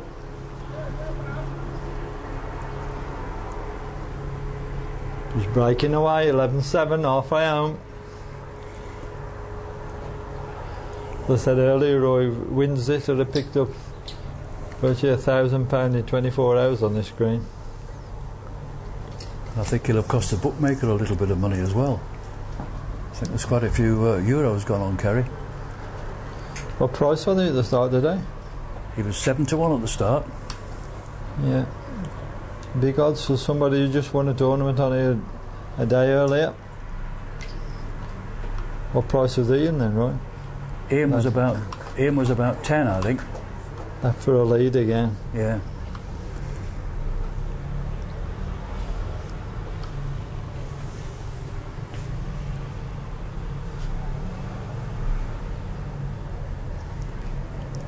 Good effort. Yeah, they're good bowls, you know, those from both players.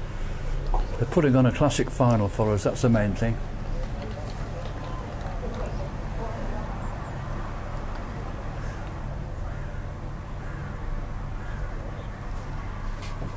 Just stuck this a little bit to back. Yeah, it's only one. Yeah, he's firing. Danger you don't take his own out here. Could easily see it. Miss a lot.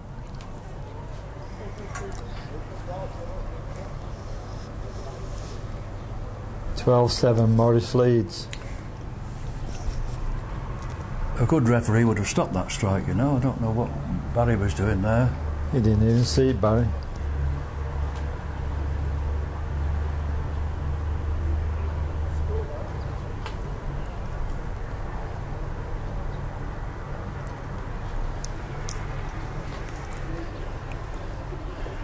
He's certainly farming this piece. Kerry, finger peg again. Only about 26 yards. Very little bend here. Only bends about 2 feet.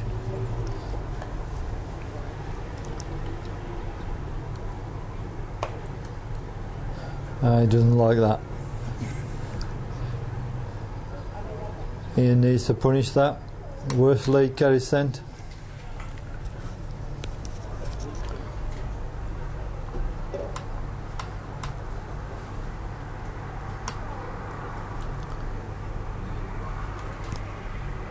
A bit of room. The way Kerry's playing, he'll lick that one.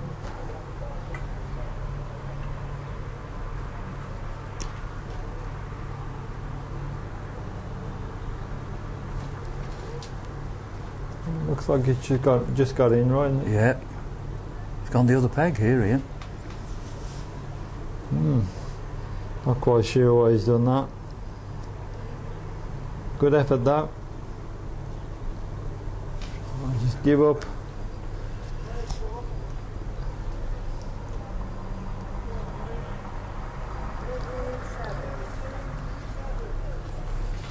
You're saying you've been here 6 times, Roy. Did you have any games on the green yourself? No, this is the 6th year I've not played now. About 2 years ago I did have a little bit of a try to play in the lunch break up on the top green, and I had 4 ends. I was wobbling all over the place because I can only last about 10 minutes with my back. And the nearest bowl I played was all the 4 were 2 yards off, and I thought to myself the best thing that I ever did was retire. So that's what I've done. I've retired with good grace. I've had a wonderful time. You have, yeah. Credit to the sport and yourself, Roy. Thank you.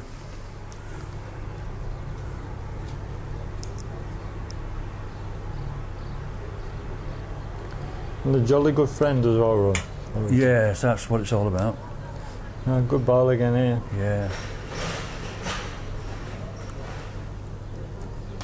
In your peak, you'd love playing on these greens, Roy. Yeah. Good ball, Good lad. shot in. Just imagine you're up 1 or 2 of the edges. Yes, oh yes.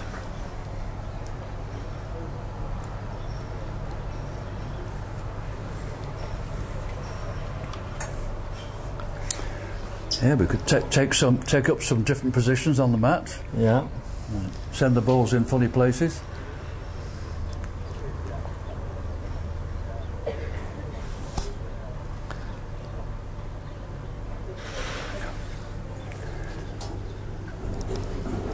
Because the 2 greens are slightly different in pace. Yes, the top green, they actually did something about 3 years ago with that green. The carpet, which is much smaller than this one, became a little bit worn, and they did something which was a massive exercise. They actually turned the carpet over. Oh, yeah. And it's resulted in that green up there being about 3 yards quicker than this one down here.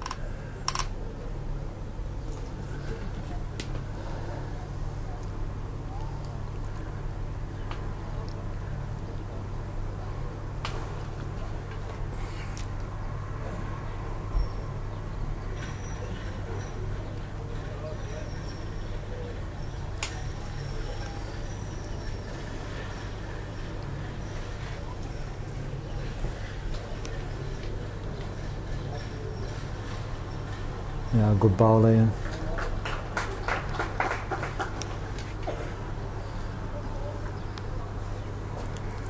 It's interesting to know the amount of artificial greens we've now got in the UK, Roy.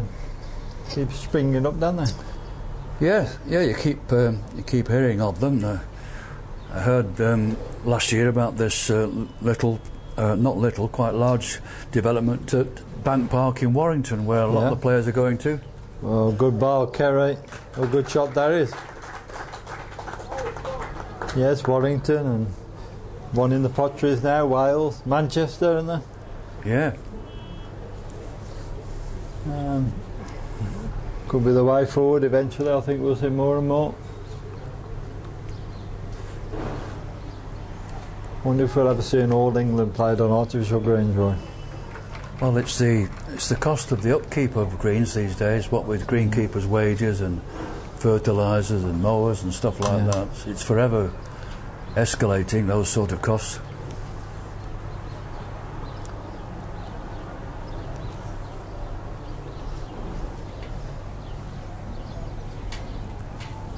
He's playing with a lot of confidence, Kerry. Well, he's positioning himself so he can get back on his mark. It's tactically very, very sound, Kerry.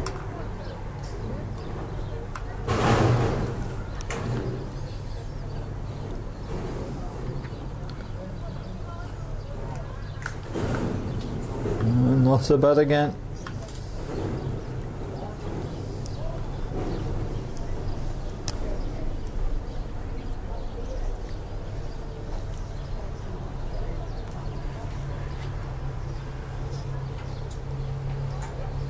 Good ball, Ian.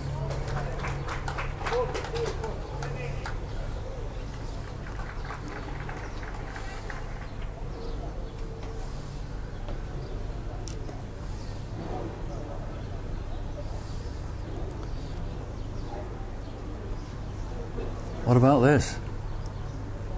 Wow.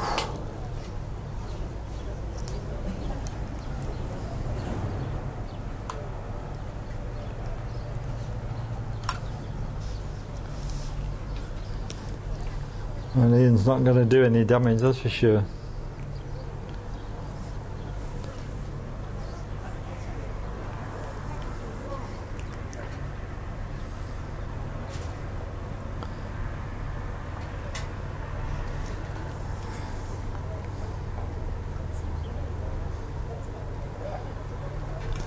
9-14. Now then, what are we doing here, Roy? He's coming right up the edge of the green, going to try and get back in his corners, I think, because he sent the jack off. Yes, he has. Oh.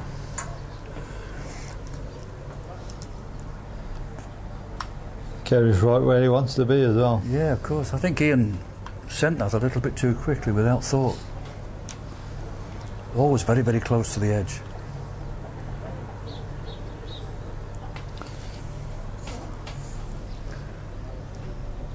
Getting quite warm in our commentary box here, Roy. It sure is.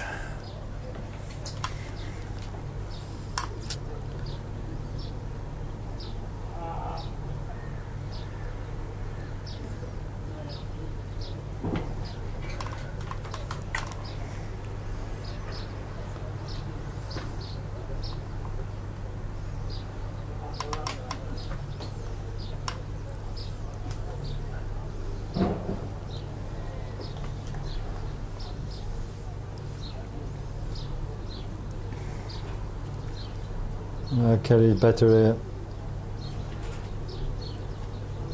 Yeah, good ball again. Ooh. Firing. Missed again. That the right shot, Roy?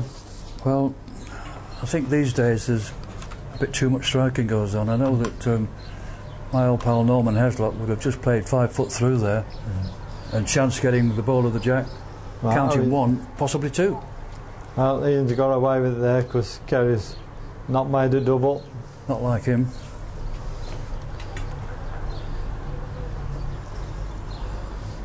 Ian worked so hard to get the jack back and then send it off very costly.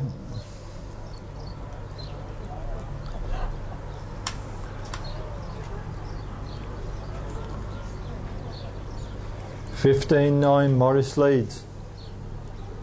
6 from home.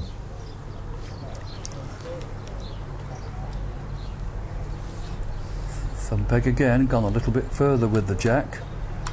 That's 27 yards here. The jack's only just about 2 feet on.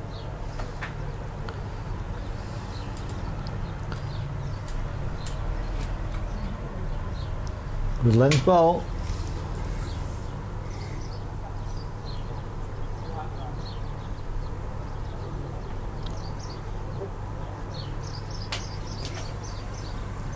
Send it off here.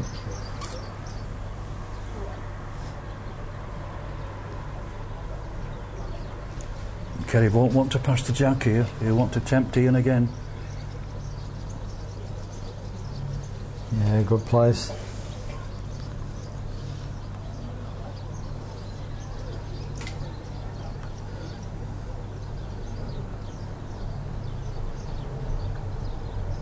Can he stop? We're just gone.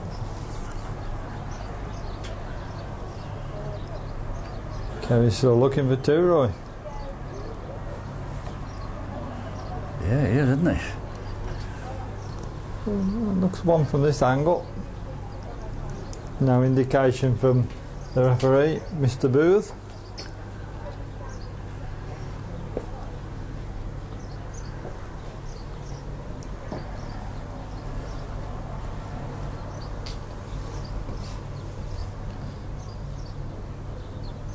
Yep, begs.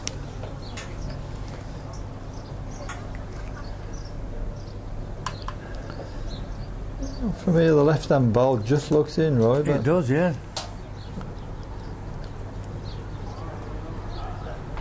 So we're some 30 metres away from the end. They've gone to Kerry's first.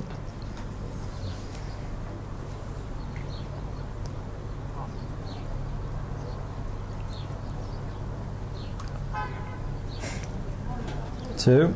Well, there you go.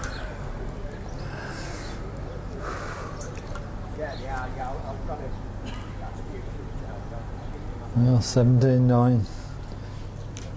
Can't see a way back at the moment, can you, Roy? No, you can't. Although these type of players who've been playing all this time in top competitions, they never give up. But it's going to be very, very difficult for Ian now.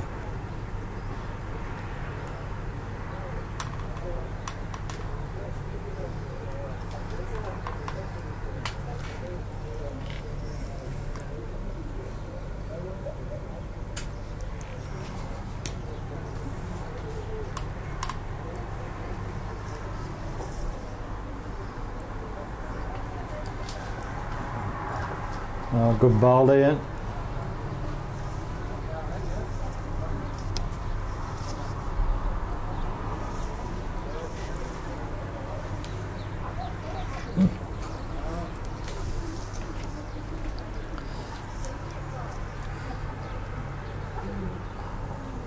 Good effort. Lucky.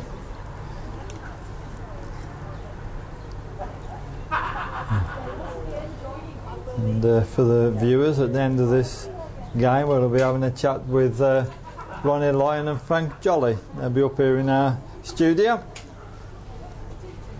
And then the winner of this final. So stay tuned. Frank and Ronnie Lyon will be joining us.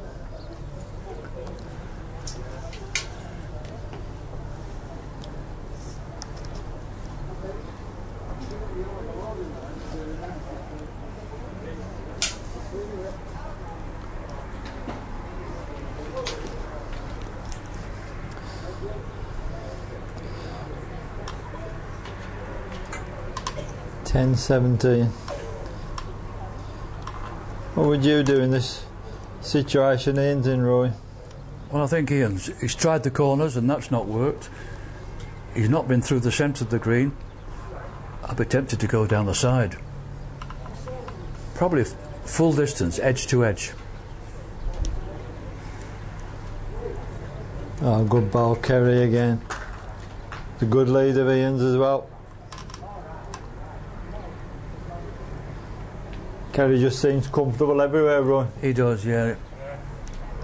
Now Ian, what you got? Oh, he's took his own out. Simple 2 this for Kerry.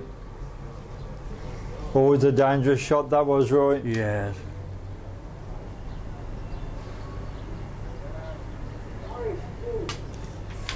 $19.10.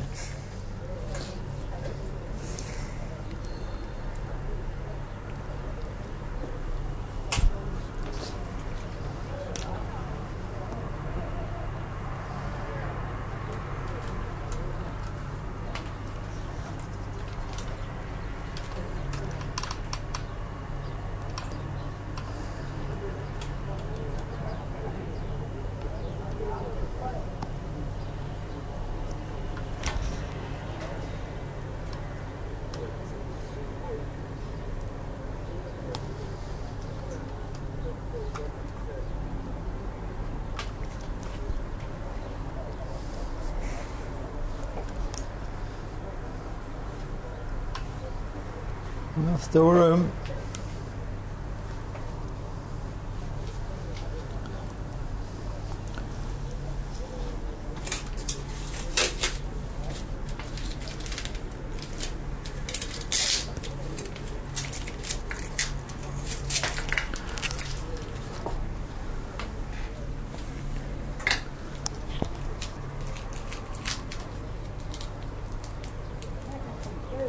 Oh, good 2. There's just a light in the window, but he's got to put a good lead up at wherever he goes now.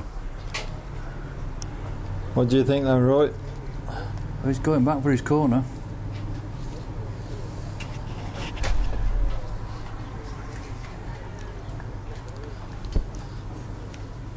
Yeah, you may as well have a go in them. Yeah.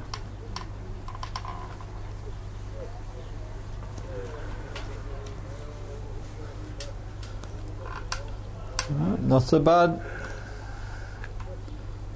Smack in front, foot short.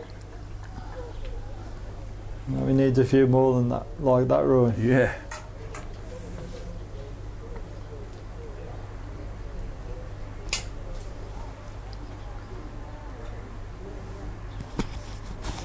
Just hung out.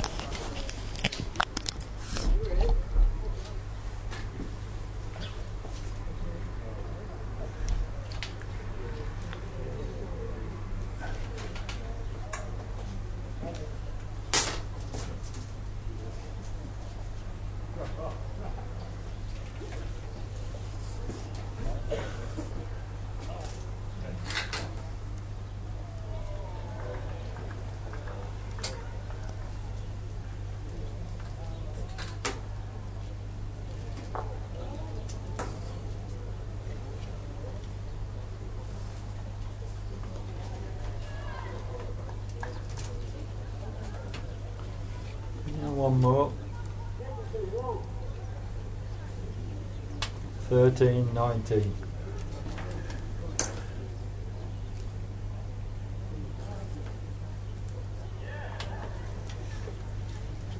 Change of plan.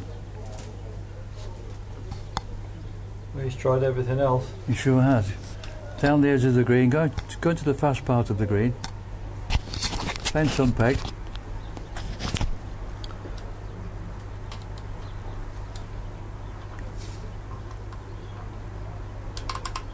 He's caught himself out. Yeah.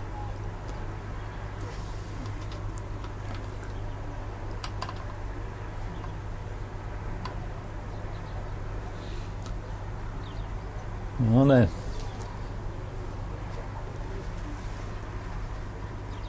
Now what, Roy? Neither of them know the land. Yeah.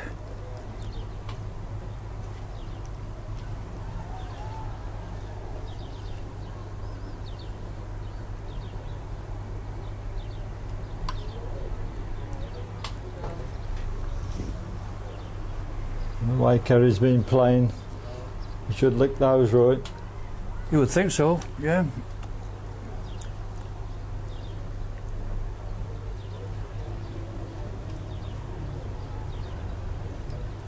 And has it stayed in?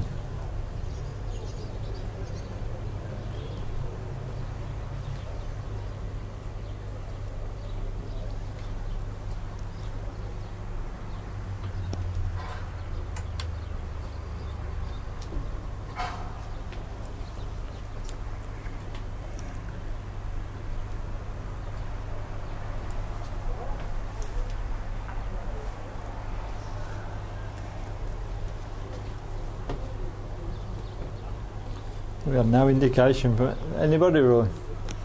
I blame Barry Booth. He should be telling us.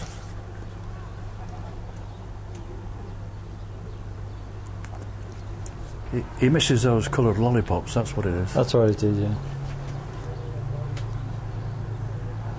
They've gone to Ian's first bowl.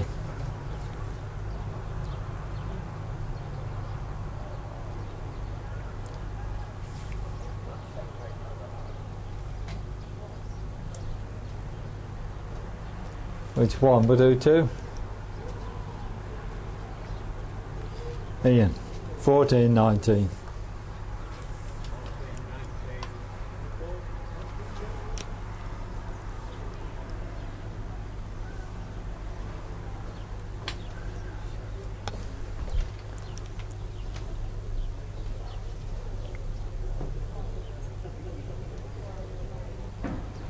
Ian's gone for a toilet break, has he? Or a drink. Yeah. Perhaps they have some Heineken or whatever it is, refreshes your part and it. I think.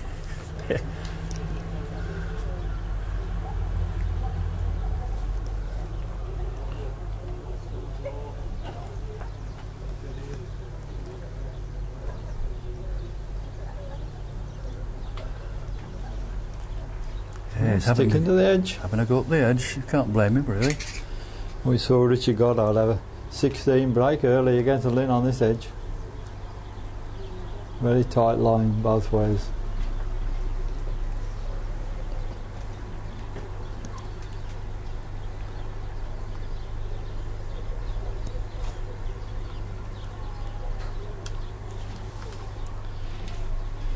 Sort of mark you'd have played, Roy. It is. With Yeah. half a toe on the footer.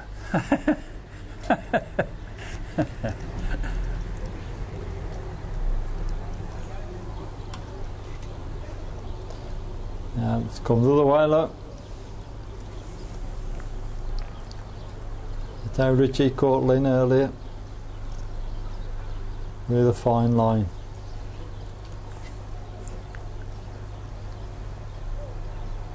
Not much better. Bowling into the shade.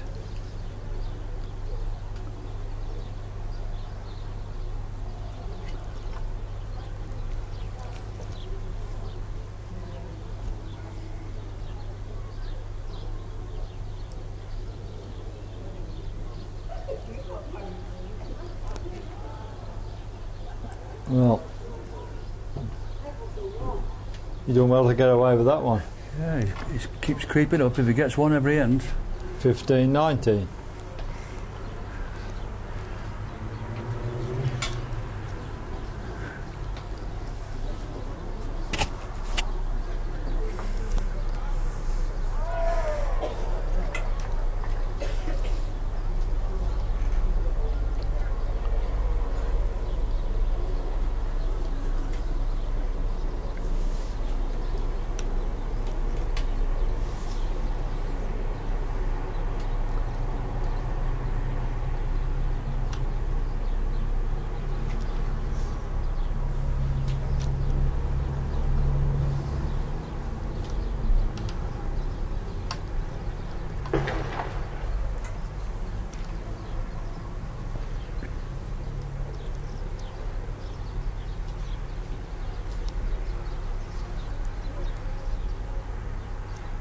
Give up.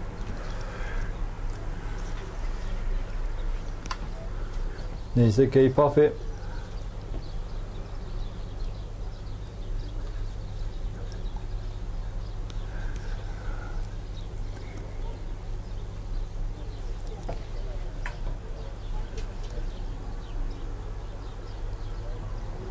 Just the one. Is it worth him playing a yard on here? On the sidebar, right? I think Kerry might fancy just beating it. You know, the way he plays. Needs 2. Will he peg?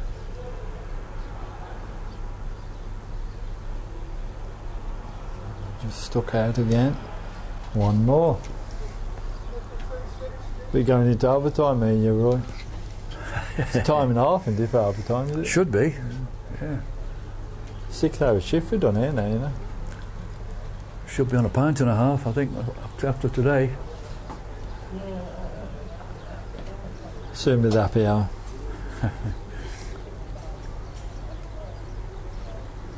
$16.19. Back he goes again. Sound tactics.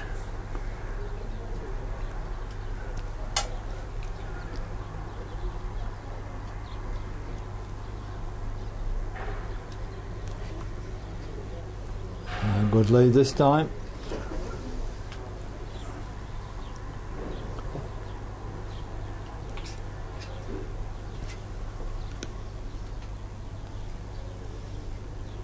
Nearly done it.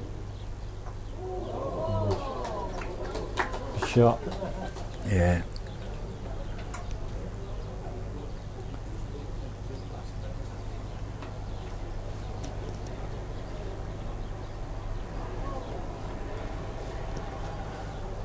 Not sure he needed to come with that much pace, Roy. No. Yeah. Will Kelly go for game? Can't afford to turn Ian's bolt.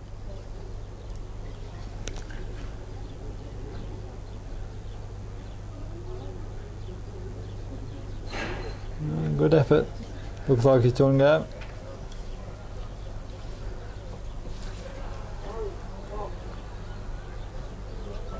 All but 16.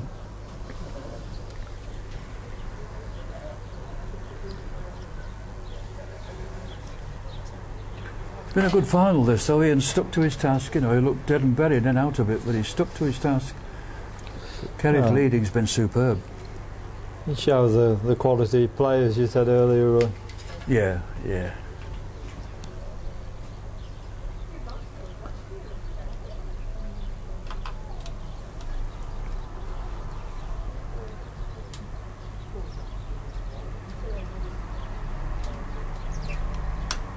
With Kerry only wanting one, he's come quite a long way here, which is a good tactic, because if he played on a short length and he got one near, Ian would smack it off. And he likes it, firing it right up the green. Not so bad.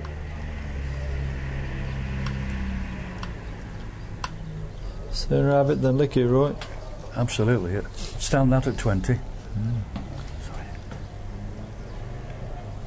Looks a bit near us.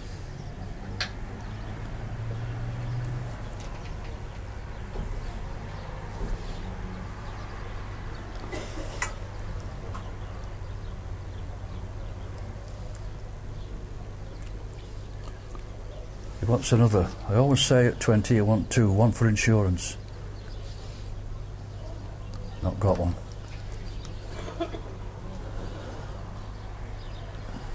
Fire in. Don't like it. That's it. All over. Kerry Morris, 21-16. Fantastic double for Kerry, Roy. Yeah, magnificent. A good final. Both players deserve a lot of credit, but Kerry's a worthy winner, no question about that. Yeah, he's adapted well to the greens. And the end of a good week's bowls, Roy. It's a shame that's the end of it. Yeah. He fancied another 6-hour shift then. Anyway, thanks for joining us, Roy. As always, we'll see you in the bar later. Thank you very much. And in a moment we'll be having a quick word with Frank Jolly and Ronnie Lyon.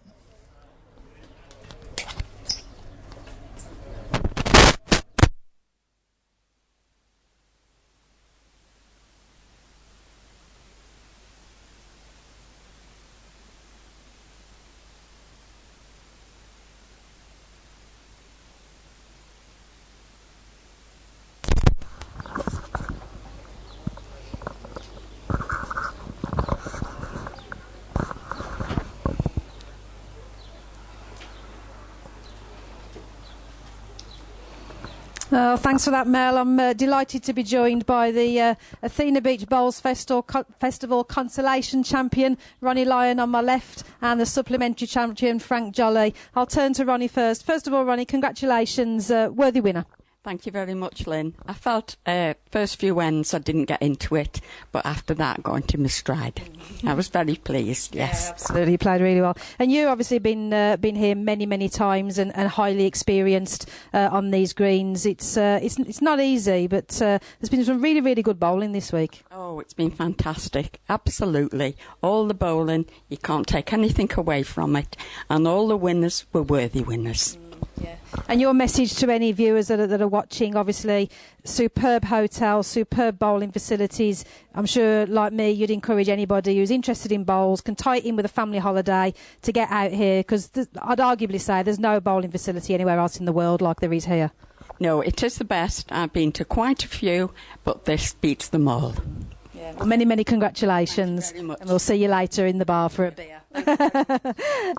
Turning to Frank, tough opponent really in Phil Owen, a former All England champion, but again, like Ronnie, Frank, very experienced on these greens, coming here for a number of years. Do you think that was probably what gave you the edge at the end of the day? Definitely helped me out. Like Phil's balls, I noticed he had big running balls, and I could see that he was going to go through a few times, but obviously he played well. He started to come back at me at the end, and I just managed to pull it out. Well, it was a measure, but I've got it by half an inch. So, and I'd just like to say what you said about this facility. It's unbelievable, isn't it? I mean, it's like, nobody can explain it really. It's, if you like bowling, this is the holiday, isn't it? Yeah, absolutely. I mean, like Ronnie, yourself and wife Joan, been coming here for many years, and it certainly shortens the winter. I know you come here for a fortnight in November, a fortnight, 3 weeks here now, February, March. There's no better place like it, is there? Absolutely not. And tonight presentation down at then we're going across to the Royal again for another show, so you can't beat it, can you? You know what I mean? And I'd just like to say thanks for all your filming and everything, because it's brilliant to watch when you get home, and my son's watching it now. Well, he was in England, So. Yeah. Oh, fabulous, yeah. Shouting Dad on, no doubt. Yeah, probably, yeah. And last year I stood here with my mates, Kevin, for doubles, and I thought, I'm not going to get up here again. But you never know, so you never give up, do you? Absolutely not. And here you are now, a champion winner here during this festival week, and deserved so. You've played very well, Frank, and very congratulations. Well, thank you very much. Thanks. There we go, worthy winner, Frank Jolly, the supplementary champion. And in a short moment, we'll be talking to a man who's been in impeccable form this week, the Open Singles champion, the Xenos Transfer Men's Singles champion, Kerry Morris. So please don't go away. We'll have a chat with Kerry shortly.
If you'll stay tuned, Kerry Morris is on his way up to the studio. He'll be shortly having a word with Lynn.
Okay, now we're going over to Lynn with Kerry Morris.